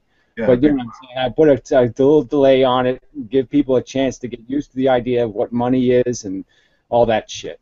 I've imagined, actually, I think this is before even yours, the similar idea. I had the similar idea that if I was a lottery winner, like a super duper jackpot, that I'd just want for the hell of it to see whether it would work, and because once you hit on a good idea that works and everybody sees it, everybody can't fail to adopt it, surely, and you get in some of the positive thinking books, it says the idea, you meet people and you give them your idea and they're all no, and sometimes it's best to just dive in and say, look, it works. I've built the fucking thing, it does it, Yeah, well, that's the disadvantage of capitalism is, the capitalists will never give us those experiments, where we really need to do some social experiments. It'd be really nice to try to create some non-profit businesses, like a non-profit insurance company or non-profit company, and just let it go for 10 years and see if it can compete, with the capitalist model. And I think it can, if you really give it a chance. And it's like none of this will ever happen, though, because all the money's controlled by greedy bastards who always have to say what's in it for me. But I always wonder, like, Bill Gates gives a lot to charity, right? He has this great. Well, he doesn't really, though. He doesn't really. He gives I don't know theoretical money in annuities, like you were just saying, right? It's all money off the foundation. So again, it's just a way of hiring a bunch of people to pretend like they're getting something done when they're not really getting anything done. But I thought there'd be somebody altruistic in the world who really does give some serious money and would like to try this sort of thing. I know, but they're so ingrained into capitalism, right? I mean, if you were a billionaire, you would know that you got your money by basically stealing it from workers, right? You know that you didn't do anything worth $10 billion. So obviously they have a mindset to think they're justified in this whole "I'm worth it" kind of bullshit, right? So I think even that once you have that kind of money, that you didn't earn it, you'd feel that you'd have to rationalize an excuse for why you have control over it. So you're not going to become a socialist, or you're not going to become aware of any of that stuff, because then you'd have to admit you stole the money, and you're never going to admit. I mean, that Bill Gates was the only thing, and I was very skeptical about it, and I was reluctant to put his name forward, but. There are others notable supposed altruistic people. Who's the guy? But look, you can talk about the guy who owns the baseball teams and all that bullshit. And he gave all this money to the UN, right? But he didn't really give it to them, right? He gave them the annuity money off of this, and it was supposed to be theoretically worth $10 billion, and it turned out to be $3 million. So it's $10 billion somehow turned into $3 million. Yeah. No, I understand all that. I understand. I don't give to charities because I think they're a scam. Yeah, they're friends of friends. I invent a charity, and I have my best friend with a printing. Exactly. You just employ all your friends and family to these $150,000 no work jobs. It's just a fucking racket. But there must be. So if I won like the Super Euro, and I don't play the Euro lottery, I play the general UK lottery about once a month when I feel like it, like just passing, and if there's no queue at the till, and I'll go, oh, go on, give us a dip. But the Euro lottery is like 60 million or something like that, and I would like, just personally as my own project, not give it somebody to do something.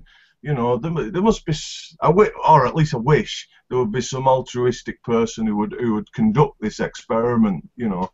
I know. I wish it too. I'm just saying that unfortunately we don't have somebody we can point to say there's a perfect example and they made it work. I'm just saying that unfortunately, there's a mindset of capitalism that is so strong, and like I said, what it really has to do with is the fact that if they were to actually have a social conscience, they wouldn't have the money in the first place. Yeah, that's true. So there's no other candidates who we could try to get on board. There's no. Well, I think we have to do it as a social movement. Like I said, you have to have like 1 million people movement strong, and then those 1 million people can make something happen. But yeah, we can't do it as I'm just saying we can't wait for fatty warbucks to come to the rescue. Yeah. There's one place that tried what you're suggesting, Gary. In South Africa, when I was a kid, they had something called the Learning Channel. And they had some very good teachers from everywhere on TV every day after school. They recorded these and they made these and they put it on national TV. And they had them basically teaching grade 12 math, English, biology, several other things. And they were really good teachers. And they gave their lectures, they answered phone calls, they explained problems. Right. Get to the point. Well, I'm saying there are places that have tried your Well, they haven't really I tried, didn't. but they didn't pay the kids. So I'm just saying that Oh, we had we had something called the Learning Channel here, and it turned into the UFO channel. Why? Because people who buy shit based on what sells in advertising aren't intellectuals; they're dumbasses, and so they turned into the dumbass channel rather than the smart kid channel. what And do you yeah, mean I used to be able UFO? to watch. I used to be able to watch on cable TV open heart surgery, and I could actually learn how they do open heart surgery because you could watch it on TV, and you can't watch it, you can't see it anymore. That's how bogus the internet and TV has become. Is that it hasn't become a richer medium; it's become a duller, stupider medium. The problem is with the really radical ideas, is that the people who propose them see that there's, say, like 6 really important features to this idea, and not one of them can be skimped on. And then, but the naysayers come in and they say things like, "Oh, it's been done." You know, I know they've incentivized with money, but for like a couple of pounds, Yeah, exactly. 50 cents. You get 50 cents a week. You get 50 cents a week. Yeah, it's no correlation with exam results, and it's like, yeah, well, you've not really done it, and then You just said it just perfectly, okay? Is the fact is you have to do something right, and you can't be judging it based on doing it the wrong way. But right, as soon as you say the word socialism, people just say Lenin and Stalin, and you're just like, what the fuck? Socialism is not Lenin and Stalin, okay? Fairness, economics would not be Lenin and Stalin. You know, it's just such a, you know, I hate that about the way that it is so easy to tear shit down. You know, it's just so easy to throw mud, and it's so hard to build something. You know, I mean, actually making something is hard work, and it's just so easy to knock it down. But do you really need to incentivize it with money? I mean, are there that many people failing high school that you need to incentivize it Well, with I'm just money? saying, you don't know. I mean, America is a disaster, okay? I'm telling you, okay? It's a fucking ignoramus engine we got growing here, okay? People aren't learning shit. And even worldwide, I mean, when you think about the fact that out of 100 kids, only 2 of them will go to college worldwide. 2 out of 100. no, it's very similar in the UK. It seems the education system seems to write off people, and whatever system that replaces it, to me, seems to nurse. There's a vicious circle seems to go on. You got kids here. The only way they think they can make it in the world is they either have to become a drug dealer, right? They have to become a criminal, or they have to become a celebrity or a basketball star. So they waste all their time shooting baskets because they're hoping to be Michael Jordan, because they have no rational sense of what it is to be a productive human, and they get rewarded for being a productive human. They don't have any work ethic. And I mean, damn it, you got to create a work ethic. Going to school, learning is work, and kids should get paid for the work that learning is. Yeah. No, it's a sound ethical argument.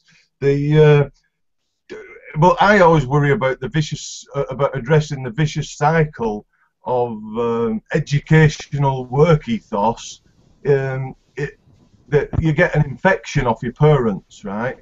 I mean, I had a half infection off my parents to be a little bit for education, but in what I see and I've seen, I've seen parents go, "Oh, don't bring your homework to me.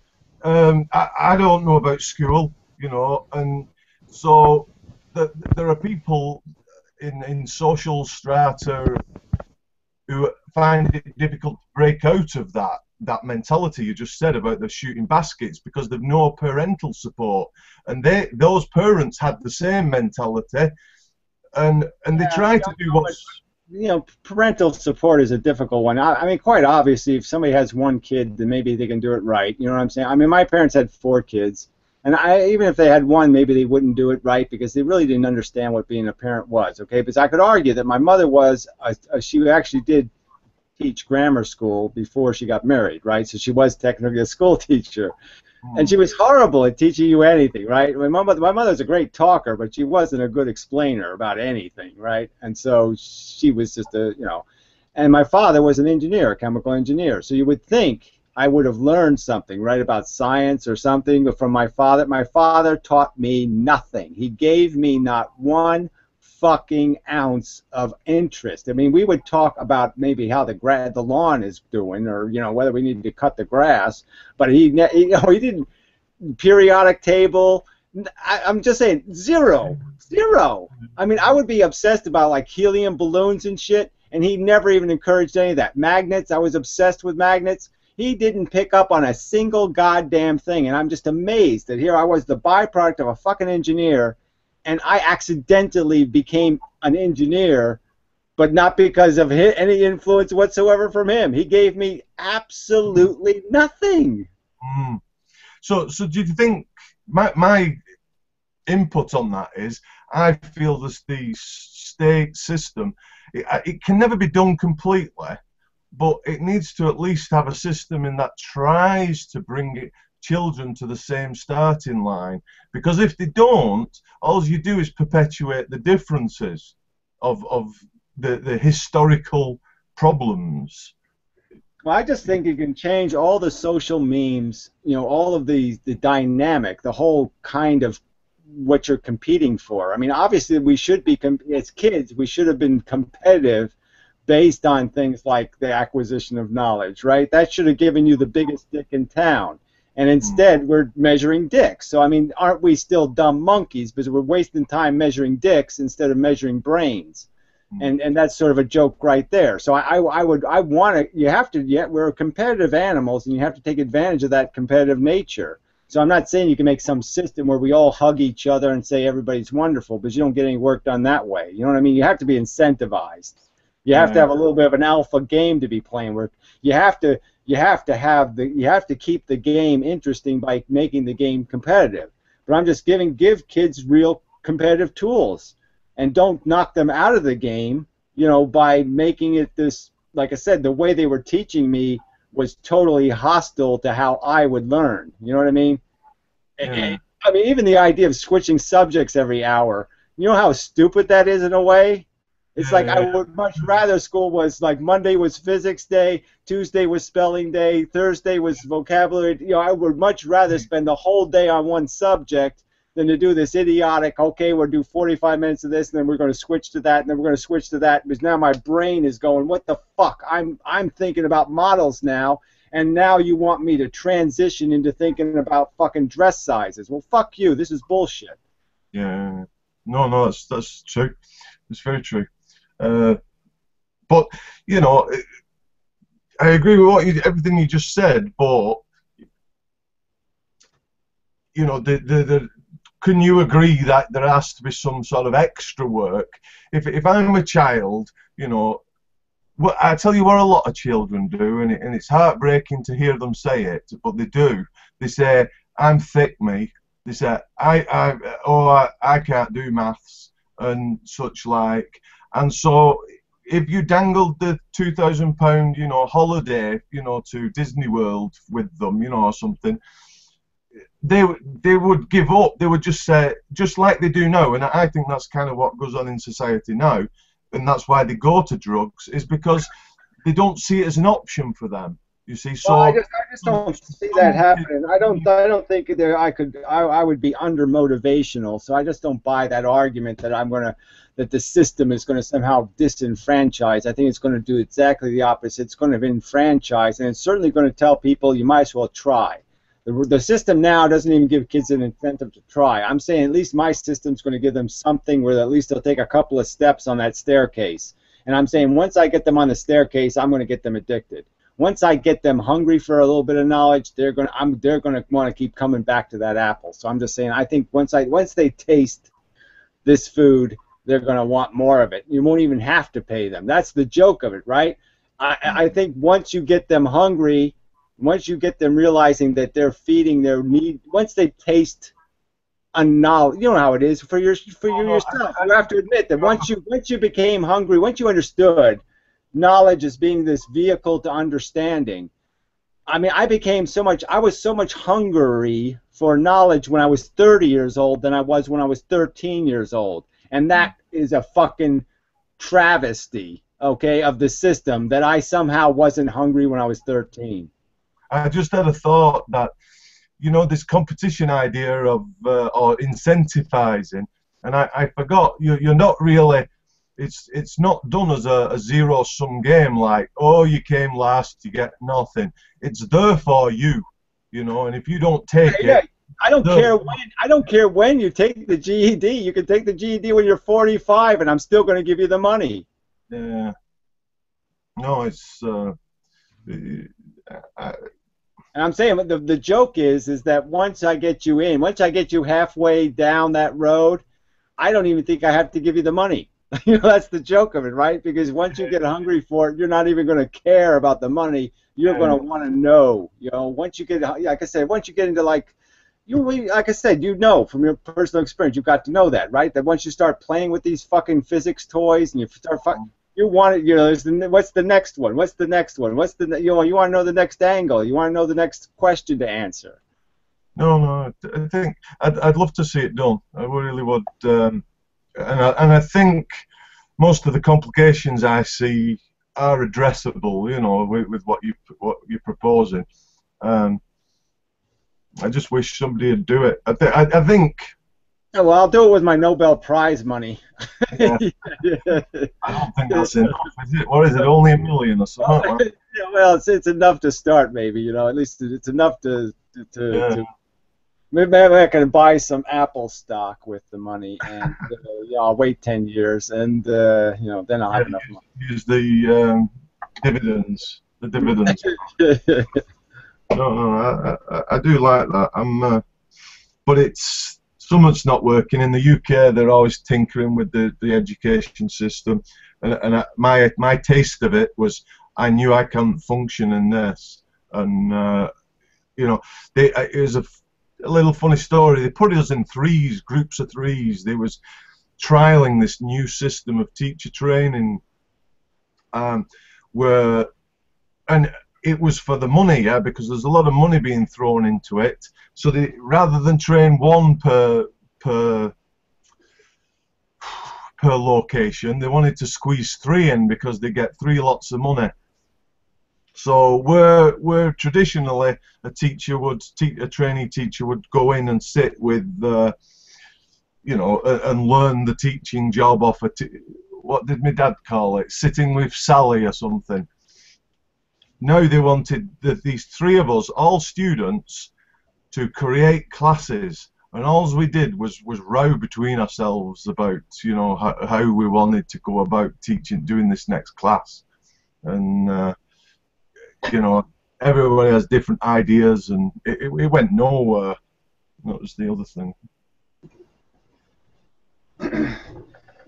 Yeah, well, that's a whole nother conversation to have. It's just the whole, you know, because they do that, you know, that whole like group thing. I hated that about high school, because our high school started playing with that kind of game where you had to get into groups and then you'd be judged based on the performance of the group, and that was always such an evil dynamic, right? Because 1 or 2 people end up doing all the work, you know, and the other ones are just, you know, totally useless, and you know, I never saw that as a productive. I don't know why they thought that was a productive dynamic, but it seemed to me to be very defeatist, you know, without some kind of rules, you know, about how this group is going to function, you know, because somebody had to take control, and whoever takes control gets, you know, it was just, yeah, it was a very negative dynamic, I thought. Yeah, it was exactly that. And all the teachers used to, when we walked with them privately, they'd say, "What is this? We could never do that. I could never do that. You know, I make my own lesson plan, and it's mine. You know, I can't, you know, negotiate how and what I want to teach." And the thing was so pressured, and I struggled to get on with the one other guy. The real conflict of. There was a girl who basically was really meek and was do whatever. Who won between me and this guy? She went along with, you know. But, yeah, well, it's almost like parliamentary system or something. You know what I mean? It's like you're diluting perfect with flaw. You know, it's like you're guaranteeing yourself some breakage of the intelligence by saying we're going to compromise with the lowest common denominator. So it's almost like you're forcing a mixture of error. You know, it's like you're forcing error code in. Like maybe you can't have the colossal failure, you know what I'm saying, of being completely wrong. I mean, at least you take that out of the equation. but you also take out of the equation completely right. You should just guarantee that you're going to put error code into the solution. Yeah. Yeah. Just, right, so we fixed education. Yeah, well, I fixed everything, okay, theoretically. Theoretically, I have perfected planet Earth, theoretically. I jibed Pyro the other day, saying, "Oh yeah, all intellectuals have God complexes," and I said, I told her a story. My sister once said she thought she was Jesus reborn because she's a bit intellectual and thinks of rights and wrongs and thinks she's like a social justice person. And I said, "Oh yeah, I've done that. You know, when I was younger, I thought I was so noble and such. I thought, well, maybe I'm Jesus." I just wondered whether, you know. I always had the exact opposite kind of experience. My whole life, I thought I was broken. You know what I mean? I thought I didn't think I was broken, but you know what I'm saying? I gave the world the benefit of the doubt, and I sort of said, okay, I must be the one that's fucked up because no one's getting what I'm saying. Yeah. And now I have changed entirely, and I've now been totally comfortable with the idea, no, the world sucks because people suck, and people suck because they're dumb as sticks, and the truth is, Gary, you're right. You know, okay? And so, yeah, it sounds stupid. I mean, it sounds like I'm just setting myself up for a fall in terms of I've become so fucking preposterously arrogant and self-confident. Yeah. But so far I've pulled it off, is all I got to say, right? So far, nobody's shown me to be a charlatan. Nobody's shown me to be completely wrong about anything. Not completely wrong. I wasn't self-aware enough in my youth and younger days. I grew in confidence because of working down the mine, and it toughened me up a lot. But I wasn't aware, really, until I started doing a degree in maths, that I was kind of fucked up somewhere, and I was reflecting on my life, and how I'd not got on with people, and I wasn't playing everybody else's game, you know, just had different ideas about what we were supposed to be doing. Everybody else was self-serving and paying due respect to who they needed to pay due respect to. And I'd never done that in school or anything, and I you know, it's but I never really thought of myself as broken. I joke with my son now, and I say, yeah, I'm crazy, but I'm crazy in the good way. Crazy is meaning like different from everybody else, you know. Well, it's almost a compliment when you really realize just how broken civilization is, right? I mean, we're on the brink of global warming. We have a completely broken democracies, easily fixed. Okay, no accountability for cops. All kinds of silly things exist, and we're saying, so why would I conclude that I'm the one that's wrong, right? No, obviously the average person is the asshole because this is the system they've created. Yeah. Look at I mean, you just have to watch fucking 10 minutes of TV and you say, how this is the human fucking race? I mean, as if I was to say I'm an alien life form looking at it, I'm saying there's nothing to fucking value in this shit. This is schlock. This is crap. You know, there's no integrity here whatsoever. There's no intellectual integrity. There's no truth integrity. These guys are just making jokes all fucking goddamn day, and people are laughing. And they're like, well, fuck. You know, these people they're fucking out of their minds to accept this. This isn't acceptable. It seems to me this life, like people of quirky nature and honourability, who aren't trapped in that sheeple game, it must grind up like 99 out of 100. But it's that 1 in 100 who doesn't quite get ground up and just gets propelled, your Einsteins and you know, whoever, I don't know, but they're all peculiar, you know, and obstinate and stubborn about their way, and very often in a different roll of the dice, some motherfucker could have stamped out their career, you know. There's always an element of luck I read a couple of biographies and stuff about people. But most great people are like thrust to greatness. They don't really, you know, they have some fortune in the way they're thrust to the Well, front. yeah, that's so many people are always on the edge of failure. I mean, Edison was bankrupt. A large percentage of his most productive years were under all this financial pressure, and so ironically, just because he spent every dime on more inventions, you know what I mean? It was an invention engine he'd kind of built, and he was totally invested in it. And Who's the other guy? There's another. He lived in America and used to feed birds. He was a bit crazy. What's to do with electricity and stuff? He Tesla or whatever it was. Tesla's the other good story, isn't he? Yeah, I wasn't a big fan of Tesla just because I fell on the other side of the AC/DC argument and a couple other things. And I don't. And people keep saying he invented the light bulb, and that was sort of bullshit because, as much as Edison, the basic idea that electricity could create a light bulb was not something new. Edison didn't obviously invent that idea, but I mean, Edison came up with the vacuum.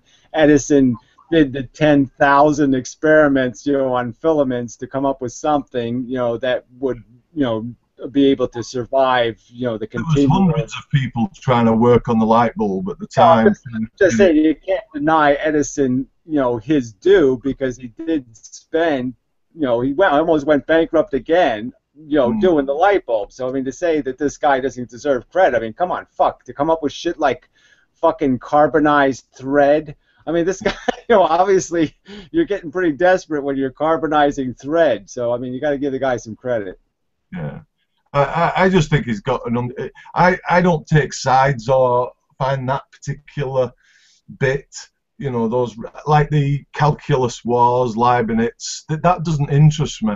If the people were interested in and did things are definite on their own, I'm interested in the person. So I'm just kind of defensive of people that do the work. So I'm just mean that when somebody's trying to malign somebody as if they fell into it, and I'm just like, well, of all the things I can bitch about Edison, you know what I'm saying? To say he didn't do the work is bullshit because the fucker worked every day of his life hard. Yeah. Was he? Somebody was calling him, and I said something. Somebody said, was he a bit of a shithead as well, though, Edison? Well, whatever, he's a shithead in some way or another, right? So when he was trying to do his electrification of New York thing and all this kind of stuff, he actually electrocuted an elephant, to prove how bad AC current was. But it was an elephant was going to be killed anyway, you know what I mean? So he just used electricity to kill it. And so there's different, but it was big publicity stunt, really, right? I mean, it was sort of propaganda. So you could say that, Edison, in defense of his electrical system, he cut some corners in the propaganda war, but he had to win, right? So that's what winning takes sometimes. So I'm saying, that's a character defect from my standards, but who the hell am I to judge because I didn't like New York? You know what I mean? I mean, he got the job done. So the fact is, you can only judge methods so much when the job does get done, right? I mean, you can always go back and say somebody cheated a little bit, but sometimes you got to cheat to win. No, I meant his personality. I don't know much about him. I've not. I don't know if he was a great father or anything. I'm just saying that he was. I think you would have liked him as a person just because I think he spent all of his life, all the time, saying, "How does that work? How does that work? What is that doing? What the fuck is that?" You know what I'm saying? He was just always trying to figure out why something did what it did, and to find some way to use it. So I'm just saying in that sense, and he wasn't, doing it in some I want to exploit people or I want to invent something. You know what I'm saying? He was doing it in some social conscience kind of way. And so even though he hung up with Ford and he did a lot of other things, the guy wasn't some kind of screaming capitalist trying to exploit people. He was trying to build a better civilization for people. I think his head was in the right place. That's all I'm trying to say. So I'd say he was a man of reasonable character in the sense that I think he just loved the idea of progress and science and understanding and all that shit. I think I might have started a biography of his once, but never got into it. So I might have to take another look. What about Newton? Newton's there's a lot of people tell lots of nasty stories about Newton as well. It's that I was shocked to hear, but I still think, you know, he's a great guy. But it's like all these big characters. Point is that they're really unusual characters, and they don't always rub well with others, you know. And sometimes society will just bash those people who are different. And Yeah, I think sometimes too that people resent exceptionalism, so they always got to find flaws in them. You know what I mean? They just try to taint them because they're too good, and you know they just feel inferior or something. But yeah, some of it seems awful petty. You know, and to pick on Newton. I mean Newton. Well, whatever. I won't go into. You know, who wants to psychoanalyze? You know what I mean? That's just so. Like you just said, we really shouldn't have any interest. We should just care about the science. Yeah. And you can't deny science. You can't deny. Did you ask a lot of questions? When you was in school, did you ask a lot of questions? I just wondered. Yeah, well, in a sense that, well, yes. I mean, I was persistently obnoxious in that sense, you know, in the sense that I would, but I was always, there was challenging kind of things, you know what I'm saying? So I was always kind of a, you know, challenging God. Yeah, I'm trying to think of some of the specific subjects, you know, where I would raise objections. But yeah, I mean, you know, it's like sometimes I was sort of annoying in the sense that I was like, well, how do you know that, you know, or something like that.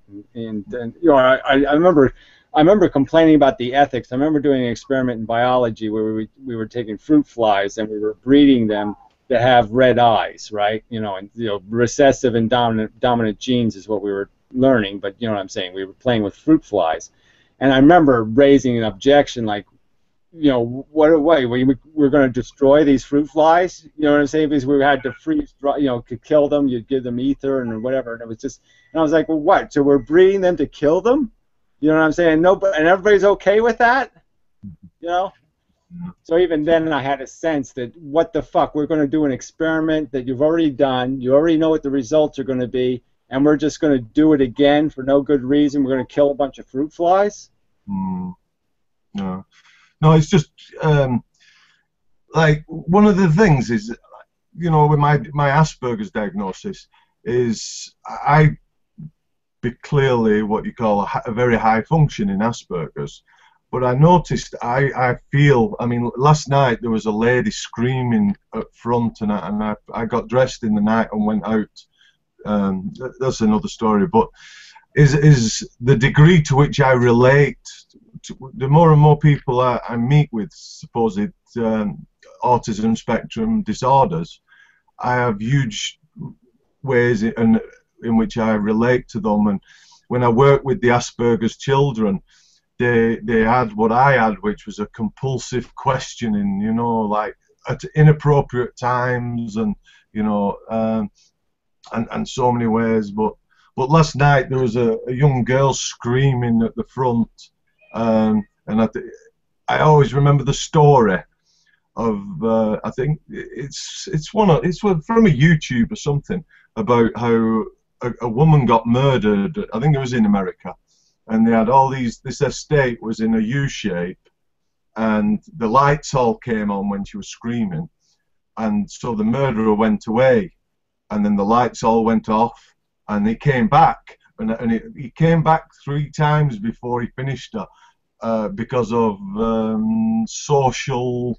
It's got a name. Snake Plissken has come out with it, but you know, like when there's a group of you don't feel the responsibility, the burden. So whenever I hear anybody screaming, I'm straight out because I could never live with myself if, you know.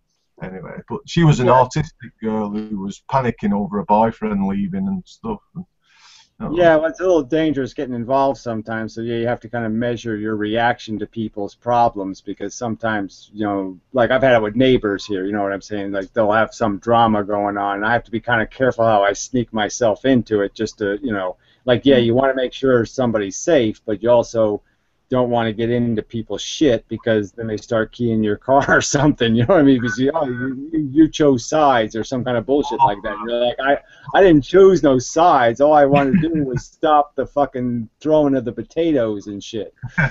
You know.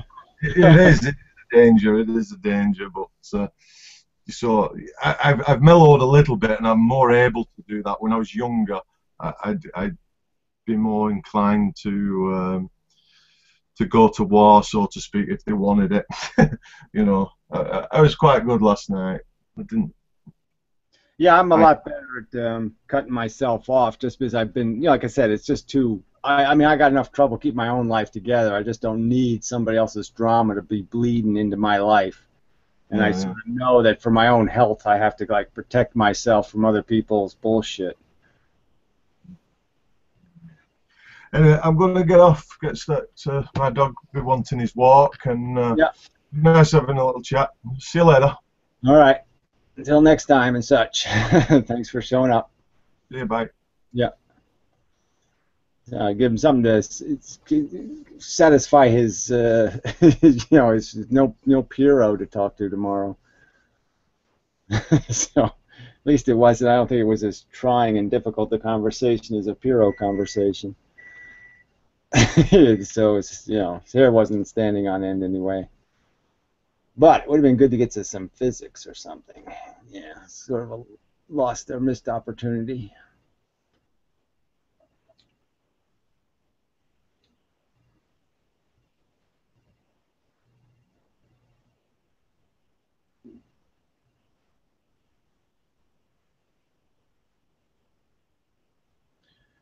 So far so good. We did okay today, right? Yeah, well, so far. We had math fails and cranky lawyer guy for a little bit, and what else? And there's Bandit.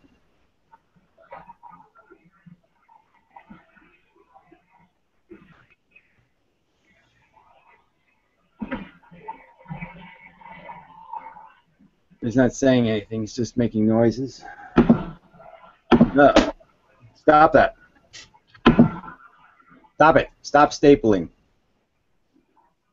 Stop it. Stop it. Stop it.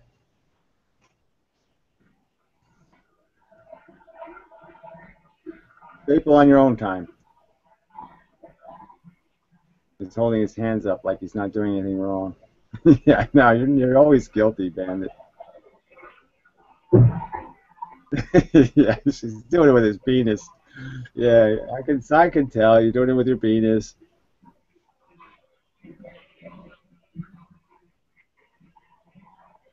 Probably got an alien penis.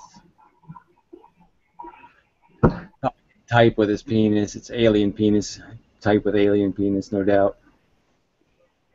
No, it's a tentacle. No.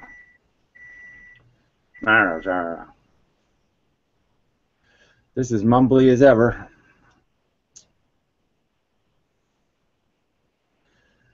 Too much work to open your mouth all the way when you talk, huh?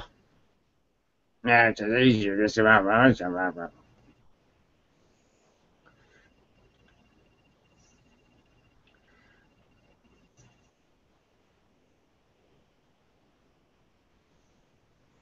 I don't know how to do this. Yeah, whatever. Go then. I'm done with this to-go garden. Whatever. I don't know what the fuck that means.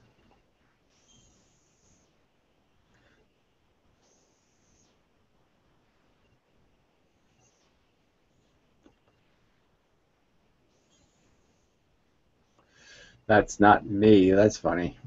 That's not me. Oh, God. Yeah, well, the photon theory of everything is bullshit. So the Sid guy, it's nonsense, right? I mean, I tried to understand it, but it was just silly because it gives the photons even more power. They're all magical and full of everything, and they're making everything else do what it's doing. It's just silly. So, yeah, I found it very disappointing. I mean, photons are everything, but they're not complicated. They're dirt simple.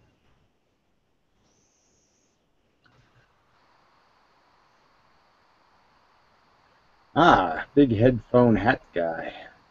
Cool. Must be from like Norway or something.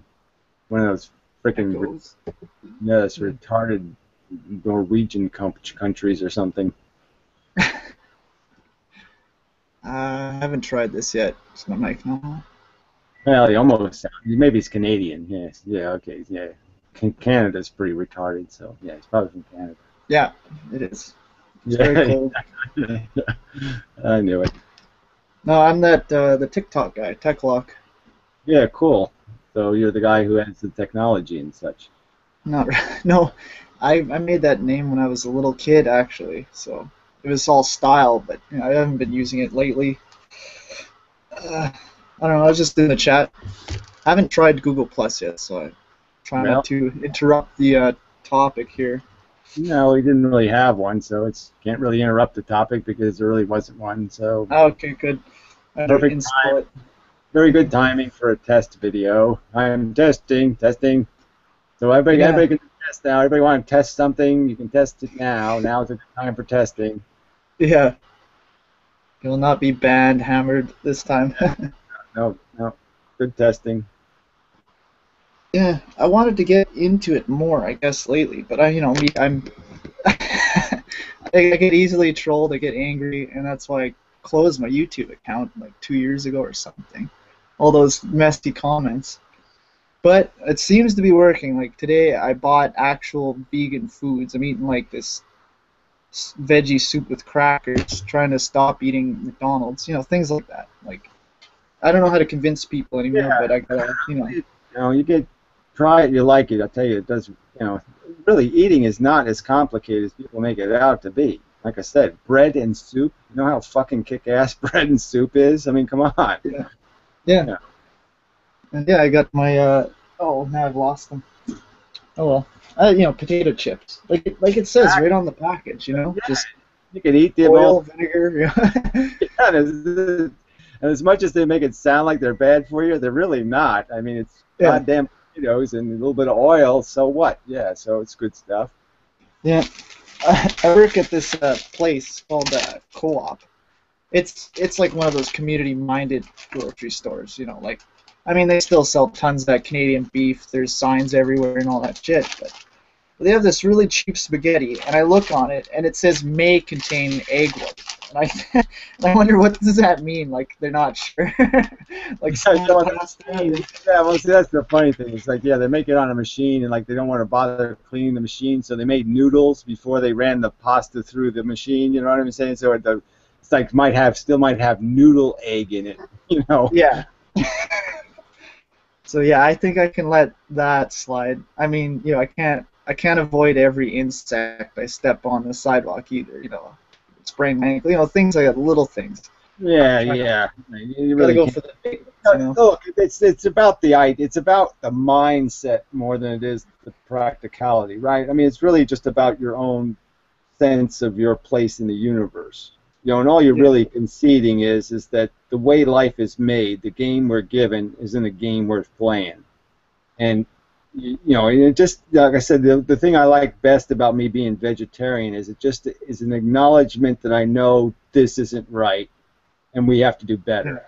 And so I'm going to do my little better thing. This isn't going to solve the problem, but it's just going to prove to myself that I didn't just play the game. I didn't just say, oh, this is the game, I'm going to play it. No, I'm not going to play it. I'm going to protest. Yeah, and it's about principle, right? Like we were saying, with it's people study evolution, they go to church on Sunday. It's like like what philosophy am I on Tuesdays to Wednesdays? It's like I'd rather be straightforward. Yeah, you gotta be true to something, and I'm just saying, to be true to my own existence, I have to account for myself, and I'm just going to say I can do this minimum thing. I mean, I can't save them, but I can save the idea that they matter. I'm not going to piss on their grave in a sense by just ignoring it. I'm going to say, okay, this is a gesture, and that's all I can do, so I'm going to do it. Okay, yeah, I can do that. Yeah. And I like that principle argument where it's like, if I cause it, then how can I complain if it happens to me? Like I think it was another little piece of information like a year ago, like someone mentioned the average number of animals per lifetime or something. Like it's a holocaust just to make me, just to eat my cheeseburger. And I was like, well, I don't want to be in a holocaust. How could I, deplore World War II and then on my dinner plate is the World War IV, happening on, it's speciesism, right? So that kind of And made what's sense the to me. difference? I mean, when you just think of the word Holocaust, right? If you say 6 billion sentient mammals, tortured and killed, in the United States, right? And you're just saying that's 6 billion, okay? All it took was 6 million Jews 50 years ago, right? One time, and we're doing this every year, right? So every year, 6 billion sentient animals. It's just preposterous carnage, and not to have some respect and say, God damn it, I'm not gonna say that's okay. All right, I don't care what the rest of you fuckers do. I'm not gonna say that's okay. Yeah, especially American meat with the steroids, or it's the chickens are plumped up, and then they, and then they pick them up by the legs, break their legs, cut their face off. It's like I thought they were humanely. It's all propaganda. It's like, oh no, it's fine. They like it. I actually did some research later in my life, way too late. I wish the internet was around when I was a kid, because then I would have just been like, I don't want chicken anymore, mommy. When I was a kid, chicken was the same as Play-Doh. It was just, here's the unedible Play-Doh and here's the edible. It's just white stuff. And I'm like, now I know. It's like, fuck. How do I like myself? How do I have not huge anxiety crisis, Well, I know. it? So. The joke of it is that it's, it's just so factually factual that it's not even good for you. So, I mean, that's the funny part of it, is this fucking shit will kill you anyway. So why the fuck would you eat it? Yeah, it's strange how people get used to it. I went to Subway, got a veggie sandwich, didn't get the meat on it. I couldn't refuse the cheese. It's hard getting those cues because they asked, "Do you want cheese?" and I said yes, but I ate it and didn't have a stomachache after. It was all vegetables and it still tasted good. So yeah, it's like you kind of realize that pain and pleasures thing, it games you. It's like eating, it's like you're used to having that, Canadian beef, you pop the button off your pants kind of thing. It's like, why do that? I mean, shouldn't my food make me energetic and get to work and not give me all this gas?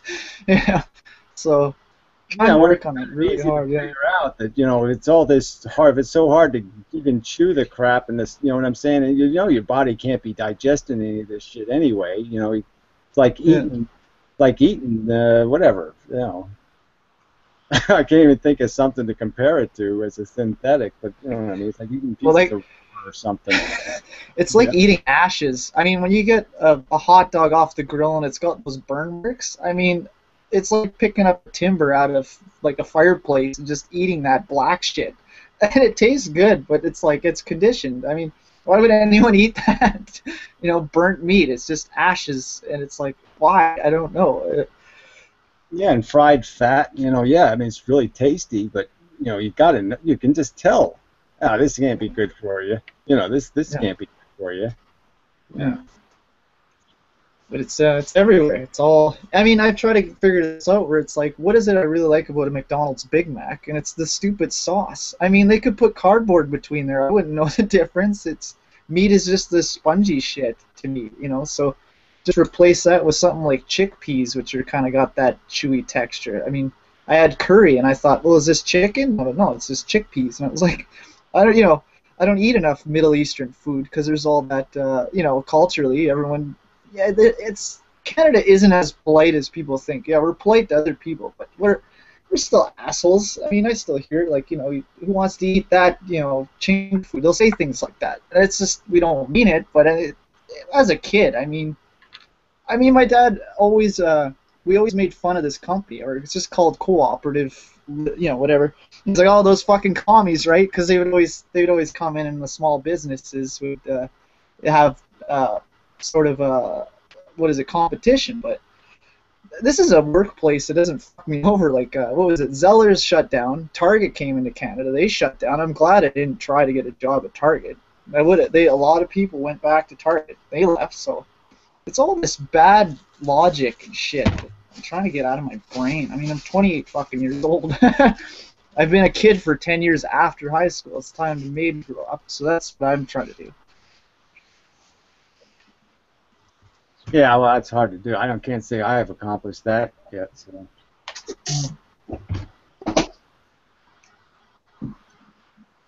But yeah, money's like why put all my money into a Big Mac? You know, that $10, most of that McDonald's money just goes to advertising. So it's like I might as well be wearing the damn M on my forehead. They might as well tattoo it on me. It's bullshit, right? So. Yeah, and like I said, it's just habit. I mean, once you figure out that, oh, these are just bad habits I have, and once you make yourself a couple of tomato sandwiches and you say, fuck, this is this. Oh yeah. I say just put some French dressing on it or whatever the fuck you need. But I'm just saying, this, hey, if you're hungry, it's food, it's edible, it works. Yeah. Why do I need anything else? Exactly. So I'm trying to figure out ways where, like, I'm not there yet, very little experience with it, but I've done that where I fast. I refuse to eat meat, but my craving for veggies isn't there, so I'll fast. Like, I've done this. I'm getting skinnier and skinnier, but it sounds, sometimes it's just to get that precedent experience, It's like, really, it's you know, veggies. It's really good to get out of these habits too, because because I did that with just cutting out meals. You know what I mean? I cut out the breakfast thing, and I just stopped doing the breakfast thing. Just do an instant breakfast or something. Something you just drink it. Something simple, and then you just get out of the habit of this is one stupid meal you don't need to bother with. You know what I mean? Then you just and that I think it's a better way to live than to do all this heavy eating all day long, So I mean, I don't bother with the breakfast or the lunch. I just do the dinner thing, and you have a few snacks in between, and that's it. Yeah.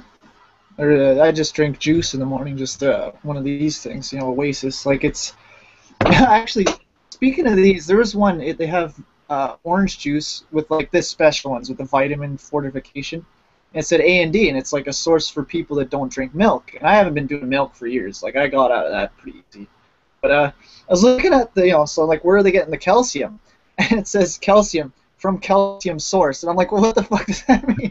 So they take the milk and they dry it into a mineral. Like I don't think they're going to a cave somewhere mining calcium. So it's like it's just marketing, It's just wordplay on these goddamn things, You never know. So yeah, well, you can, calcium's a tricky element anyway, just because you have to absorb it through catalysts and all that kind of stuff. So it's like, it doesn't mean too much if your body can't absorb it anyway. So it has to be in a form your body can absorb, or it has to be mixed with ingredients that make it absorbable. So it is kind of a tricky element anyway. But I'm doing the vegetable juice thing right now too. There's also the culture of food where people, like, they're so obsessed with the dinner table, the way it's set, all this fancy shit, and I'm just trying to get away from that too. Like you were saying, just eat the food and get on with it. It's doesn't need to be an orgasm every time. But that's the thing though. If you're actually hungry when you eat, it's a lot more fun when you're actually hungry. When I mean, you're really looking forward to it, like it's it's like sex or anything else. You got to kind of sometimes play with your own psychology to make it really worth it. So sometimes you gotta get yourself worked up a little, and so I kind of like the fact that by the time I make food, I'm fucking hungry, and I don't care. Then all of a sudden, you don't care what the fuck the food is, right? I don't care what it is. I just want something to eat. Yeah, exactly. That, and I've stopped microwaving food so often. I mean, this canned veggie soup, it's already pre-cooked. I mean, fuck, I open it up, eat it cold. It tastes better. It doesn't burn my tongue, And I don't add that water to it. But it's tasty. Like, it's like Campbell's veggie, and it's just like enough herbs and spices. It's good enough. It has its own flavor. I mean, it is mostly salt, though. You gotta admit, it's a lot of the salt in there. Yeah, well, it's just easy. I mean, like I said, to me, a salad, I just got cabbage, right? So I just cook some cabbage, throw some fucking oil and vinegar dressing on it, put it in the refrigerator, and I can eat that, tomorrow, and it's food. There's also I've been thinking of that one line you did years ago. It was a walk and talk. I can't remember, but it was great the way you said it, where you have to kind of trick your psychology. You gotta almost placate it, like you got Spock and Kirk, and Spock always says some. Spock always had that stupid. He was like a comedic kind of guy, but it was that dry humor. But it's like you gotta use the logic to placate it, where you said, you go up to work and you want to just stay in bed, but your Spock saying no, you got to go to work, you got to pay the bills, and then there's the gorilla. It was Spock and the gorilla, and the gorilla goes, no, me want banana, me want banana. And you're like, no monkey, can't have banana, I got to do work. Yeah, but me want it, and it's like, okay, what are you, a baby? It's like me not baby, me king, me king of the jungle. It's like that really, those are the ones that I think those are the most convincing arguments for me, actually. Where I just go, it's entertaining and informative, and it's like you'd want to put that on a T-shirt if you could, kind of thing. Yeah, no, I mean, it's this whole game we have to play with our psychology is I realize, cause I'm doing it every day. I'm living it. I mean, you gotta live your life that way, where you're always trying to say, oh, man, I am such a fucking monkey today. And it's like, what kind of, do I really have to create incentives? Do I really have to go through this procedure of bribing myself with some bullshit to get myself to do what I know I have to do? And it's like, yeah, I guess you do, because for 5 days you've been not doing it, you fuckhead, and it's just kind of funny that you still run into that. As much as I think I've owned my psychology, every day it just reveals itself and just shows me just how powerful it is. The monkey really is a pain in the ass. Yeah. And it sucks when it's that game you're playing, but it's in the opposite, where it's just damaging. Like when it's superficial stuff, where I'm like, okay, come on, like I shouldn't care about how I look or something. But then that's my game. Like I have this dysmorphia complex where I don't like it's not transvestism, but I don't see myself as a man. But I sure as hell ain't cutting my dick off. Or, it's like I used to think manliness meant tough, all this stuff. But now I'm like, well, that's just superficial. That's just vanity. Think like you're a big clitoris lesbian. yeah. Exactly. Yeah, because it's I had bad dysmorphia as a kid, because I was like the little guy, but at home I was the oldest, so it was like I get called like the big boss at home, but at school I was like please don't hurt me, but then I got into this vanity thing where people started thinking I was gay or something. Like I had to deal with special fashion and makeup and all that stuff. But I went, well, this is just vanity. This isn't LGBT agenda. Like I realized I wasn't really gay. Like I'm not, because then it just doesn't make sense. Like when someone calls you a tranny and you're not sure what they mean, it's like, what did they mean, male to female or male? I just, like going to the bathroom and taking a piss. Like it's not as advanced. You're actually, where I live, they legalized gay marriage just to get people to come live here back in like the 60s or 70s. But Saskatchewan is like Farmerville. It's still kind of, There's good people there. What's her face from Stickham used to be from Saskatchewan. I can't remember. Oh, yeah? Zombie something. What the hell was her name? Some zombie name. Well, anyway, so that's the other Saskatchewan. I knew. Saskatchewan. Yeah. But I was never like serious. Well, I mean, I don't know. My sexuality was like weird when I was a kid, so I'm just saying. I could have been almost anything, I suppose. But it is kind of just weird, just trying to grow into yourself. And like I had this sort of disconnect too, in the sense that when I was a kid, I was a runt. I was really short. I was little. When I was in high school, I was still less than 100 pounds, right? First year of high school, so. Okay. I was really, just such a target, and and I grew really late, and so now, but it's just kind of funny because I spent my whole childhood feeling like a midget, undercooked, and now I'm 6'1", but it's still part of my psychology that I'm a little, I have a little person still inside of me. It's just weird,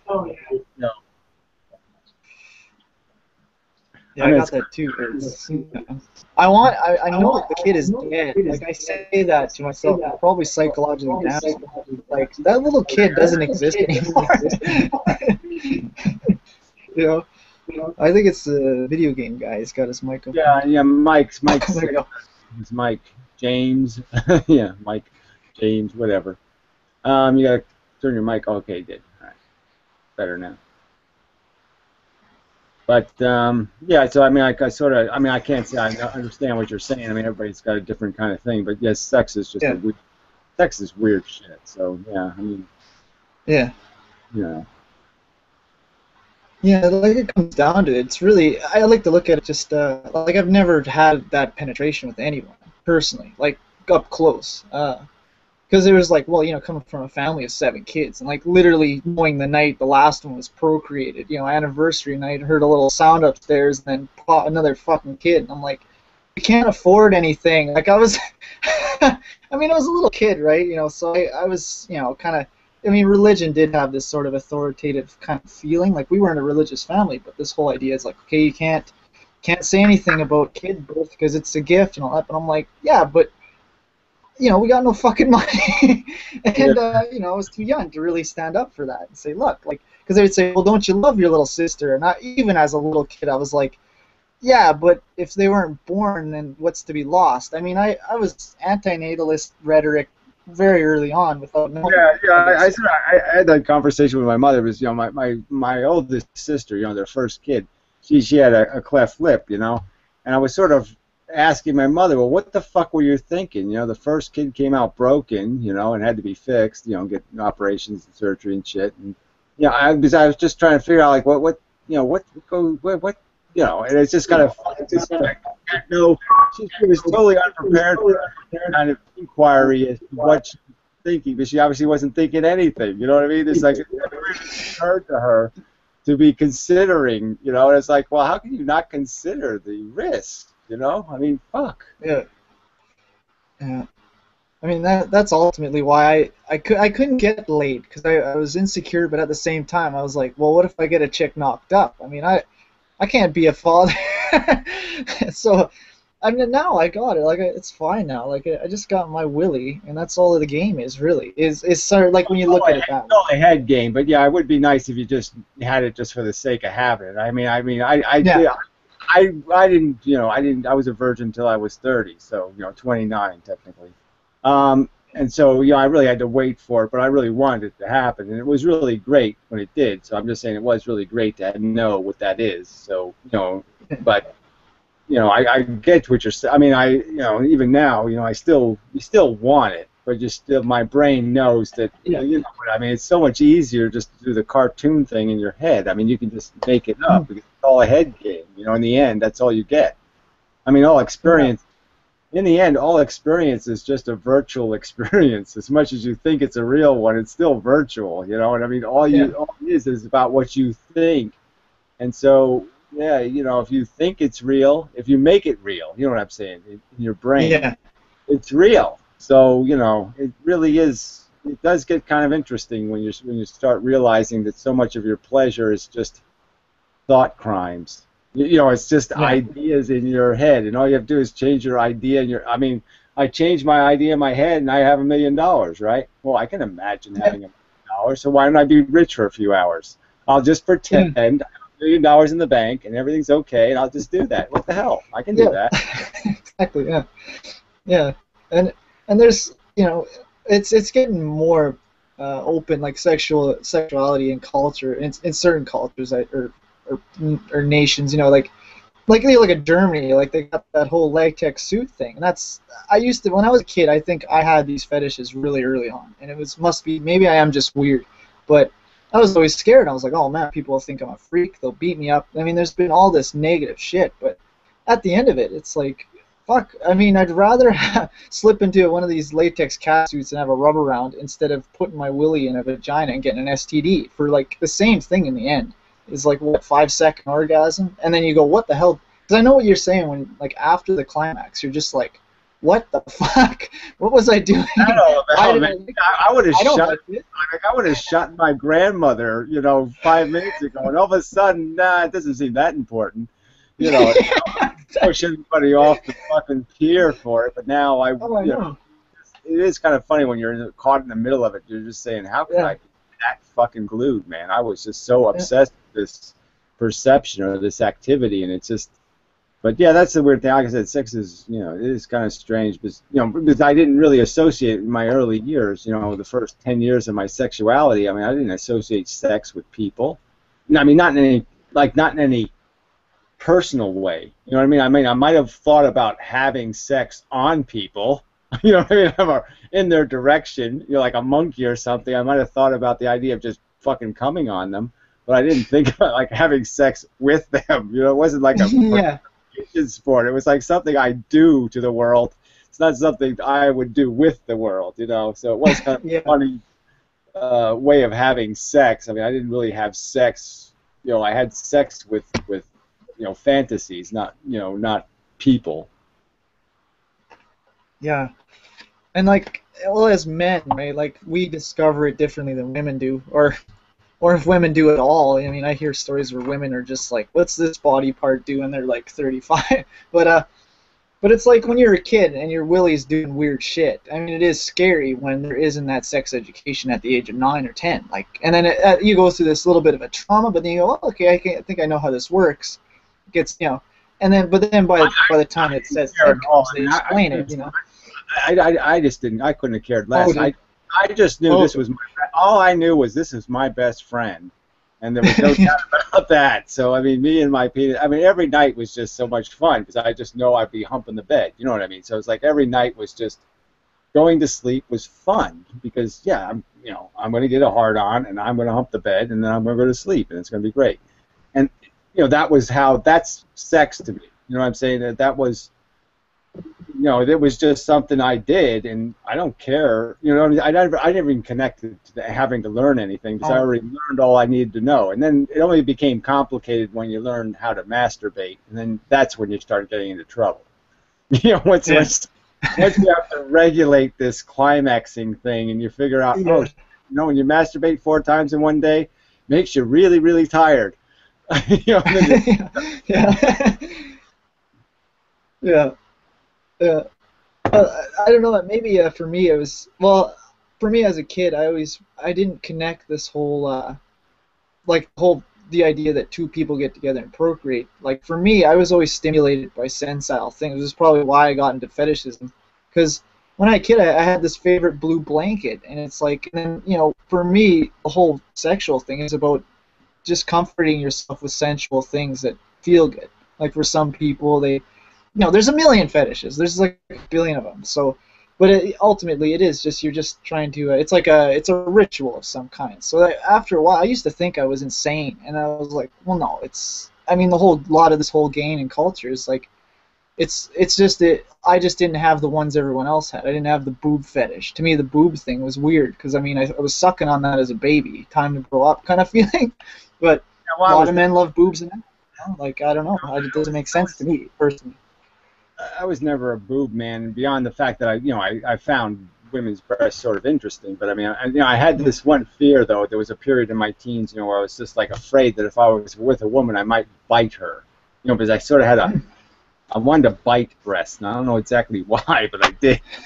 And so I was a little worried about it. It was just I just felt myself. I could say, if I was with a woman, I might tend to want to bite, and that's just not a good thing to be doing.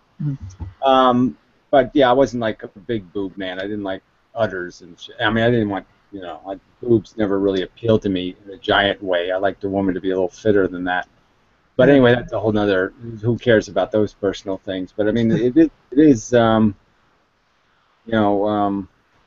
sensual part is really, it's an important word because I don't think people really appreciate just how, that to me is sex. Sex is that idea of want, idea of just.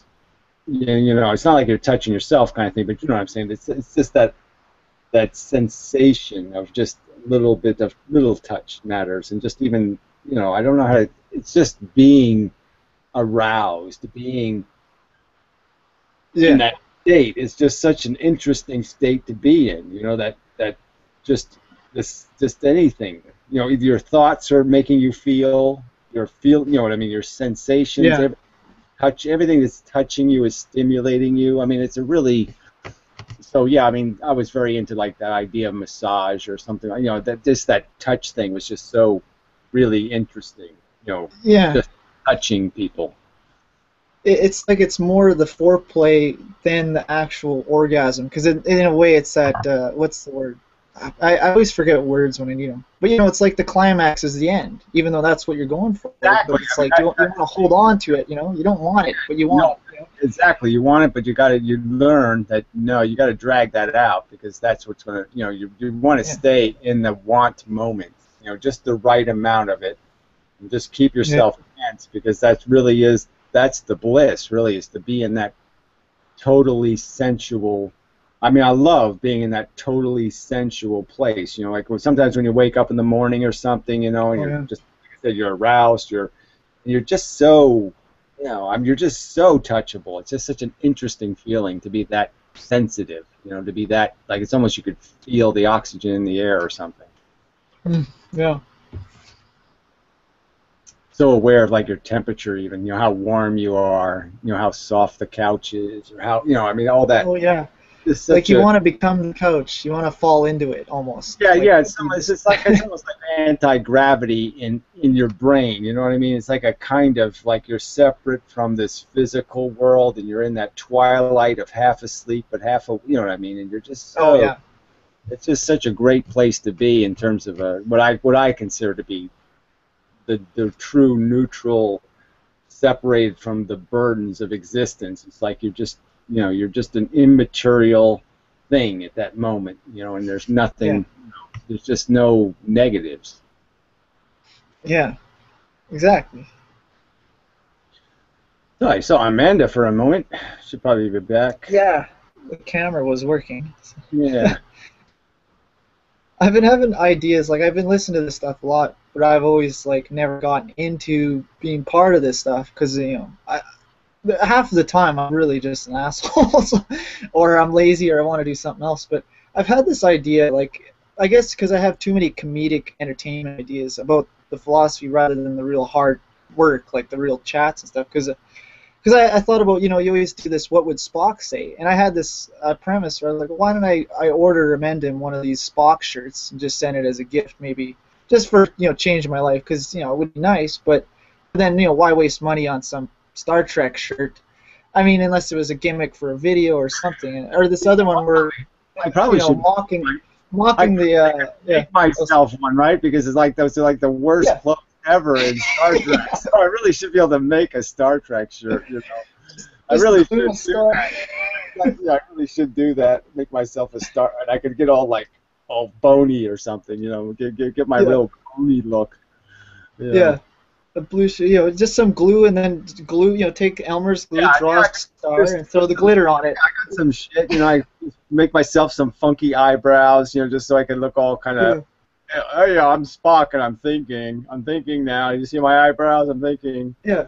Yeah. Because that might help get a few people in. Because a lot of people, they'll see a guy in the woods talking, and wow, boring. I want to see, because the YouTube people want everything now. But if they see a guy wearing a Spock shirt, they're like, okay, what is this guy? What's he doing? But then maybe you say something that maybe you'll get 5% more people, and they'll go, oh yeah, well that was kind of logical, and it makes them think.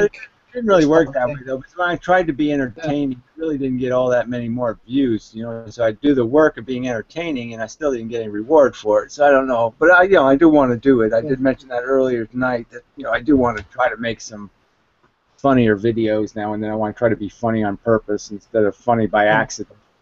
Well, my other idea was puppets. Like you do video responses and you show their video, but what if you didn't actually show the video? Puppets, all right. I should go back and do some more of those. But I actually did fantastical creatures, right? So I had a little talking frog, and I met him back in the woods. He had a whole story, and it was pretty good. Yeah. Well, I was thinking this is more just because I'm on this side of the fence, this fan of this work. But I was thinking actual puppets of Andy would just be a head, right? There wouldn't be. And you'd have Do in the Morning would be a finger puppet that you hold way back over here. I was going to put them on sticks, you know what I mean? Just their pictures on sticks, and I could do the talking thing, the pictures on the sticks. And so, I have thought of that. But, I've just been too late, to do any work, Because then you have to script it, and then you have to do all that shit ahead of time. I've just been too lazy. But, part of me wants to do that. I even like to, remember the sock puppet? I even did that sock puppet. Asshole! I just remember. I remember the can of beans though, where you're just like, what is Great Tex? What would he be? Just his head on a can of beans, and then he finally said, no, he'd just be a can of beans. There wouldn't be his face on it. He's just. No, I should try to be more creative, but I just seem so swamped with work. I just don't seem to be able to find the time for it all. Yeah. So much to I do. should do videos, you know. I don't know. I keep thinking I'll get sucked in and I'll fuck it up. Like I just go, they'll get to me and I'll fail or something. Like I don't think I'd be one of those wishy-washy people where I'm gonna flip sides. I might play devil's advocate for the sake of an argument or something, but or I might have a bad day, but it's been done over and over. Like I can never justify breeding. Like how unless you saw the Superman logo on the sperm or something. I mean, you'd have to know. Yeah, I'm having Superman as a kid, but everyone thinks that. I mean, unless there's you really have to have some reason to believe your kid's going to cure cancer or something. But beyond that, yeah, well, how the fuck, all this thing can do is either be a user or a loser. I mean, it's either going to be a rapist or the rape victim, right? It's either going to get raped or it's going to be a raper. But there really isn't too many other options on this planet. You either suck or you got sucked. Yeah. No.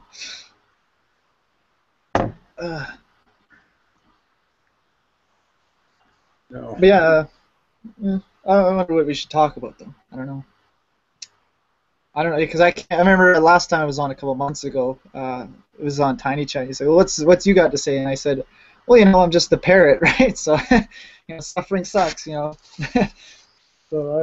yeah, no, it is kind of a dilemma for I'm just saying. Obviously, there's something to run into is the fact that we're all singing choir songs, Well, let's all sing song number 48. Okay. Sucks and everyone sucks and shit. It all sucks. And so we sing our little song and that's it. That's now obviously there's a limited amount of productivity in that shit.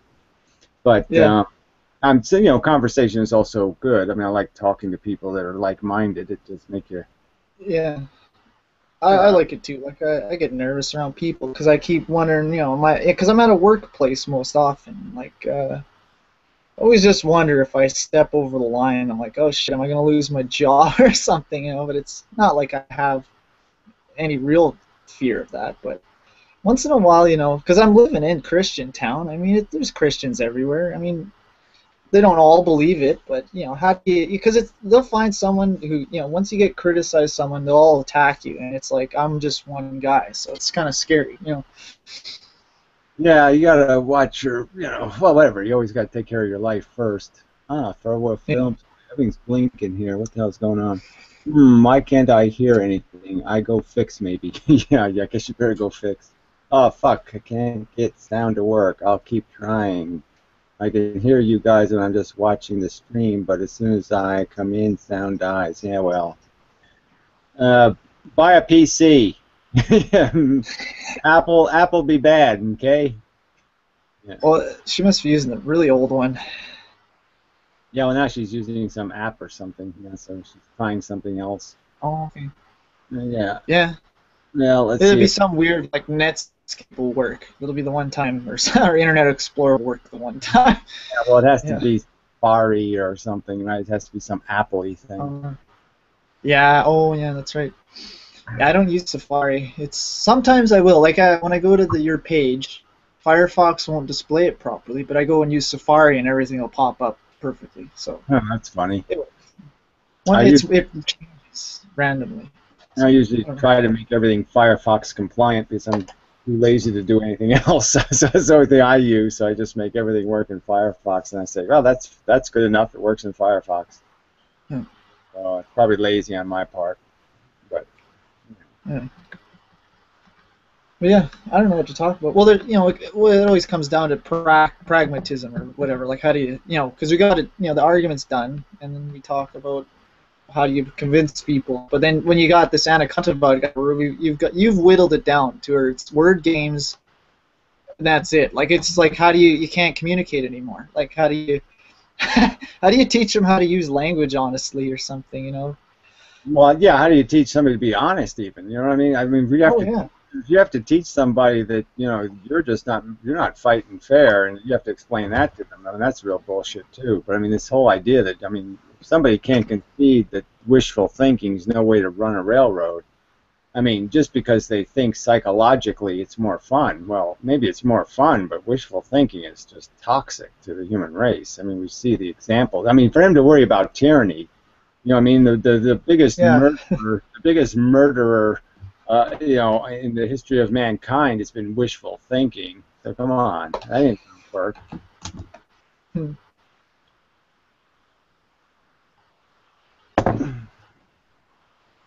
Oh yeah, just disappointing that people are as stupid as they are. You're just trying to say, how can you, you know, how can you just keep ignoring the argument? I mean, I made the argument. How the fuck can you ignore it? I mean, I gift wrapped it. I folded everything perfectly. I did everything just right. I mean, how the fuck can you just step on that and walk right over it? I mean, how the fuck do you do that? Well, yeah. I don't understand how it hasn't backfired in their lives, because it's backfired for me. Like, I've had every time I've lied, or, you know, not on purpose, or something, like where I've just had someone cut me down and I went, yeah, they're right. It's like these people let that happen, and they just double up on their delusion or something. Like, they'll just forget it. Like, that was yesterday.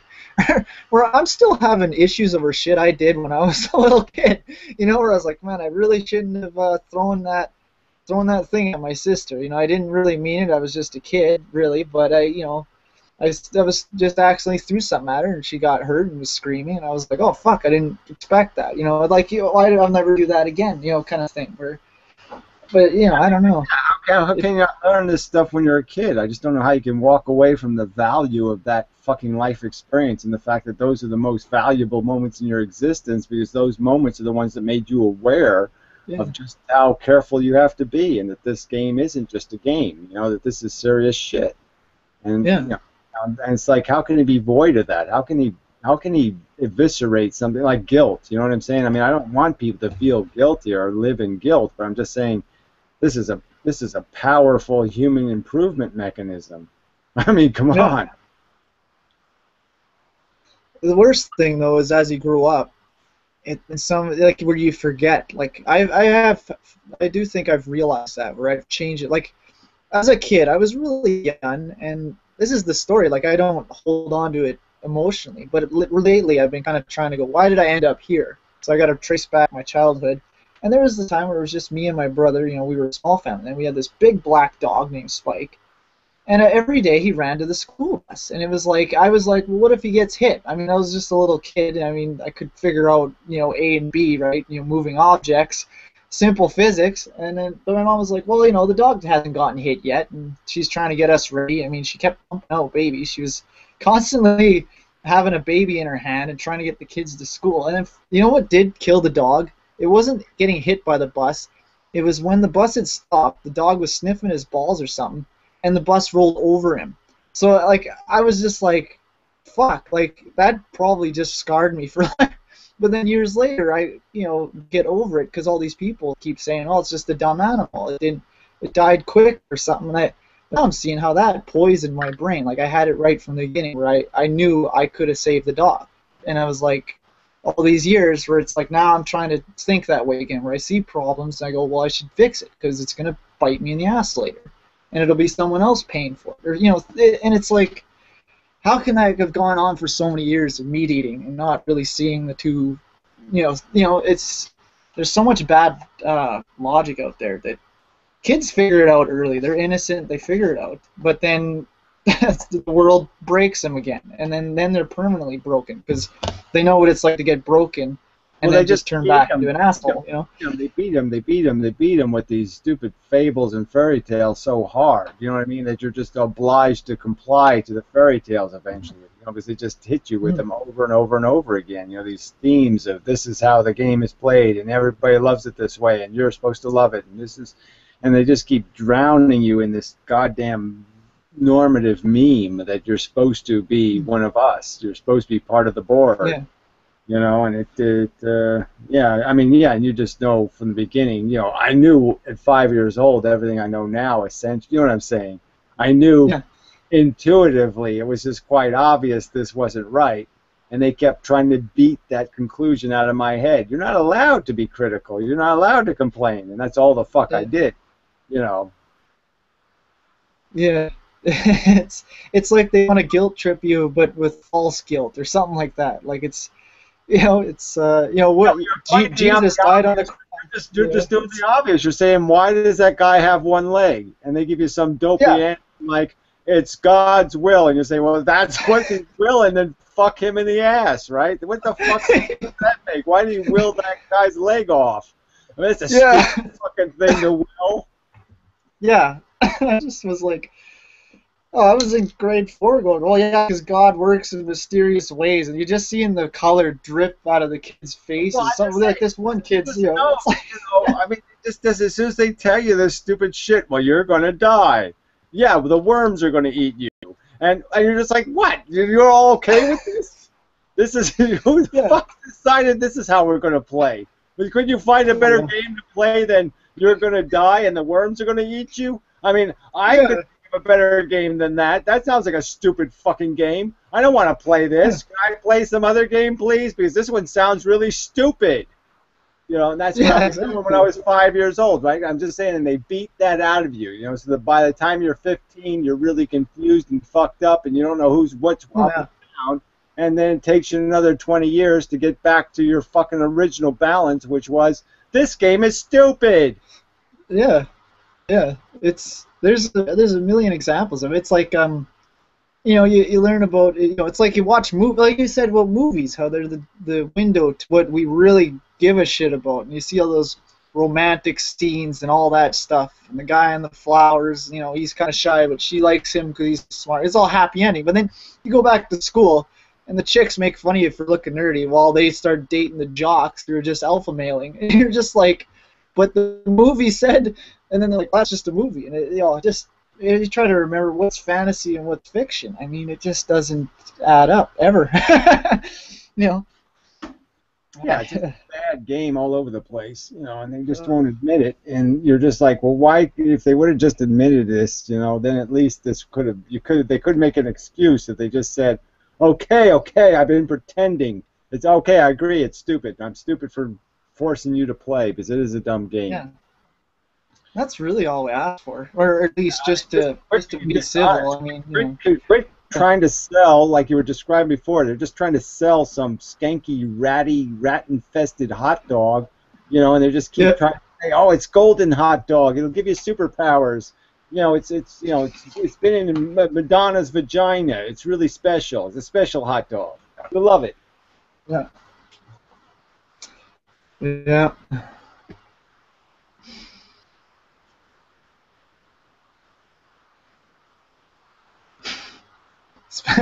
Special vagina hot dog, yeah.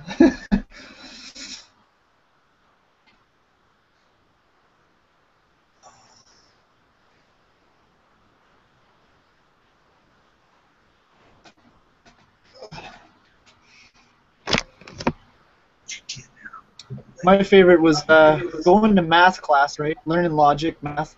But then they put that stupid motivational poster up there where you miss 100% of the shots you don't take. So it's like, by not playing a game, I'm already a failure. But it's like, yeah, but if I don't play, I can't fail. But they got this poster saying, no, you've already failed. So try again. It's like, I don't know. It is some basketball metaphor, those motivational posters, and it just fucked with my head for years. It's like I don't understand it now. I don't get it. How do I miss 100% of the things I don't, Really about what you're fighting, though, right? If you're fighting a war to steal candy canes from leprechauns or something, well, that would be a stupid war to fight. But yeah, if you're fighting a good war to protect leprechauns from, evil ogres that are trying to eat their nuts off, well, then that would be a worthwhile try again. Fight the good fight. So I guess I'm not like just do it is the silly little cliche, but to some extent, there's a certain empowerment to this idea that it ain't going to get done till you just fucking do it. Yeah. Yeah, you got to Yoda it. Yeah, unfortunately, But I'm not lifting X-wings out of the swamp. I wish I could. That'd be kind of cool. If I could just do it, just float it out of there. It's like. But it's a risk assessment. Like that's the equation. That just do it doesn't involve the risk. Like what is it that I'm just trying to do? Like because there's people do it with racing. There's one of them. Then that's not good enough. You got to give me something more to just do. than be an asshole. I mean, just stick my head up my ass? Well, no, why should I do that? I'm not going to just do that. You have to give me a good reason to stick my head in my ass. Yeah. And speaking of which, Old Fan shows up. It's a perfect introduction. Hello, Hey, everybody. How are you tonight? Hi. I'm good. This is my first time officially, so. Well, sweet. It would just be a social chat, though. I wasn't gonna get into debates because, yeah, I can't. I mean, I'm not quite to the point where I want to cut Anaconda's face off and eat it if I could. That was a great one. I found that really funny, but yeah, like I want to be able to debate, I guess, or well, that's the job, right? That's the duty I gotta get up to, where I can actually survive talking to one of these people. Because yeah, you've seen my comments for the last 3 years where it was just like rage. I just couldn't stand them. Like, well, fuck, like, like I was arguing the comment war for so long. I just said I can't do this. I'm gonna go insane. Like. Yeah, well, you got to work your way into things. I mean, I didn't have this like planned. Like Gary's going to do this thing that he. I mean, I have no. You know what I'm saying? I was always the kind of person that just wanted the job behind the guy who did the job. You know what I mean? I wanted to be like the guy who engineers something, but I don't really want any of this in your face kind of shit because it really wasn't me. But in a way, it is me because when I think about it.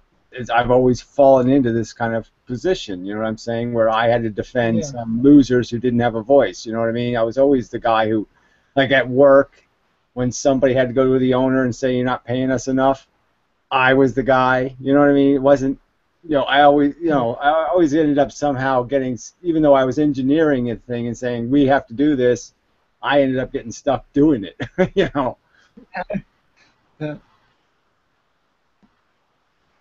But I'm just saying, making the video thing, like I said, I was quite awkward to start, and you just have to get, once you do it a few times, it really gets easy. Yeah, I think that might be it, because I guess I just want to say it in my own words, like, because I can't just keep telling friends, well, yeah, this inmendham guy says this thing, and I'm trying to, and it's just the worst paraphrasing, because I'm like, yeah, he's kind of, like, I'm trying to sell it to where I'm not. It's like sometimes he gets mad, sometimes but he says stuff that's really cool, and it's like, yeah, it's 40 minutes long, and they're just like, fuck that.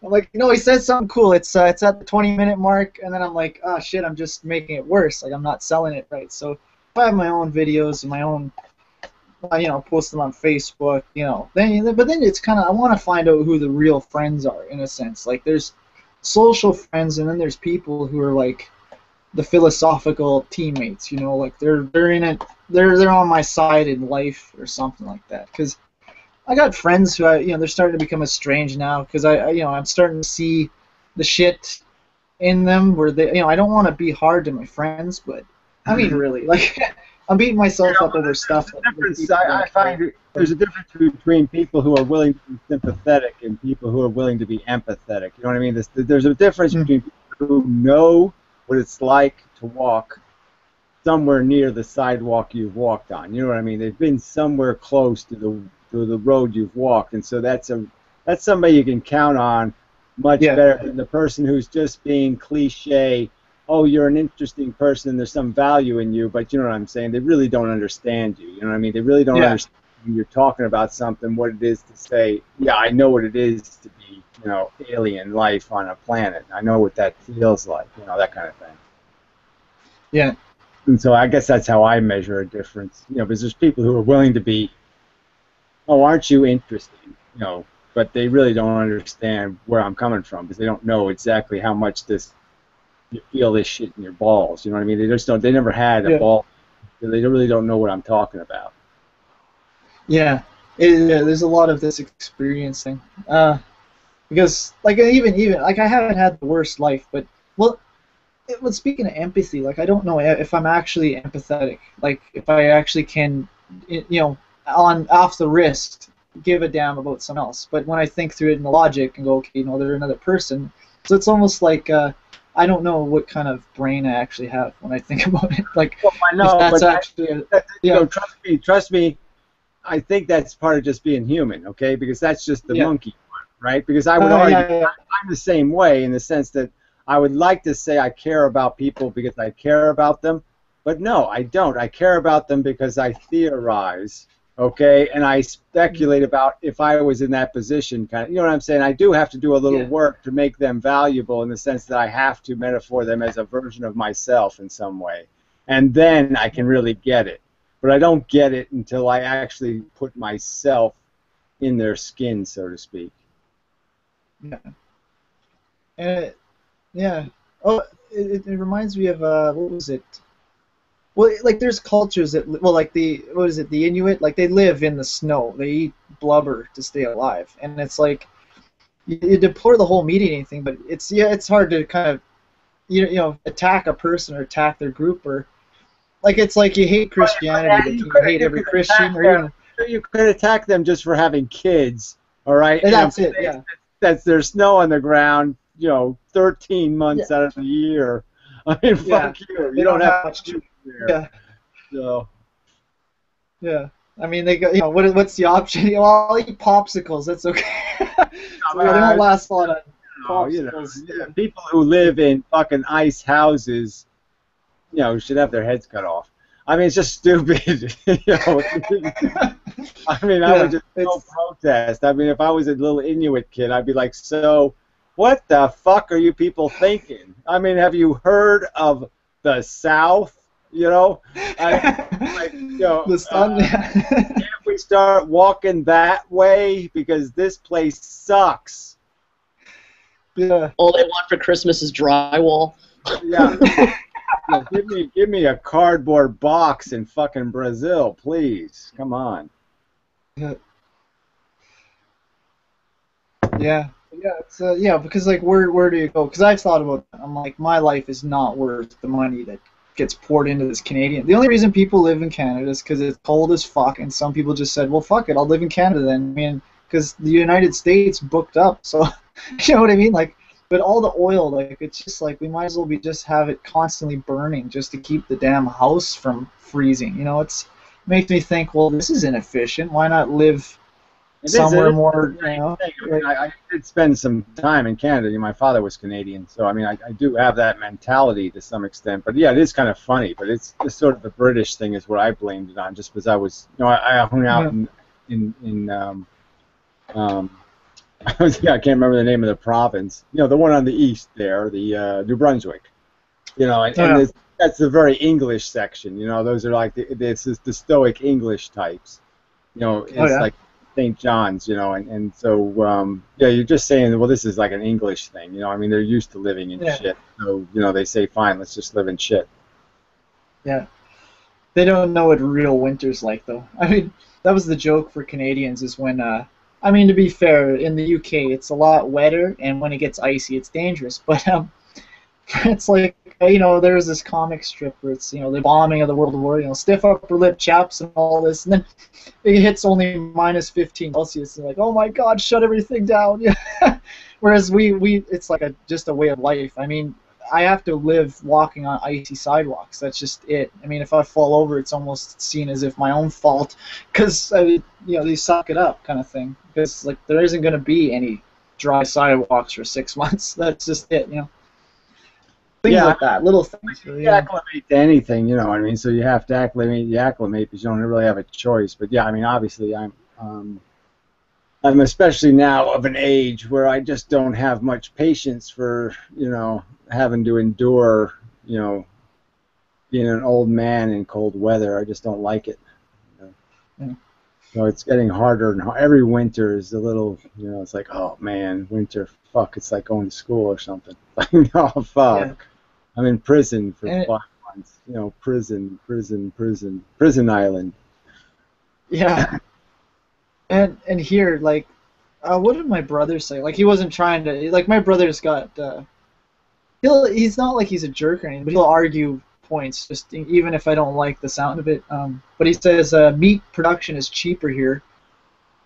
It's more not ethics, but more of an economy thing, like for money. Like if you're poor, you're eating meat here because veggies don't grow in the snow. It costs money to get them shipped here. So when cows and such can be raised all year round, and then And so it's like, well, yeah, but yeah, well, I'll try just not eating it. But yeah, I mean, I don't have the body made for this weather. It's like I fear, like it feels like I'm dying when I go out in -40 weather. I gotta go to work. I gotta get to that bus. It's only 5 minutes, but man, 5 minutes to me, it's like outer space. Like we're living. I mean, if people want to know what it's like to live on the moon, just go live in Canada and go, okay, it'll be that without the oxygen. That's because you have to travel in a car. You can't really go out for more than 20 minutes. Your skin will freeze off. Like, why am I? So, for me to give up meat is going to be a little challenging at first. But I mean, if I eat enough peanut butter, it's not that big an issue. Like I said, it's just there's so much. There's carbohydrates are what your body feeds on anyway. Yeah. So, it's not like you can only make so many arguments. Like I said, the pasta goes forever, bread goes forever. I mean, you can do so many things with those basic ingredients that how can you run out of something to eat? You really can't. And if you stock it up, then it's good. You don't have to leave the house. That's my plan for next winter, is to try to have like my closet full of soup. I mean, I work at a grocery store. I work the night shift, which is, fuck, I'm lucky. I buy rice in 20-pound bags. You know how long a 20-pound bag of rice lasts? I mean, fuck. It's a lot of food in 20 pounds of dry rice. I mean, that's a lot of meals. Yeah. And, it's dirt cheap, so it's the way to go. And you'll live longer. Well, I don't want to live longer. No. I just think you'll live better in the sense that like I said, you'll live healthier, and so you'll get the side benefit of just living better. Yeah. So, well, yeah, I guess so. In a way, it's then you get to decide when you want to die. Like when you finally get tired of it and you've been living healthy. I mean, it saves the medical bills for the society later, the tax dollars. Because you look at those people that they're by 40, they're having heart attacks and all this from meat consumption. You're just like, they're young in a sense that people want to live longer, but they're already dead. Like their body's been destroyed, and it's like all that money to keep them alive just because they don't want to say, quit eating fucking red meat or something like that. I don't think there's much difference. I mean, longevity doesn't appeal to me much, but I mean, obviously, just living more comfortably and more efficiently there's value in that alone. So I'm just saying, being less dependent, having a simpler life is the way to go. If you can simplify it, keep it simple, stupid kind of argument. So I guess that's what I'm sort of arguing, is that it's just simpler. Simpler is better. And recently they're trying to push that right to die. Like it's getting, or is it official now? I don't really follow my politics. It was a court case, so I haven't looked at the particulars of it. So I mean, there was a thing where somebody had to act within the next 2 years, or it wasn't going to exist, or something. I don't know what it was, but remember the Supreme Court of Canada said they have to fix it within 2 years, so maybe they fixed it, but I don't know. Yeah, I think that's what they implied. Like it's probably still really hard to get it done, but it's not illegal now. Right. So it's like right to die is going to be considered as of. Because I mean, really, I guess it's just something about Canada not just being on its own or something like that. Like it's just a tiny little nation, and we try to pride ourselves in not being like the U.S. But I guess it's because we're just not that. I mean, the U.S. is so. Well, there's just so many cultures, and they're all just a closet in the United States house. So I mean, you can call yourself some sort of different thing, but you're totally dependent. Yeah. I mean, the United States gave you the option to be what you are. You could be funky and weird because you didn't have to worry about somebody taking over because you were the neighbor of the United States. And, Canada's just right, yeah. off of that. You never had to pay for a big military budget. You didn't have to do any of the serious shit. Because the United States infrastructure was there to feed you, you know what I mean? You didn't have to build refineries, and you didn't have to do this, and you didn't have to do that, because you could just sell your crude. It's all that kind of crap. Yeah, I think so. Yeah. I don't want to diss Canada, but I just mean Canada isn't a real country. I'm just saying it's sort of. No, it's just It's a satellite. You know what I mean? It's orbiting the United States. Yeah. But I think that's just all it is. Well, what was I trying to think though? Well, it's like when I see the United States, it's like each state has its own like culture and thing. But you go to Canada, each province is like, well, they're much the same. There's just it's something to do with like once you get so many billions of people living in the same place, certain viewpoints actually have merit, because then you have a huger group of people to fight with another huger group. Whereas in Canada, it's like, what, two people disagree, who cares? It's like, there's, like you said, there's more trees than people. Like, no one's gonna go out of their way to go and argue over something where they could just go for a walk because it's empty here. It's something to do with that. Like, you don't have to deal with shit here because it's not right in your face. As like, I couldn't imagine living in LA or something where there's like a million different cultures just crammed into one city. Whereas my city I'm living in here, everyone seems kind of the same mundane crap, something like that. Well, I froze it. Oh, that was interesting. Yeah, my browser crashed. Yeah, I was talking about Canada too much. Got cold. Yeah, it just totally turned off. My Firefox totally rejected that conversation. But anyway, yeah, at least it recovered okay. So I probably should save this anyway, and I'll probably be heading out soon. So I'm gonna end this broadcast here, and then we'll stay in the room a little while. But I'm just gonna save the file just so it doesn't fuck up.